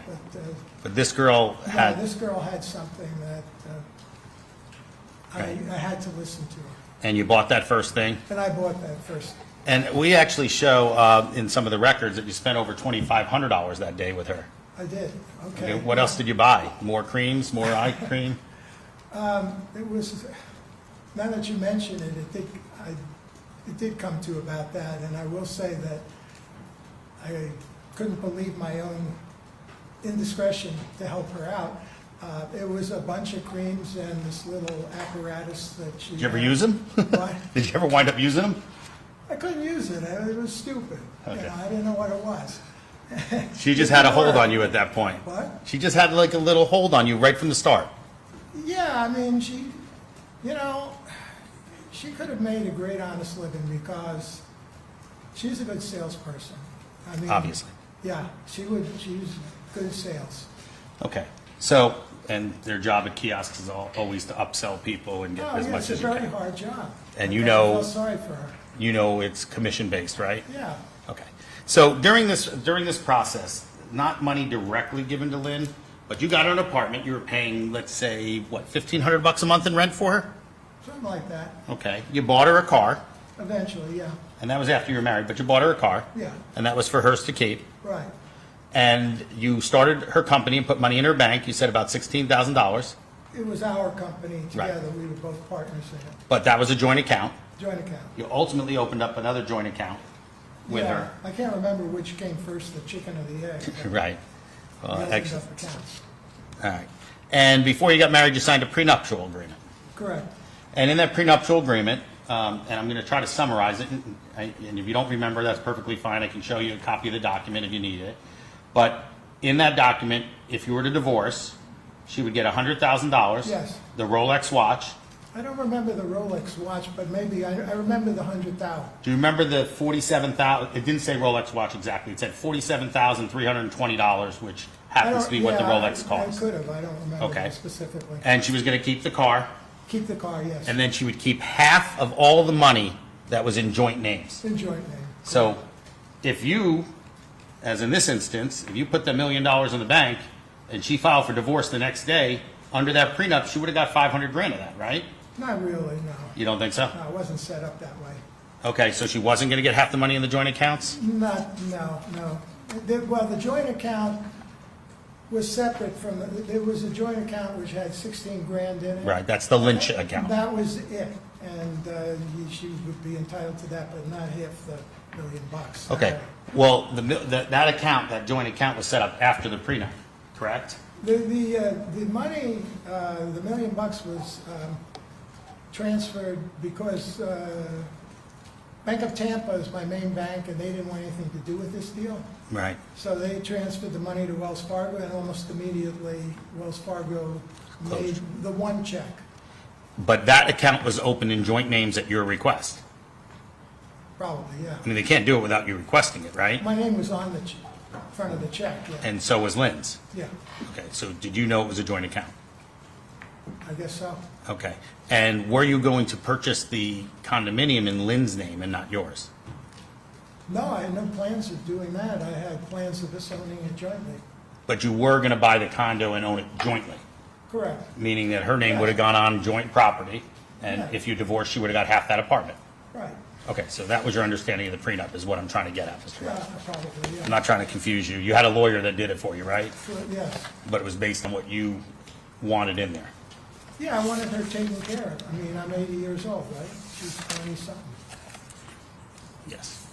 And you just wanted to help this woman. Correct. It didn't matter what she said or what she needed, you helped her. Yeah, looking back, hindsight is 20/20, of course. There were a lot of red flags that waved in front of Rick, you know? Right. But. You wanted to it trust her. just, okay, but maybe it's not what it seems, but maybe it's, okay. Were you blinded, and I know it's a different kind of love, you described it as like a little sister kind of love. Were you blinded by the love in this situation, that whatever she said, you were going to, even though you doubted her, you were still giving her the benefit of the doubt? We had arguments over things, but ultimately, I think that's a pretty accurate statement. Ultimately, you never said no to her. No. Not once. Right. So I she- have said no to her on things, but nothing major like we're talking about now. Right. And you didn't say no on the $1 million. On the condo purchase, but not to dispose of it willy-nilly. Right. Did she complain, did she come clean to you when she wanted you to stay in this country, in this, before, without going to New York? She knew, did you know, were you able to tell whether she knew that Dana found out about you guys? Did you tell her that? I didn't know if she knew specifically, but she was afraid of them. And you never told your kids about your marriage? Not until that day at the airport. Well, that's all the way in November, right? Yeah. So you were married over a year at that point? Yeah. And you never told them why? I never told them because they would disapprove. I would naturally disapprove. And I think you indicated Dana would have been livid mad. That's an understatement. Okay. So you were worried about what they would say if they knew the Of course, situation? you know, their number one priority was them, and but Lynn was moving up there, you know, in terms of. I mean, she was what I cared about at the time. And you cared about her so much that you actually canceled the trip that you were looking very forward to with your daughter to the Jewish Congress up in New Yeah, York. yes, To, yes. to help her because she was hysterical crying. Correct. And did you ever learn that she wasn't buying an apartment before the arrest? No. Okay. So she never told you any time that, hey, I'm just scared, I need help, I need to be safe? No, she never said anything like that. to So me. she never told you that at one She time? never told me that the deal wouldn't go through. So you would have remembered if she had Yes, told you of that? course. Because at that time, at first I was not excited about owning a property, but when I saw it and thought about it and realized potential, I was excited to own that unit. Now, you've learned a lot about this case, that the checks were eventually cashed in New York and people were charged, correct? In New Jersey. In New Jersey, I apologize, New Jersey. And Brian, your son's from New Jersey, right? Yes, Is it Brian or Ryan? Brian. B. B. Right. Okay, did you know about Brian's relationship with Joe Lepresti, the guy who owned the check cashing place, that they had a 12-year friendship? The name, like if, the name rang a bell when I first heard it as somebody that Brian might have talked about involving a poker match or something. So a poker buddy. Yeah, they went to these, well, he was just somebody that they went to these games in people's houses, you know? Right, home You know- games. You know the scene. Oh, I know, yeah. It's Jersey, right? Yeah, I was born in Jersey, raised in Yeah, Jersey, so you're I a know the Jersey scene. boy. Yes, know the scene Yeah. very well.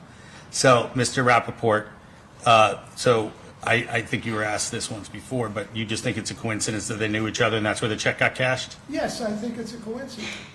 What kind of a coincidence is it that you were born in Marlboro, New Jersey, the same place my son is from? I mean, and here you are. I was born in What a Freehold, but coincidence. yeah. What a Thanks for coincidence. remembering. Yeah. You were born in Marlboro, New Jersey. No, That's yeah, a coincidence. Yeah, that is a coincidence. Things happen, Yeah, coincidence. okay. I'll read But did you know that they were texting with each other before, during, and after the checks were cashed? I didn't know anything. Okay, have you seen those text messages now since that date? No, Okay, so those were never provided to you? no. Okay. Now, Brian and Dana both tried to convince you to stop payment on these checks, Yes, okay? And had you alleged fraud at the time prior to the first check being cashed, they would have been able to do this? Was that your understanding? say that again? Had you agreed to press charges and alleged fraud against Lin Halfon right from the beginning on November 8th, they would have had time before November 22nd when the first check was cashed to stop payment. I think that's possible, yeah. Okay. And Dana and Brian were urging you to stop payment on the checks? They were. Okay. And you, on not one occasion, but two occasions, said, no, give her more time. Give her more time. And by the time you finally agreed to press charges, all the checks were cashed.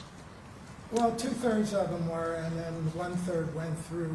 But it was already cashed on Yeah, 12/6, and I yeah, think you agreed yeah. on 12/7, is that correct? That's what I think. 12/10, yeah. okay.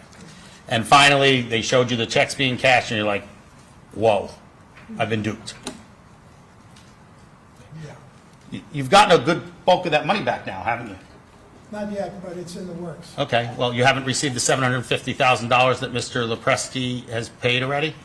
It's in, what do you call it, Escrow? escrow. Okay. And he's also agreed pursuant to his plea agreement to pay you another $250,000. Correct. Okay, and you got only $50,000 back from Lynn? It's symbolic, the 50,000, because that was the price of her wedding present, the watch. Okay. So to me, it was just symbolic that the 50,000 was more than 50,000 in my mind. Right, but you got a lot more than that with the Lyncha and the apartment and the car and all those Oh, things that yeah, you saw. she, Okay. And sitting here today, you don't know if she kept any of the cash that you gave her? I don't Or know. if she gave it? You have no idea? No idea. Okay. And all during this time, you were freely and voluntarily allowing her to get that money from you? Nobody put a gun to your head, she didn't threaten you, she just cried, acted angry, told you lies. Would that be accurate? Yeah. So nobody forced you to give it to her, you could have at any time said, hey, the You well is talking dry, about you mean the checks or everything. support, yeah, paying for the condo? Well, not just the condo, I'm talking about the 5,000 here, the 5,000 here, the Venmo, the credit Yeah, cards, I all that was- stuff. Yeah, I was giving it to her. And she had your permission, like you said, to use those things. But the bottom line is, nobody put a gun to your head, nobody threatened you with bodily harm, she just knew how to manipulate you, correct? She was good.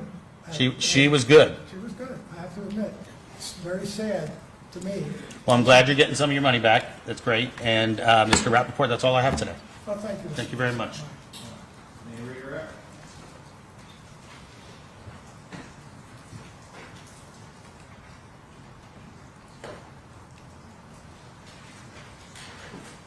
Mr. Rappaport, Yes, was it ever your intention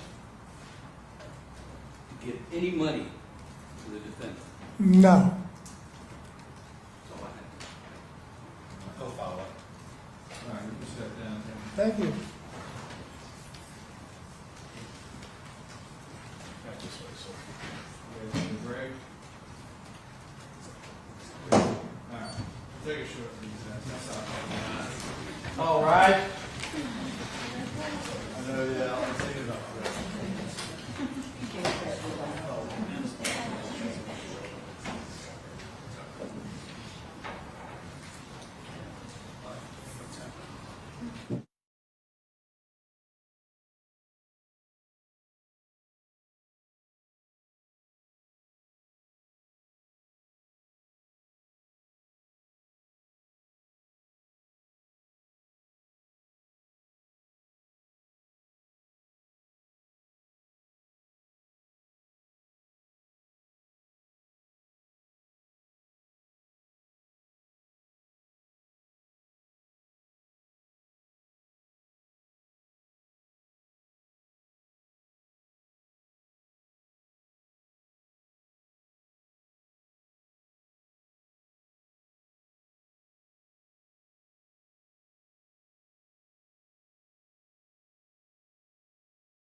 on the record. On Agent Morris. I spoke to her by phone a few minutes ago. She indicated that her sister had moved down from up north, that she has serious health issues. She's her primary caregiver. She lives with her and has seizures and a whole host of issues. I asked her if she could possibly testify via Zoom. She expressed some concerns about that, leaving her sister for any period of time. I asked her to just remain by the phone, so if the court or counsel and all of us wanted to call her, we could do that. So I'm not sure how Your Honor wants to proceed, or Mr. Lansky wants to proceed. Well, we can take that up on another break. Okay.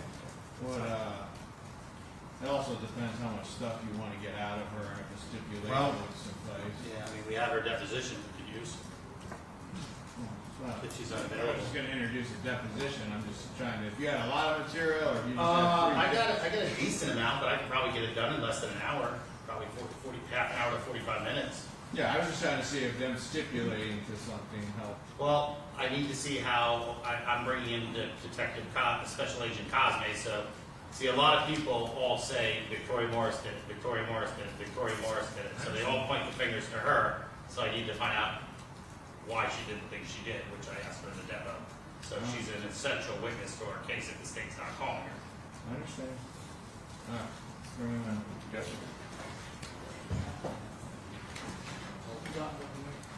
Yes, thank you.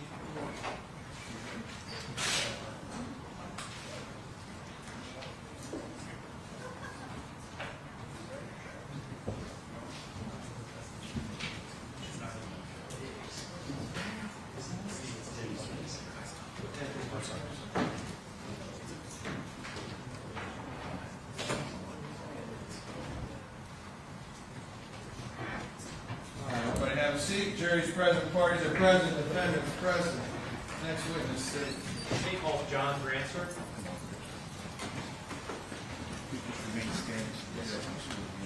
Raise your right hand, swear to tell the truth, the whole truth, and nothing but the truth. All right, please have a seat and state your name for the record. John Branson. You can move that microphone. Thank you, John Your Honor. Branson. Okay, thank you, Your Honor. Okay, Mr. Granser, good afternoon. Good afternoon. Where do you currently live? Staten Island, New York. How long have you lived in Staten Island? It's about 12 years. And how far have you gone in school? Well, junior high, seventh grade. 7th grade. Could you either maybe move closer to the mic or get a little? I can barely hear you, and I'm standing right here. Okay. So, all right. Did you graduate from junior high? No. When did you go to junior high? I want to say I probably got out in 1984. Okay. How old are you? 51. Do you have any? Are you married? Yes. Any children? Yes. How many children? 5. When you left junior high, did you go to work? Yes. What kind of work did you do initially? Auto work, auto body, detailing.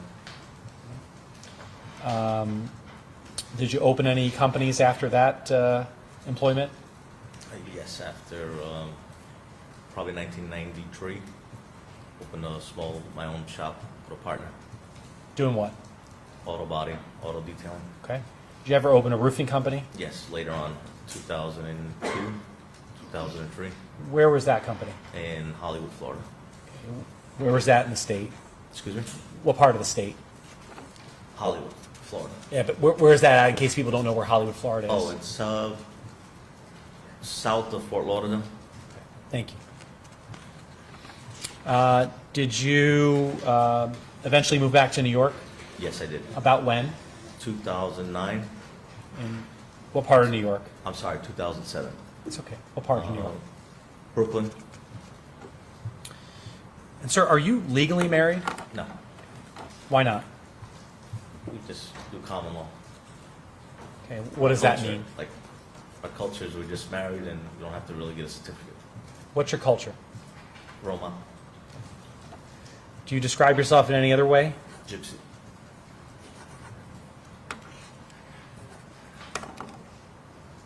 Where's the Roma culture from? We say goes back as far as India, but it could be anywhere in Europe, France, Russia. Could you describe the Roma community for the jury? In other words, tight-knit? Very tight-knit. Just deal with each other. A lot of mostly all marriages are arranged. All business is done with each other. And when you say arranged marriage, how would that go down? How would an arranged marriage happen? A boy's father would go to a girl's father and ask permission to have their hand in marriage. A dowry would be paid. A wedding would be made, an engagement party. Who would pay the dowry? One second. Judge, irrelevance, Judge? Isn't Mason? Your Honor, this is about the culture in which he's going to testify.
So,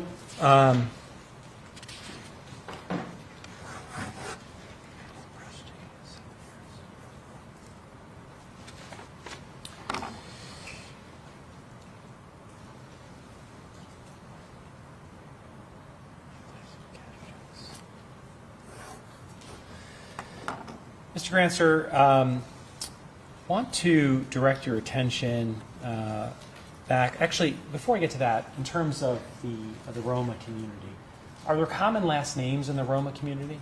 Many. Could you give us a few examples? Evans, Marks, Mitchell.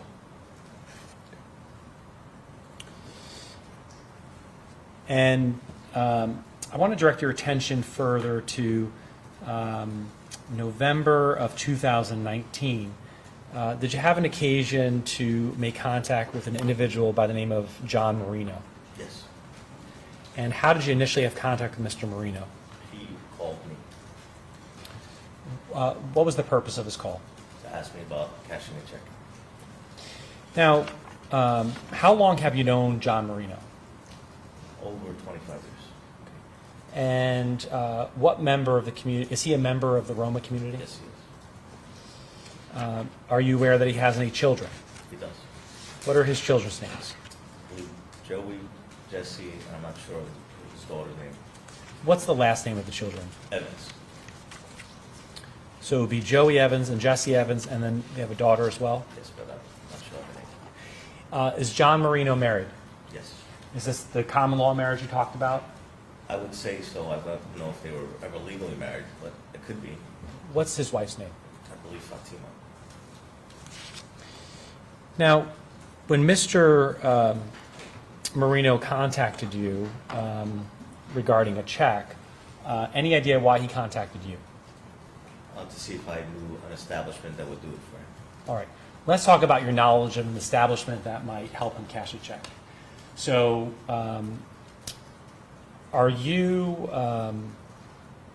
did you have a check casher that was your go-to check casher? Yes, I was friends with an owner of a check cashing establishment in New Jersey. And what was his name? Joe Lopresti. Now, how long had you known Joe Lopresti for? I want to say. Hold on a second. Prior to 2019, how long had you known Joe Lopresti for? I would say 5 years. 4 to 5 years. Now, what was your relationship like with Mr. Lopresti over those 5 years? very friendly. Lunch, he never came to my house, I never went to his house, but we were in business together, Okay. friendly lunch, And the business that you did together was what? mostly checks. I sold a car for him once. Let's talk about the checks. Yes. So prior to 2019, had you had dealings with Mr. Lopresti where he cashed checks that were made out to a third person? Prior to 2013? Prior to 2019, I'm sorry, I Yes. misspoke. Yes. Approximately how many checks did you have that were made out to somebody else, but that Lopresti cashed for you? I wouldn't have a number. But Approximately, it's in the thousands. thousands. Yes. And how would you get these types of checks? Same. People call me, or I would send them there as a referral. Refer them there, or I would take them in.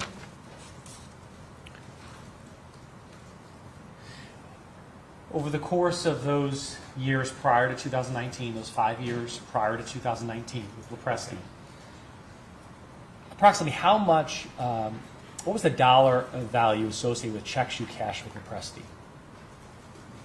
I would say the highest would have been around 250,000, and anywhere from down to $1,000. And just in total, how much money over those 5 years did you actually cash? Not actually put in your own pocket, but cash for yourself or other individuals? It had to be in the hundreds of thousands. One was 250, so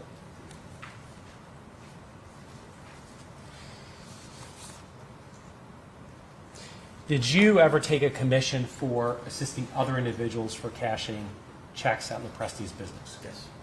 What was your commission? 1%.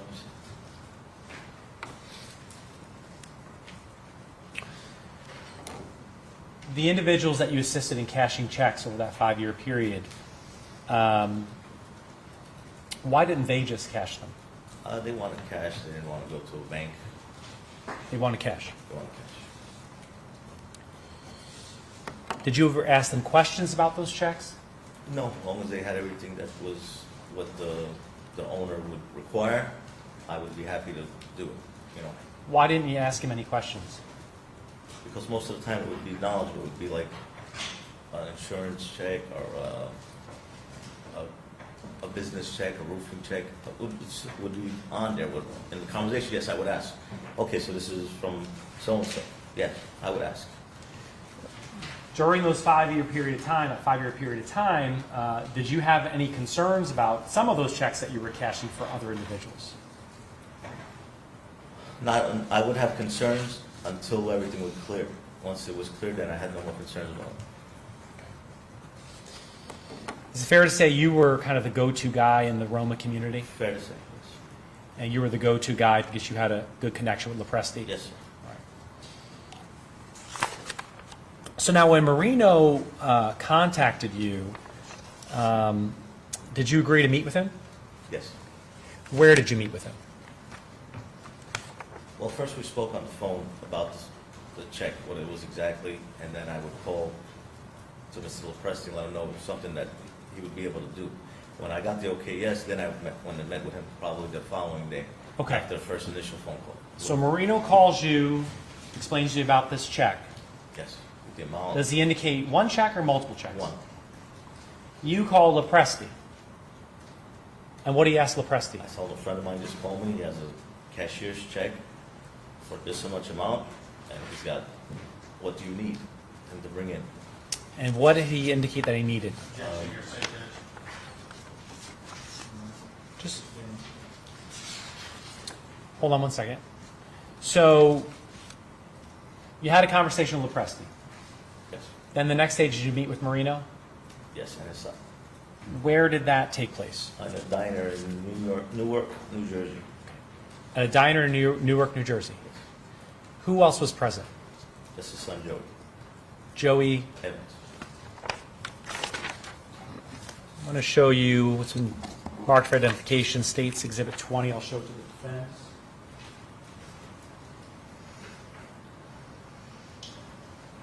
Can I approach? Yes. Thank you. show you states 20. Yes, Do you recognize the person pictured in this? that's John's son, What was his name? Joe. Is this is this the guy you met with the first time? Yes, sir. Fair and accurate depiction of what he looked like at the time? Looks younger there, but that's fair, yeah. Okay. Now, at this time, I'd offer states 20. No objection. All right, so admitted, states 20 in evidence.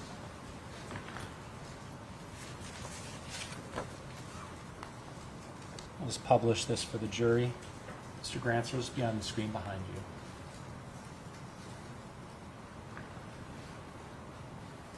And so this is the individual that you met with Mr. Marino, Yes, sir. and his name was Joey Evans. Yes, sir. Now, when you met with Mr. Marino and Mr. Evans the first time,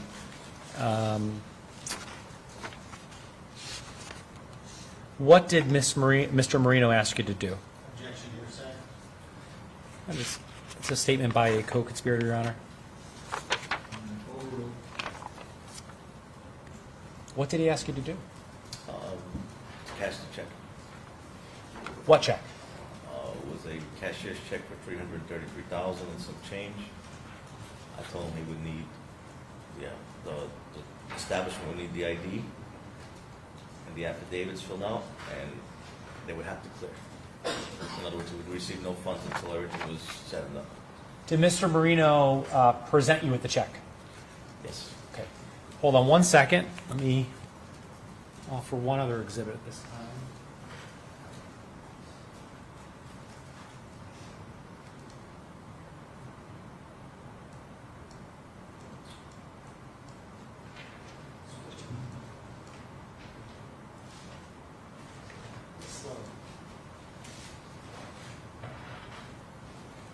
All right, previously shown State's Exhibit 14 to the defense, certified records from Bank Alt or Check Pros.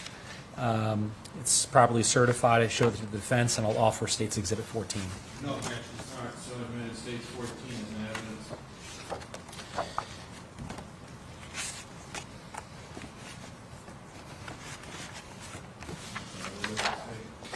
It is certified business records from Bank Alt LLC, doing business as Check Pros.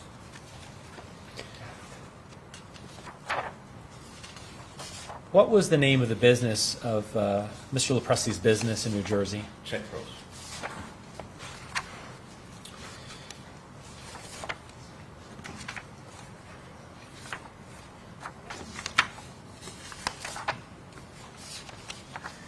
Now, I want to show you this document. It's contained in the records. So is this an image of the cashier's check that Mr. Marino and Mr. Evans gave you on in November of 2019? Yes, sir. All right. And what was, you told us that you shared with Mr. Marino the fact that he needed identification. Yes. What type of identification? Driver's licenses, Okay. government IDs. Did Mr. Marino or Mr. Evans produce any of that on this occasion? Yes. Did they produce a physical copy of like an original document or some? No, it was just like from copy machine. It was a copy of what? Driver's license and a passport. I believe some other kind of form, but it didn't have a picture on it. Maybe just an address or something.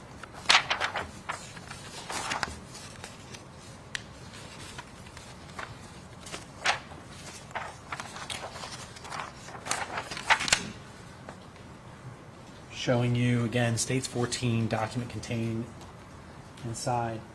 Was this one of the identifications that he provided to you? Yes, it is. All right. And this appears to be a passport in the name of Lin Halfon. Yes. And was this a second identification provided to you by Mr. Marino and Mr. Evans? Yes. And this appears to be a Florida driver's license in the name of Richard Rappaport, Yes, sir. and a different version of that as well, correct? Yes, sir. Now,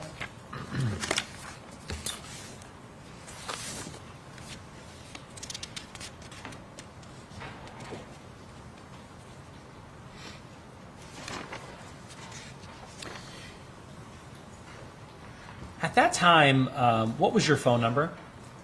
347-755-6755. And at that time, were you also, did you have opportunity to review Mr. Marino's phone number as well? Yes. Do you call that to be 347-968-9036? Yes. Was there also an alternative number of 908-420-0565? Or is that a different number? Say that number again? 908-420-0565? I believe that's Joe Lopresti's phone number. And that was Mr. Lopresti's phone number. So Marino's is 347-968-9036? Yes. And Lopresti is 908-420-0565? That I'm 100% sure. Okay. Now, when Mr. Evans, Mr. Marino presented you with check number 1, was that check signed? Yes. When I say signed, was it signed in the back? Yes. Did you sign it? No. Did you see who signed it? No. Did you see Mr. Evans or Mr. Marino sign the back of it? Now, where do you go after this initial meeting? To Cataract, New Jersey, check cross. And do you attempt to cash that check in New Jersey? I do. And are you successful? Yes. How long does it take to cash the check? The first as check. I recall, it was a holiday in the middle of the week, so I would say if that was a Monday, looking at a calendar, or Tuesday, it probably been the following Monday or Tuesday, so anywhere from 5 to 6 business days. Okay. Why were you not able to get cash on the first day? The owner was very adamant that the check would have to sit and clear. And the owner was who? Still impressed, which was normal procedure. How did you find out when the money was ready? Mr. Lopresti called me. Did you communicate with anyone once you found out the money was ready? Mr. Marino. How did you communicate with Mr. Marino? I called him. Now,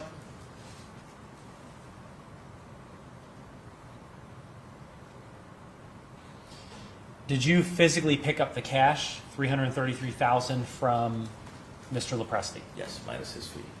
What was his fee? 3%. Did you deliver that cash to anyone? Mr. Marino and his son, Joey Evans. Where did you deliver that money? Elizabeth, New Jersey. Where did the actual cash delivery take place? It was a restaurant, a local restaurant, and they were probably inside waiting for me, and I called them. I was outside, I came out, so in the vehicle. From my vehicle, they got in, got the money, counted it, and went in their vehicle and left. So it took place in the parking lot? Yes, sir. Inside your vehicle? Yes. And did who actually counted the money? Both of them together. At some point, did you have a conversation with Mr. Marino about holding back some additional funds? Yes. What was that conversation about? He wanted to hold back an amount that I would meet him at a later time to get for himself. How much did he want to hold back? $20,000. And for what purpose? He didn't specify. It was just something personal for himself.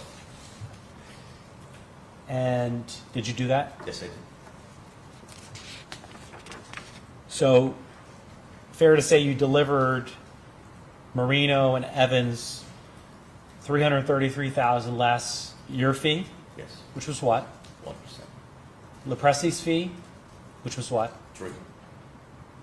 And Mr. Marino's additional cut of how much? 20%.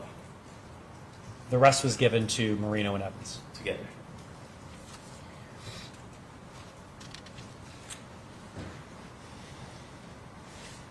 Now, the second, was there any conversation at that point when we delivered the cash about an additional check? Said there might be another check coming. Who said there might be? John. Marino. And did Mr. Marino contact you in a future date?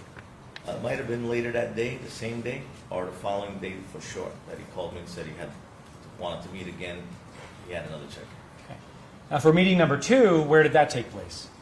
The same place as the drop-off point of the first meeting. Was it inside or outside? The actual I meeting? would say inside. I would say. What was Like I would discussed? have gotten there first, probably. I went in, he just walked in. Yeah. What was discussed? Nothing. It was all the same arrangement. What was the arrangement? I told him I'll drop it off.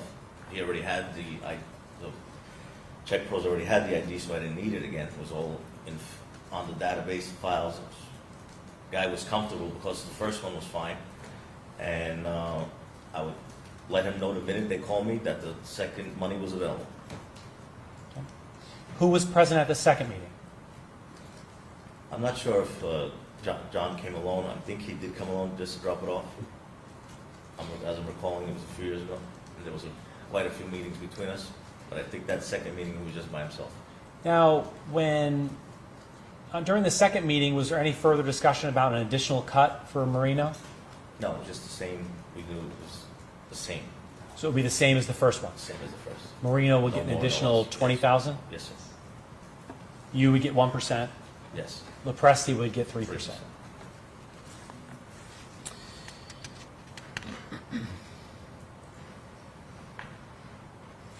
Did you take that second check to Lopresti? Yes, right after John left, I went straight there.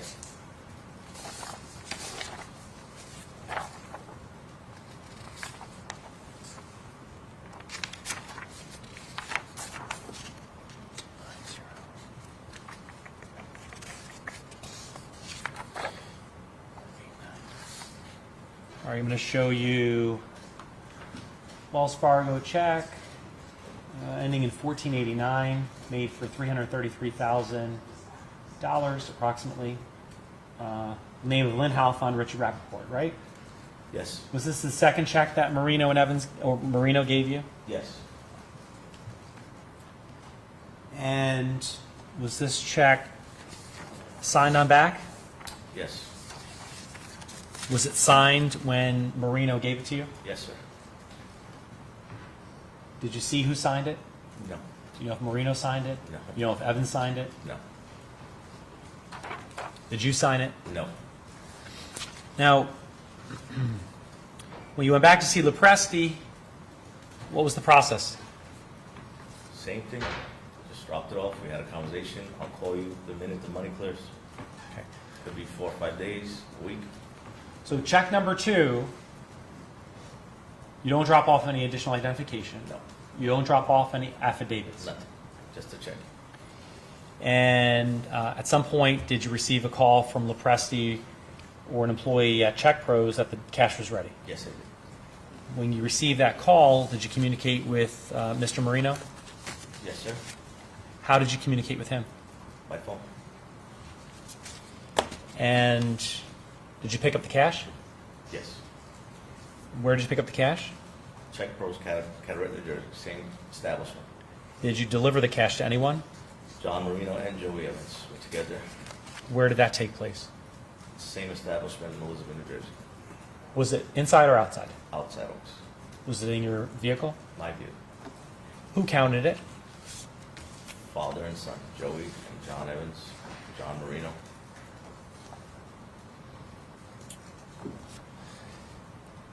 Now, just so the jury's clear, so this additional $20,000 for Marino, when does that delivery take place at a different time? Yes. Probably later that night or maybe the next day. All right. So for check 1, after you made the delivery and you met with Marino and Evans, you made a second delivery just to Marino for $20,000. Right. Yes, sir. Check 2, after you made the delivery to Marino and Evans, you made a second delivery to Marino for $20,000. Yes, sir.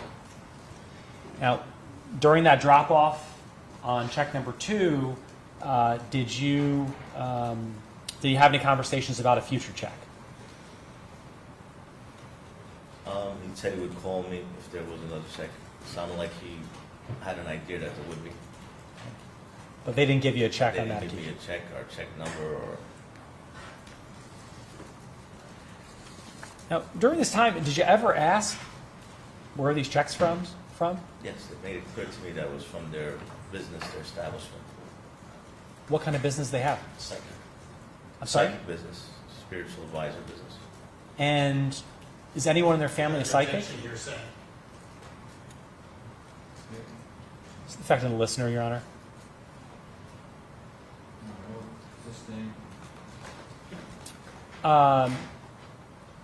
Is anyone in John Marino or Joey Evans' family a psychic? Yes, Who? their wives. And is John Marino's wife a psychic? She says she is. That would be Fatima. Yes. Now, did you ever meet Lin Halfon or Richard Rappaport? Never. You ever asked to meet them? No. Okay. Did you ask a lot of questions in this No. during this transaction? Not a lot. Okay. Now, did Marino call you about a third check? He did. No. About how? We already established that the money was dropped off for the second part, right? Yeah, we're on to. So when you drop the money off for check number 2, do you have any conversation about check number 3? Yeah, he said he'll give me a call in a day or two. He was pretty sure that there'll be another check, but I wasn't sure. I recall if he said his son had to fly out or drive down to Florida.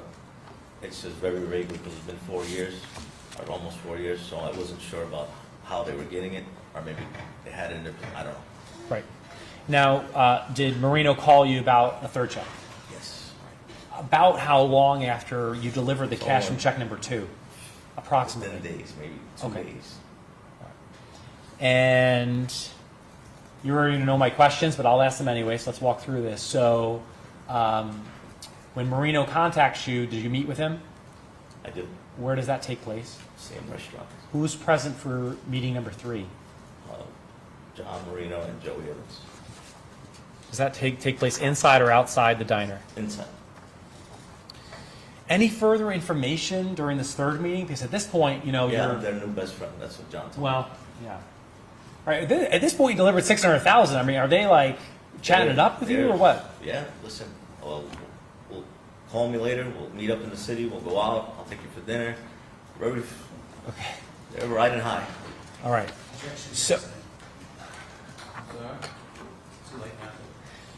So, now, when they give you check number 3, is it made out for approximately $333,000? And just a little more, I believe. Okay. And is the check signed? The back of the check? Both checks, yes, the check was signed. Did you sign it? No. Did you see who signed it? No. Show you from states 14. Yes, states 14. Another page from there. This is a cashier's check ending in 1490, made out to 333 and 34 cents in the name of Lin Halfon and Richard Rappaport. Is that That's right? it. Yes, it is, sir. All right. And this is check number 3. That was check number 3. And this was signed, and I'm going to show back to check number 2. It was signed in the back, the same as all the other checks, like this. Always the same. I'll do it like that. It's better. All right. And you don't know if Mr. Rappaport or Ms. Halfon signed that? I do not know. You don't know who signed it? I don't. Now, do you go see Lopresti after this check? Yes. Same process? Same process. I mean, in the 3 transactions, I'm not going to say he was there every time. It's been just that, all right, John's going to come in. He knew I was on my way with it. I'm not sure if he was there in the last one, but he was fully aware that I was on my way. So either Lopresti met you or someone there was expecting you? There were workers there also. But they were expecting you, Mr. They were Grant. expecting. Okay. Now, did you have to wait for this additional money? Yes, same amount of time. Approximately how long was that? Probably 4 or 5 days. Okay. Okay. Did you get? Did you receive any information from Lopresti that the cash was ready? Yes.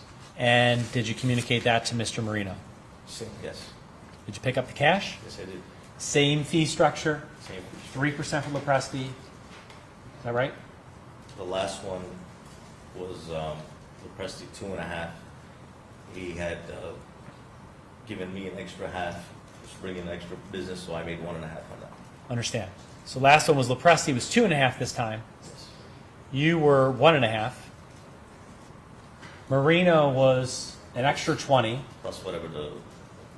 And then Marino and Evans was the rest. Yes. Did you deliver that cash to Marino and Evans? Yes, both of them. Where did that take place? Same establishment, Elizabeth, New Jersey. Inside or out? Out. In your vehicle? My vehicle. Who counted it? Father and son. Now, during the course of all these transactions, did Mr. Lopresti indicate to you you had to fill out some kind of a affidavit? Yes. I'm going to show you from States 14.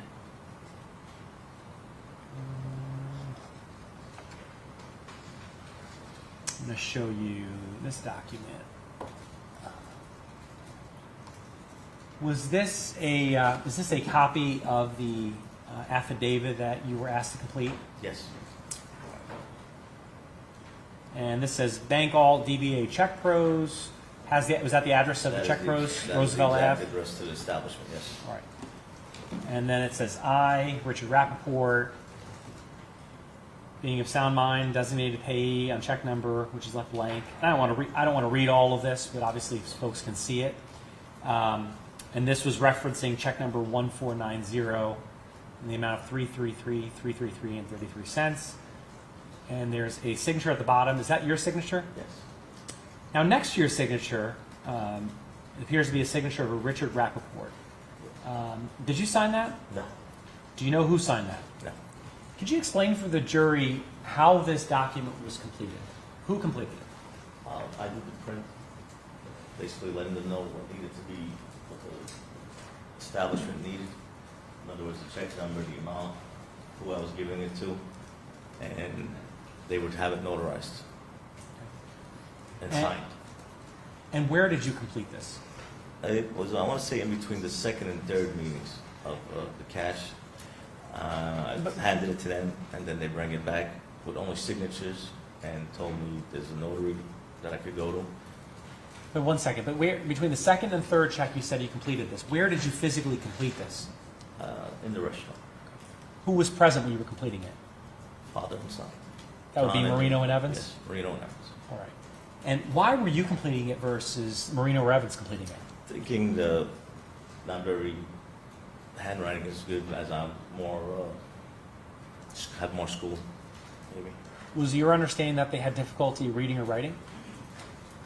Well, yeah, my understanding and plus to maybe save time and faster, and I knew I've seen these forms many times, so I knew what had to be filled in. Okay. And during the second and third meeting, the second and third check cashing, did you complete it in the restaurant after you delivered cash from check number 2? Is that right? Is that your recollection? That's my recollection. And did you give it to them to sign, or how did that occur? Basically, to have the endorser sign it, not knowing what they were going to do. But and did they physically sign it there, or did they take it with them? They took it with them. And did they eventually bring them back completed? Just signed. Or signed? Just signed, but not notarized. All right. And when did that occur? In between the 4 or 5 days that we're waiting for the last check to clear. Okay. So then, this would have been after they gave you check number 3. Is that right? Yes, and before the cash was turned. After you gave it to Lopresti. Is that right? Yes. But before you actually got the cash from check number 3. No, I want to say when I picked up the cash from number 3, I gave the affidavits. Understand. Now, and how many affidavits did you complete? I think there were 5 or 6. I think it's 6, but I'm pretty sure. I'll show you another document related to that same check. This one was same document, just made in the name of Lin Halfon. You can look at the screen. Oh, yes. There's a signature down here. Is that your signature? Yes. And then there was a signature to the right of yours, appearing to be a Lin Halfon. Did you sign that? No. Was this a signature that was placed on here and returned to you by Evans and Marino? Yes. And so essentially was two of these were completed for each check, is that right? Yes. One in the name of Lin Halfon, Correct. one in the name of Richard Rappaport. Yes. For each of the three checks. Yes. And it was returned to you by Evans and Marino signed. Yes. And did Mr. Marino direct you anywhere once you received the completed signed affidavits? Yes. It's called the Brooklyn establishment in Brooklyn, New York. What kind of Notary. establishment? Notary. Okay. You remember the name of it? I do not. And any idea why he directed you to that particular notary? To get it stamped. Because Mr. Lopresti really needed this form. Okay. So to get it stamped, meaning I'm going to show you again, States 14, affidavit. This is the affidavit for check number 1490 in the name of Lin Halfon. So when you say get it stamped, you mean Notarized. the notarized stamp, notary stamp here? Yes. Who was present when these documents were notarized? Just myself and the notary. And Ms. Halfon, was she present? She was not. Mr. Rappaport, was he present? He was not. And the notary placed her stamp on the document. Correct. And this is a notary that you were directed to by Mr. Marino? Yes.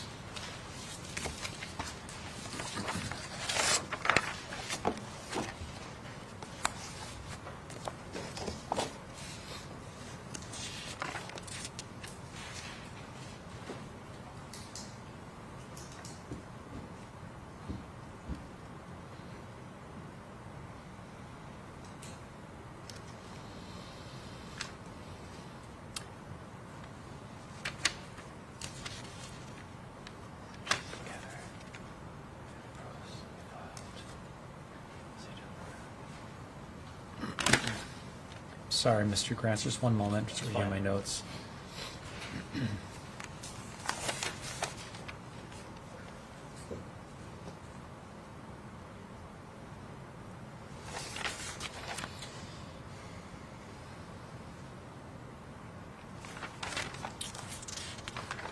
Following the cashing of these checks,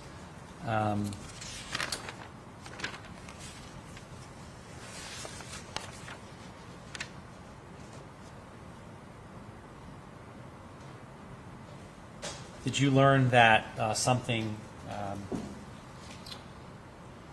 that there was an issue with these checks? Yes. How did you learn that? Mr. Lopresti had told me. Statement by a co-conspirator, Your Honor, Mr. Lopresti. Furtherance of conspiracy that's already been completed. Brooks.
What did Mr. Lopresti tell you about his concern? That there was a problem with the check. He got a call from the bank. And what was the problem? That Mr. Rappaport was disputing allowing the checks to be cashed, I guess, or stop payment on it, I guess. Did Lopresti know about the individuals that gave you the checks? Yes, And how did he know about them? I told him. Why did you tell him about them? Oh, before the fact? No, after. I told him before the fact that the people that bring me the checks, I know them for years. I know who they are. Should never be a problem. If there is a problem, it would be fixed. So you vouched for them? I vouched for them. And there was a problem? And there was. As of the day when I knew the problem is then when I started to tell them exactly who they are. I mean, like, calling them, I'll reach out to them, we're going to fix it. Did you communicate with Marino? Yes, he had no idea until I called him. So he says. Did you frequently communicate with Mr. Marino? Basically, after that, he started to go in the dark once he knew there was a problem. We had some conversations. We were supposed to have a meeting. He didn't show. Once he didn't show, I knew we were in trouble. Now, Mr. Granser, did you enter a plea to conspiracy to commit grand theft? Yes, oh, sorry. In this, that's okay. In this case. Yes, I have. All right. And so you pled guilty. Did you plead guilty because you are guilty? I am guilty. And did you plead guilty because you participated in this conspiracy of Yes. theft? And as part of your plea agreement, I'm going to show you States 19. Show it to the defense.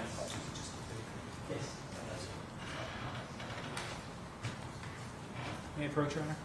Yes. Let me show you States 19. I'll ask you some more questions about it. Just take a quick look through there and let me know if you recognize it. Flip through all the documents and make sure you recognize it, okay? Is this yours? That was why the second one is not. This one's not, okay. That's my signature, my attorney's signature.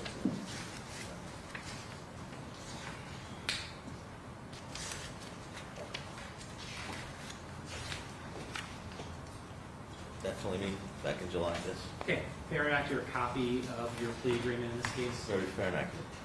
At this time, I'd offer States 19. No objection, Your Honor. All right, so admitted. Publish this for the jury, okay?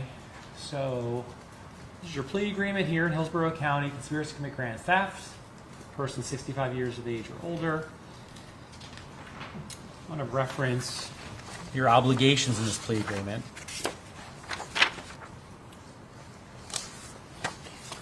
Page 6 of the agreement, titled Plea Agreement. Of course, you agree to plead guilty to conspiracy to commit grand theft. A person 65 years of age or older, over $50,000.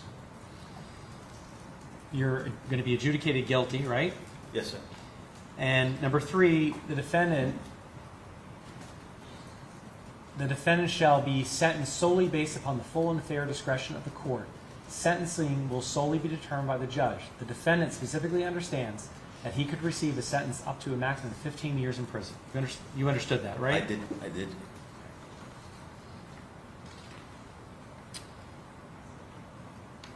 Also, number 8 indicated you, the defendant, shall provide truthful testimony for any defendant or the state of Florida at any hearing, deposition, or trial without the necessity of subpoena as it relates to your conduct or the conduct of others in this matter. Is that right? That is correct.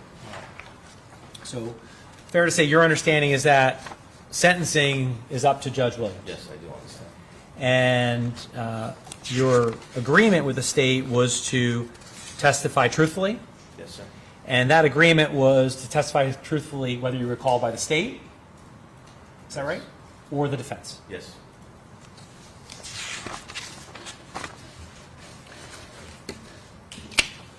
All right. Have one moment, Your Honor, please. Yes. Thank you. What state exhibit number was that? 19. 19. 19? Thank you, Judge.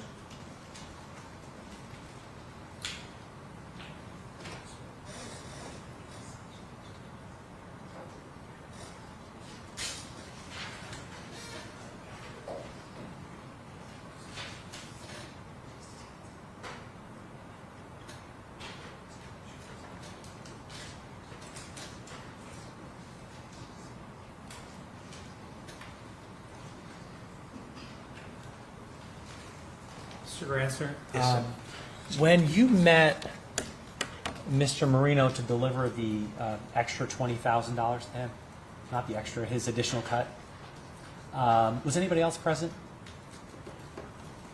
Not that I recall. I think he might have been with his wife once. Okay.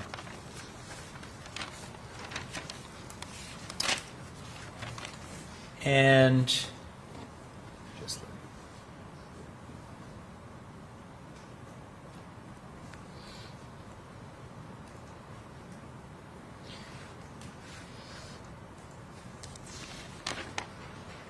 did Mr. Marino ask you to cut anyone else kind of out of any money here? No. Did he indicate to you that the proceeds were shared with him and Mr. Evans? He did not.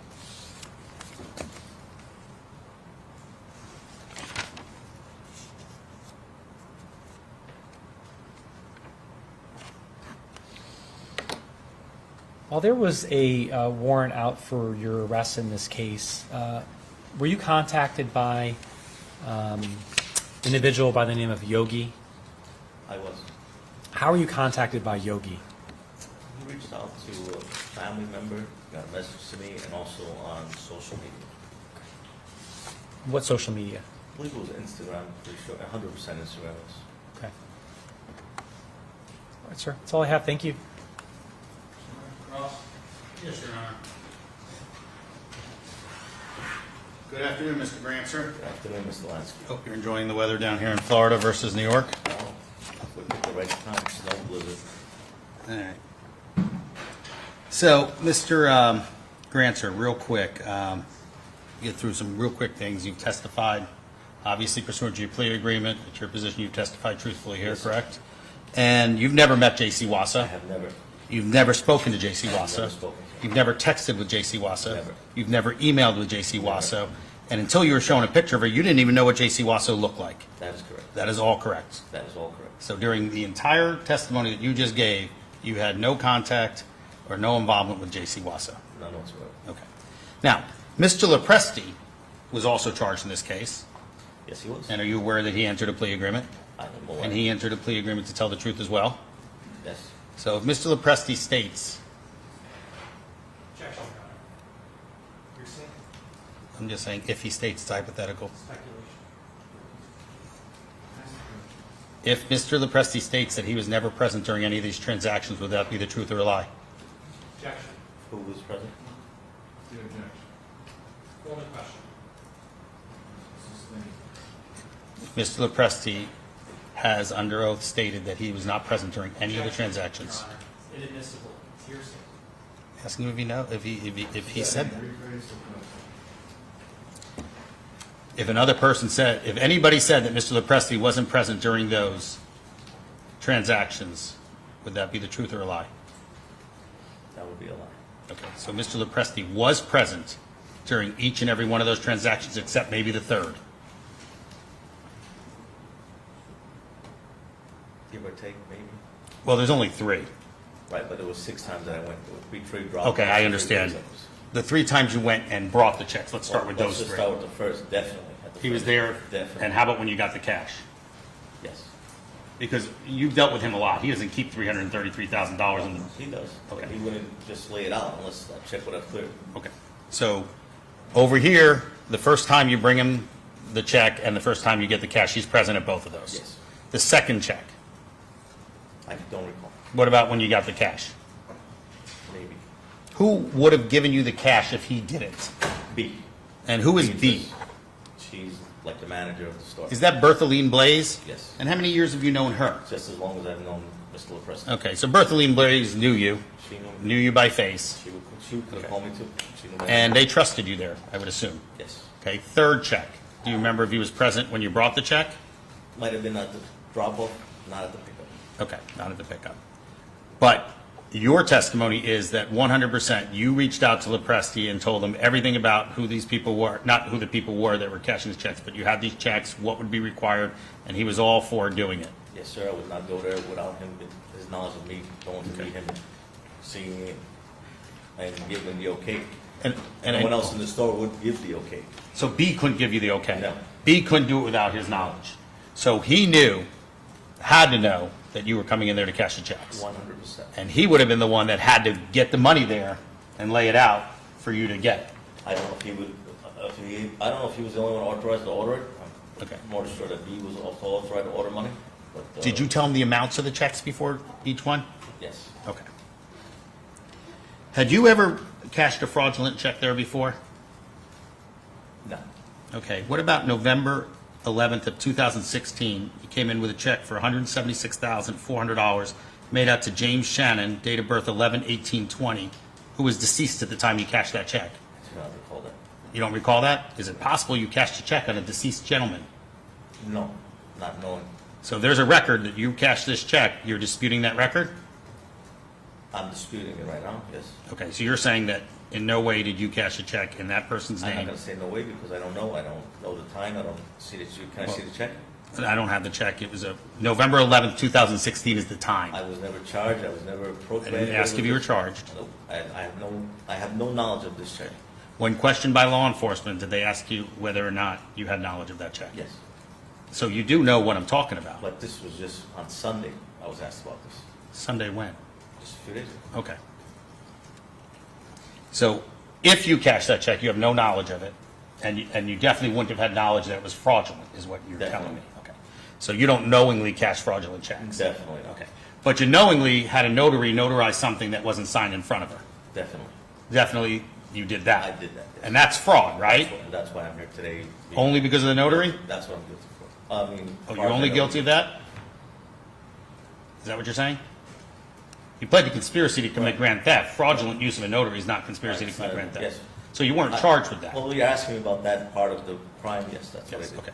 So you brought in something that was given to you, that you have no idea where those signatures came from, and brought it to a notary who you don't remember the name of or where it was, or the Well, name I of... would say I would have no idea where it came from because I was told by Mr. Marino that he had them signed by Ms. Halfon and Mr. Rappaport. Okay, but Ms. Halfon and Mr. Rappaport had a Florida driver's license. How would they have gotten it signed down in Florida?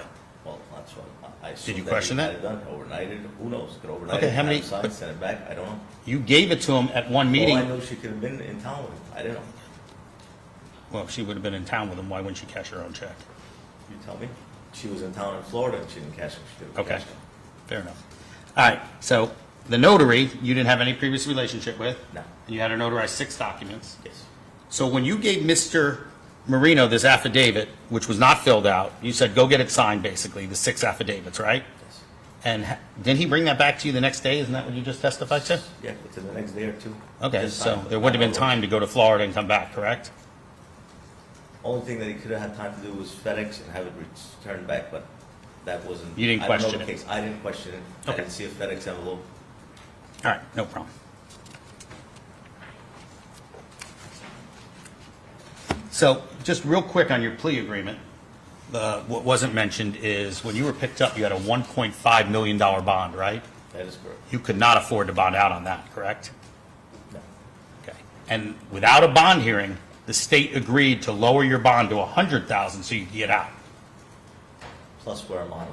plus wear a monitor, but be allowed to go back home to New York. Yes, sir. Okay, so you're allowed to leave the state. Your bond was reduced from $1.5 million to $100,000. And that was the state's doing, right, with your attorney? Yes, sir. The state agreed to do that in exchange for your testimony. Yes. You agreed to testify before they lowered your bond, right?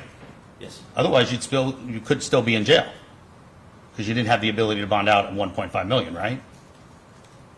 Yes. Okay. And you basically were involved with the stealing of $1 million, right? Yes. But the state didn't only give you an opportunity to bond out, they lowered your charge to a second-degree felony and only charged you between $20,000 and $100,000. Isn't that correct?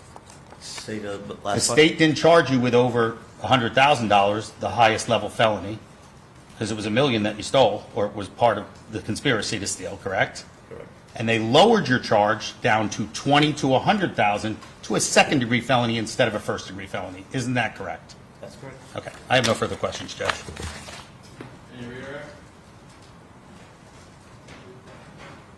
Thank you, Your Honor. Thank you. Thank you, Your Honor. Thank you.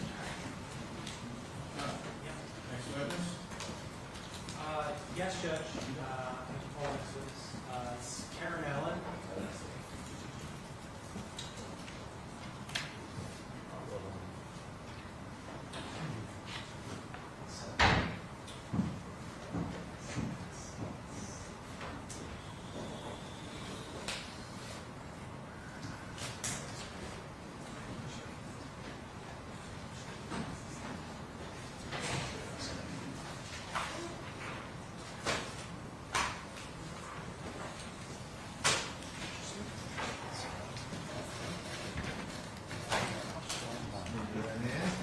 Tell the truth, the whole truth, and nothing but the truth? I do. All right, now just state your name for the record. Karen Allen, C-A-R-E-N, A-L-L-E-N. Let's see.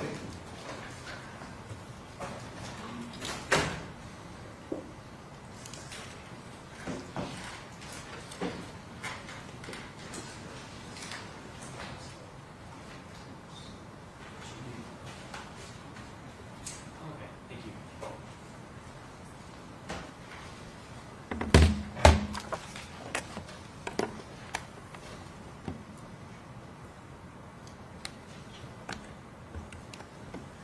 All right, this time the state would offer, and I've shared this with the defense and brief, several exhibits. State's Exhibit 5, which includes various bank records as outlined in Ms. Allen's expected testimony. These are certified bank records. Put on the record what those contain for court wishes, but Mr. Lanskin has spoken about them. That's Exhibit 5? Exhibit 5. Is it one institution? Sorry, Your Honor. Is it one bank institution? It is, no, it is a host of institutions, Judge. Or is it some?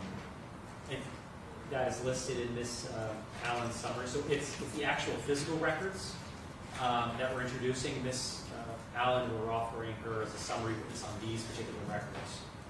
I can put it on the record which ones she's going to testify about. Have you seen it, Mr. Allen? I've seen it, but I would prefer it be put on the record just so I know that I can keep track of that, Judge. All right, go ahead. There's a lot, Your Honor, so bear with me, please. The state's going to introduce, contained within State's 5 in the thumb drive, which are certified records, going to be Bank of America records of Lin Halfon, ending in 0634, 0676, 5431. Jaycee Wasso, Bank of America record, ending in 4265. J. Mitchell, Bank of America record, ending in 2063. Bank of Tampa records, Richard Rappaport Trust, ending in 3915. Richard Rappaport Trust, ending in 4403. Nathan Rappaport Family Foundation, ending in 6558. Richard Rappaport, ending in 6367. Richard Rappaport, ending in 7173. Lyncha LLC, Richard Rappaport, ending in 6826. Capital One Credit Card, Richard Rappaport.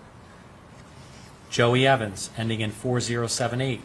John Marino, ending in 1289. Joey Evans, ending in 8608. Johnny Evans Marino, Russo family, John Russo, ending in 7004. Chase Bank Records, Richard Rappaport Trust, ending in 2151. Richard Rappaport Trust, ending in 4739. Richard Rappaport Panther Medical, ending in 7424. Richard Rappaport Panther Medical, ending in 2188. Richard Rappaport, ending in 2201. Mr. Rappaport, Richard Rappaport, ending in 5556. Richard Rappaport, ending in 6726.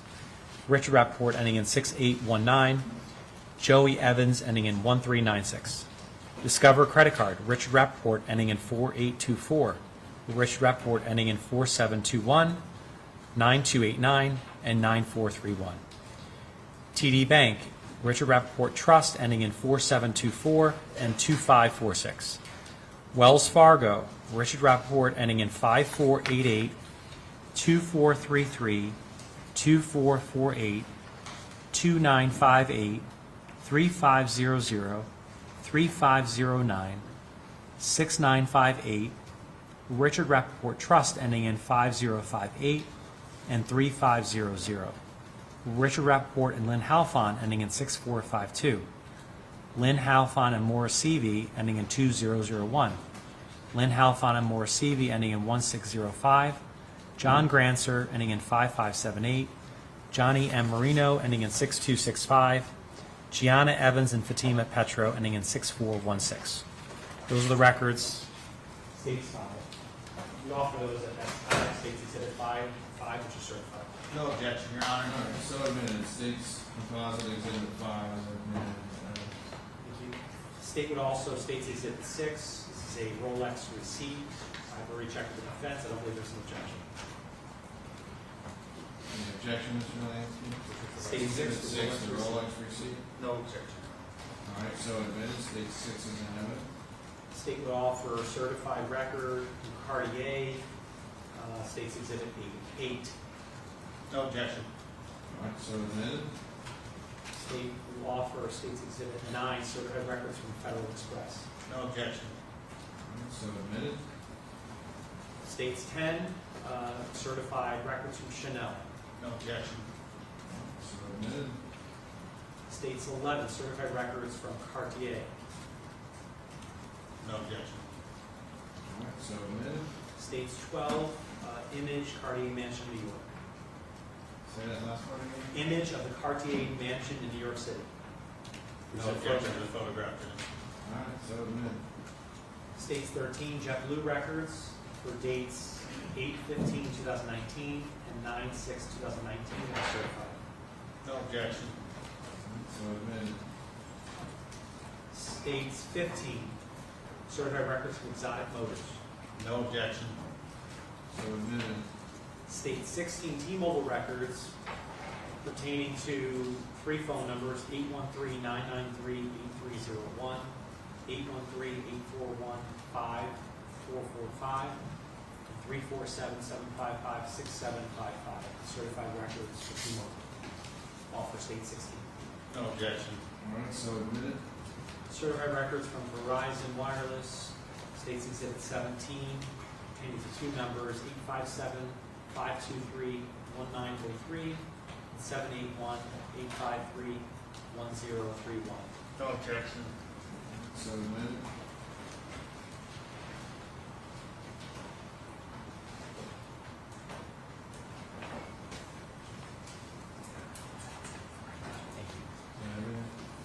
Yes, Your Honor.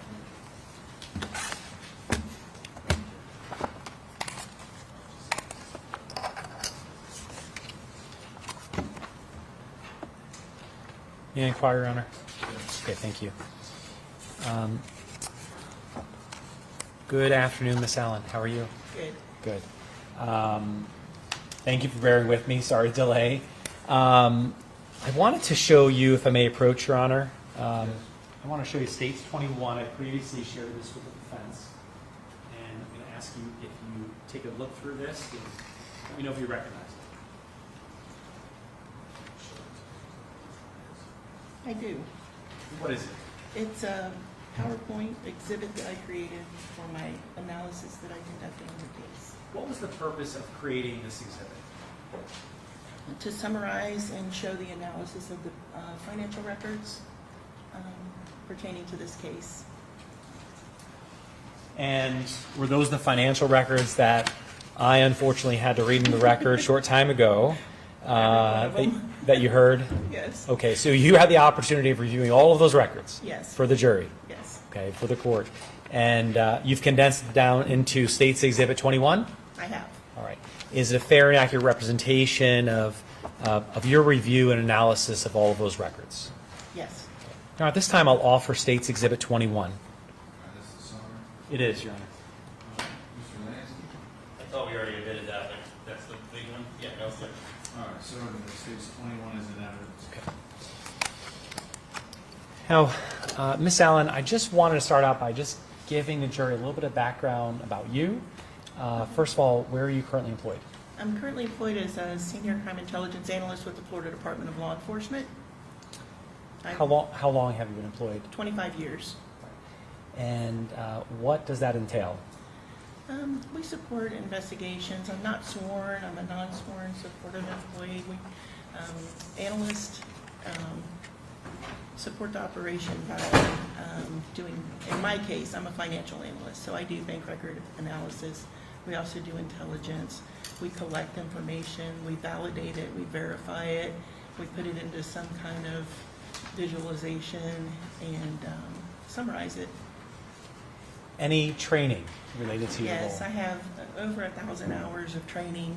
I have a master's level certification through the Florida Law Enforcement Analyst Academy. And I think what's important about my training for this case is that, well, first of all, we have a ethics block that we cover, ethics in law enforcement, about the responsibility that we have in this job. And we do training, FDLE does training every year on that topic. For this case, I'm trained in pattern analysis, and the majority of my training has been financial. Bank record analysis, crimes involving fraud, economic crimes. I spent 10 years on the Joint Terrorism Task Force at the FBI working terrorism financing. The majority of my 25 years at FDLE has spent working financial crimes and bank record analysis. Thank you for that. Now, Ms. Allen, did you get involved in an investigation regarding the theft of funds from Mr. Richard Rappaport? I did. Okay. How long ago did you become involved in this investigation? At the beginning, very beginning. Scott reached out to FDLE. They spoke to a special agent supervisor, and he gave it to me because of my background in banking. Okay, very good.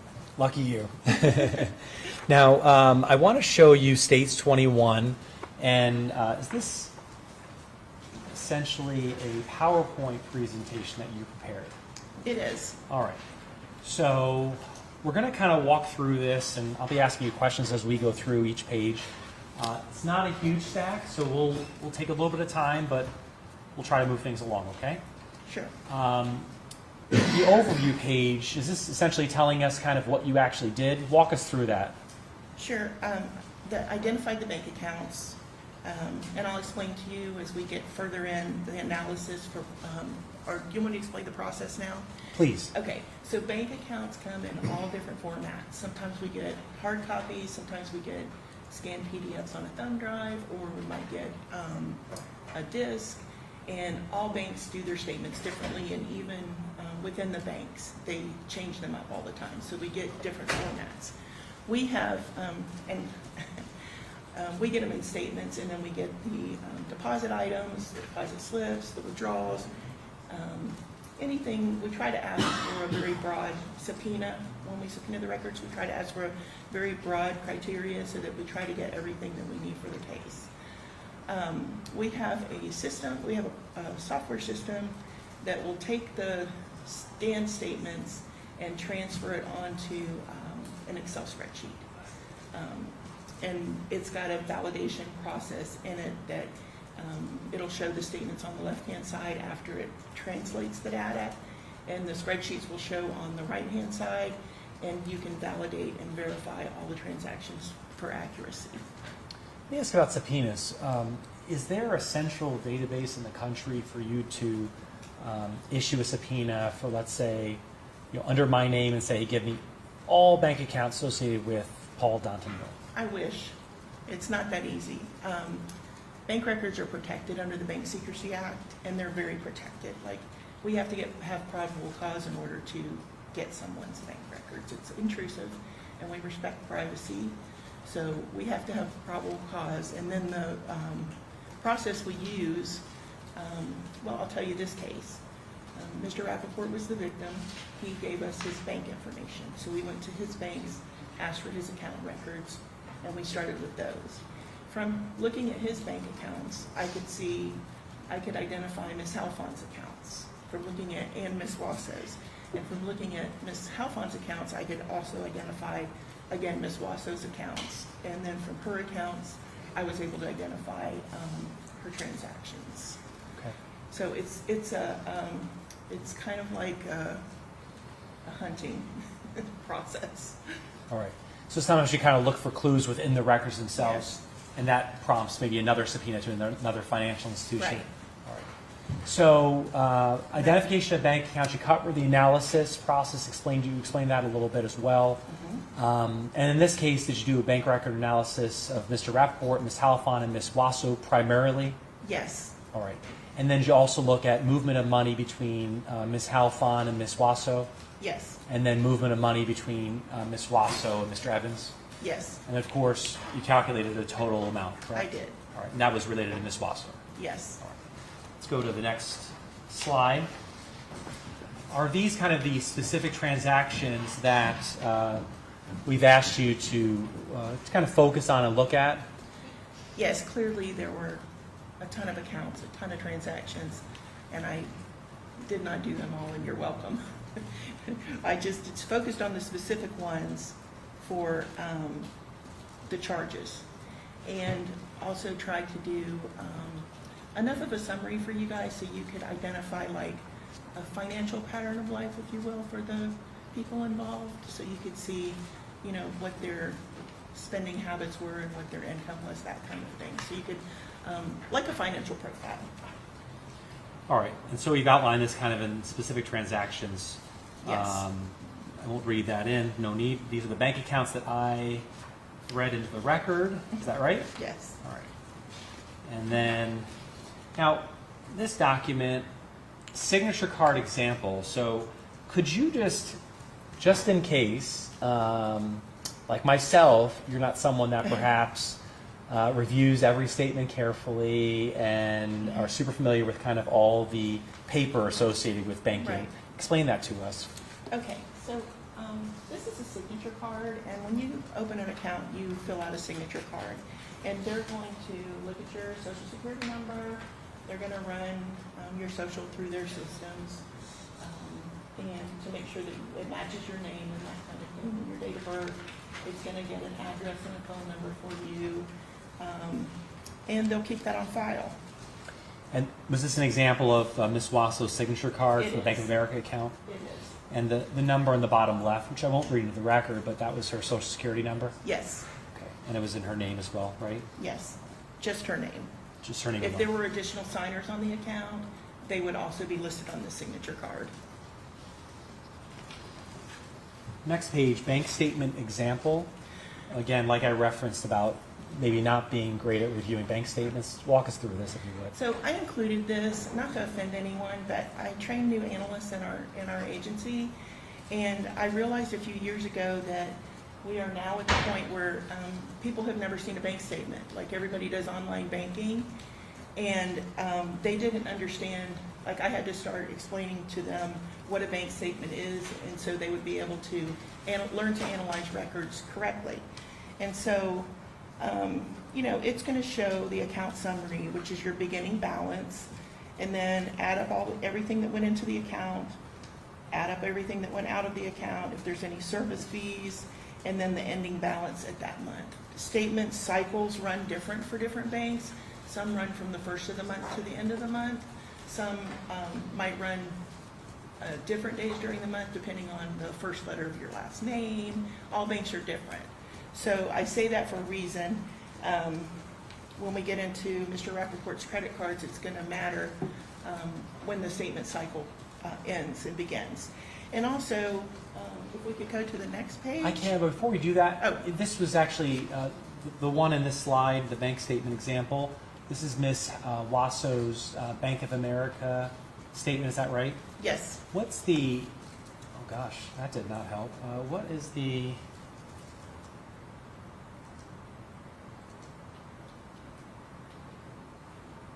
okay, touch that maybe. What's the address associated with Ms. Wasso? 230 Squire Road, Revere, Mass. What's the zip?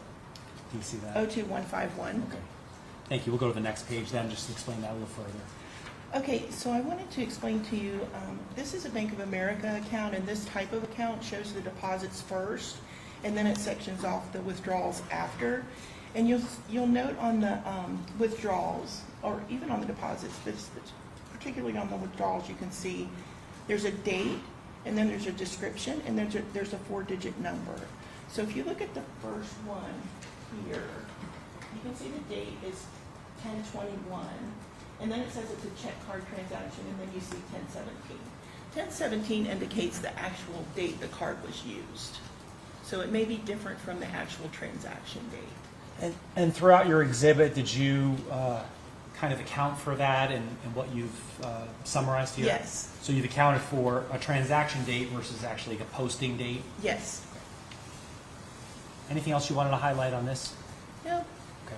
Let's go to the next page then. And this is just the last page of that. Is that correct? Well, yes, and I can also explain here that different banks do it differently as far as capturing your transactions. Like some of them might show the UPS store as UPS store, and some of them might show an address. And so you'll have to Google the address to find out what that entity is, if it's a business or whatever. I think in this case, most of them showed the entire, the name of the business. And you can also see on here, I'll explain real quick. Is there a particular date you want to highlight, Sally? Not On this one? No? not really.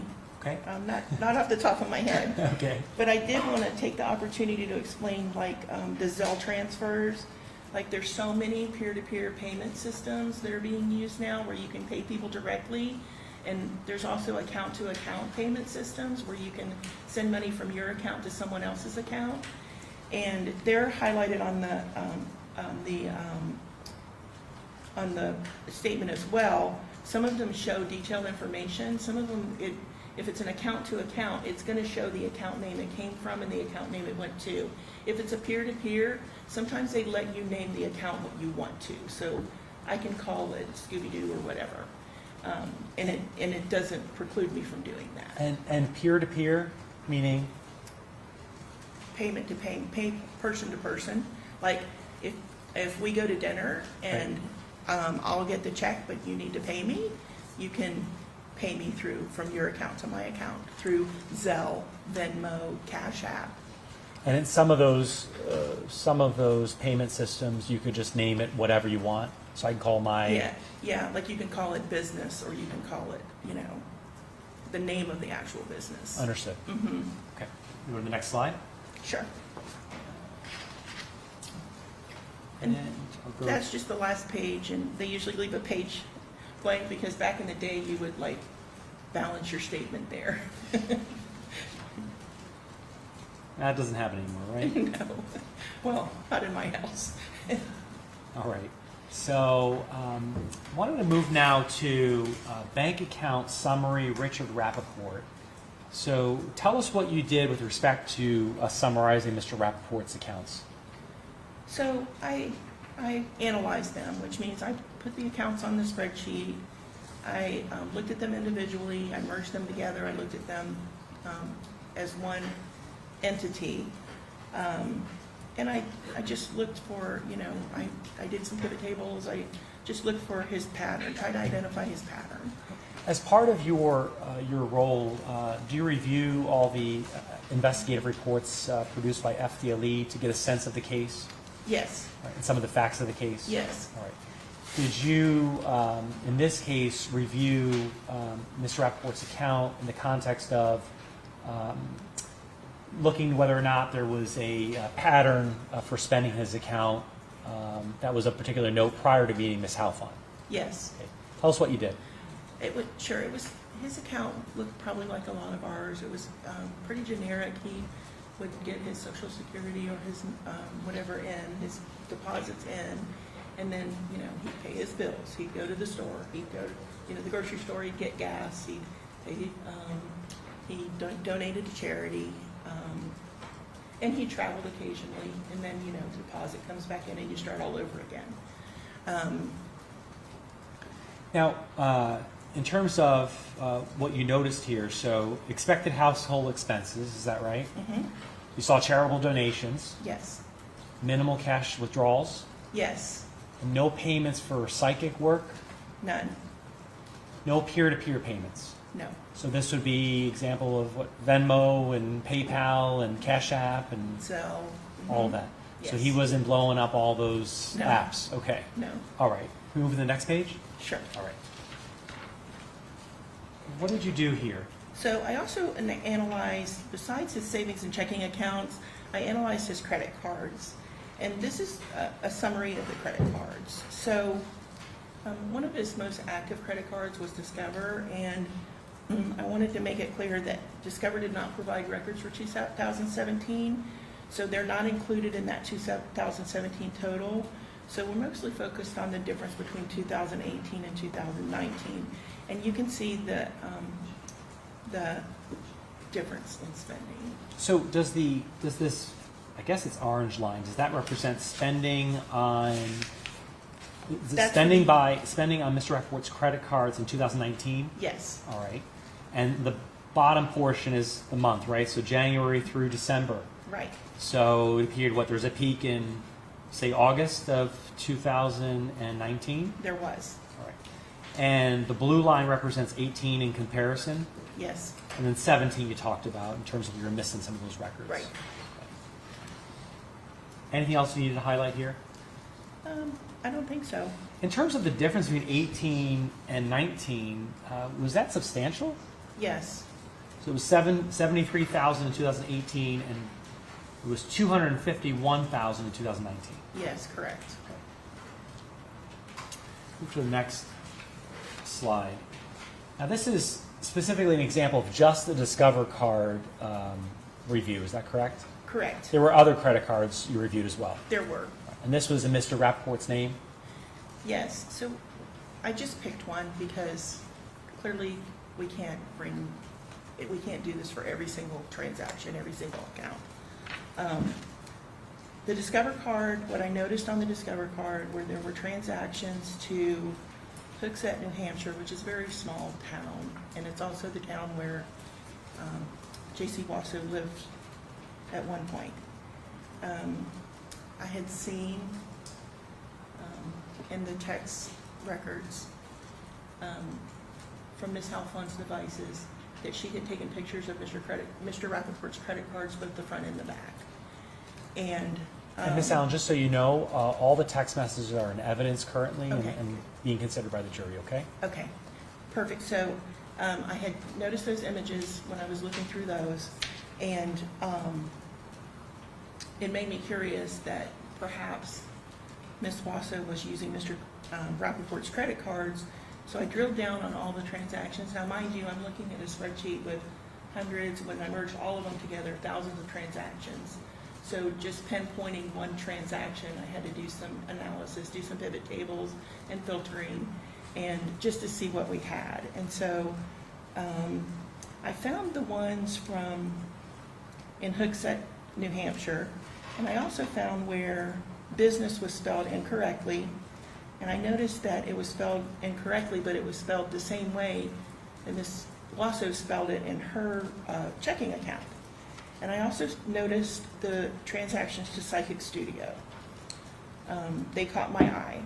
And so once we started discovering some of the purchases that had been made that were not Mr. Rappaport's for his benefit, I looked back at the Discover card and identified some that we'll talk about later. The Mayor's is where the Rolex was purchased. The UPS store, there was a charge on there.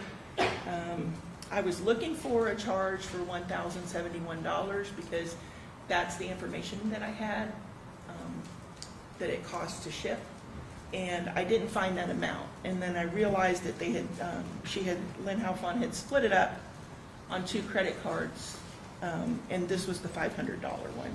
The same thing for the Cartier purchase. It was split, and then the other UPS, that was to ship something else.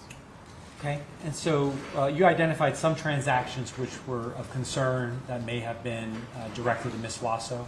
Correct. Okay. And that included some JetBlue purchases in October of 19?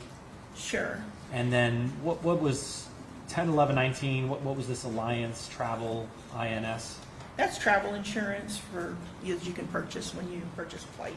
And then you saw some Venmo payments totaling $2,884? Correct. Right.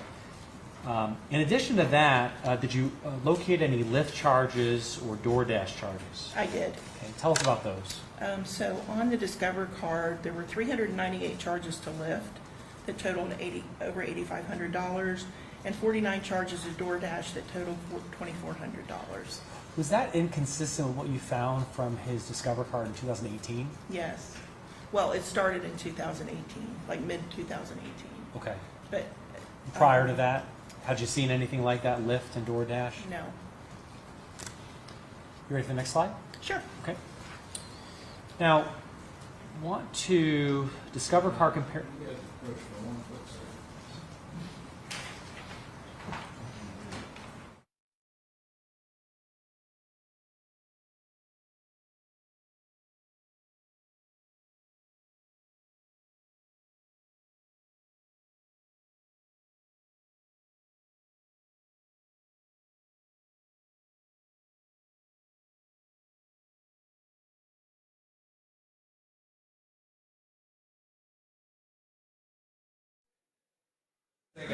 Take a break so the jury can get something to eat. But we can get something to eat too, right, Judge?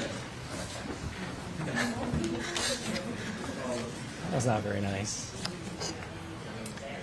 Next is going to be puppies.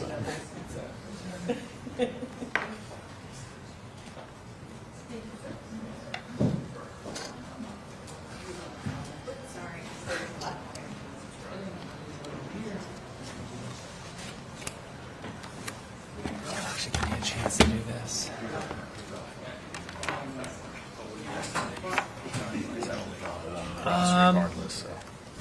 It's hard to tell. Not a ton of time. Yeah. So what time do you think? About 5:45?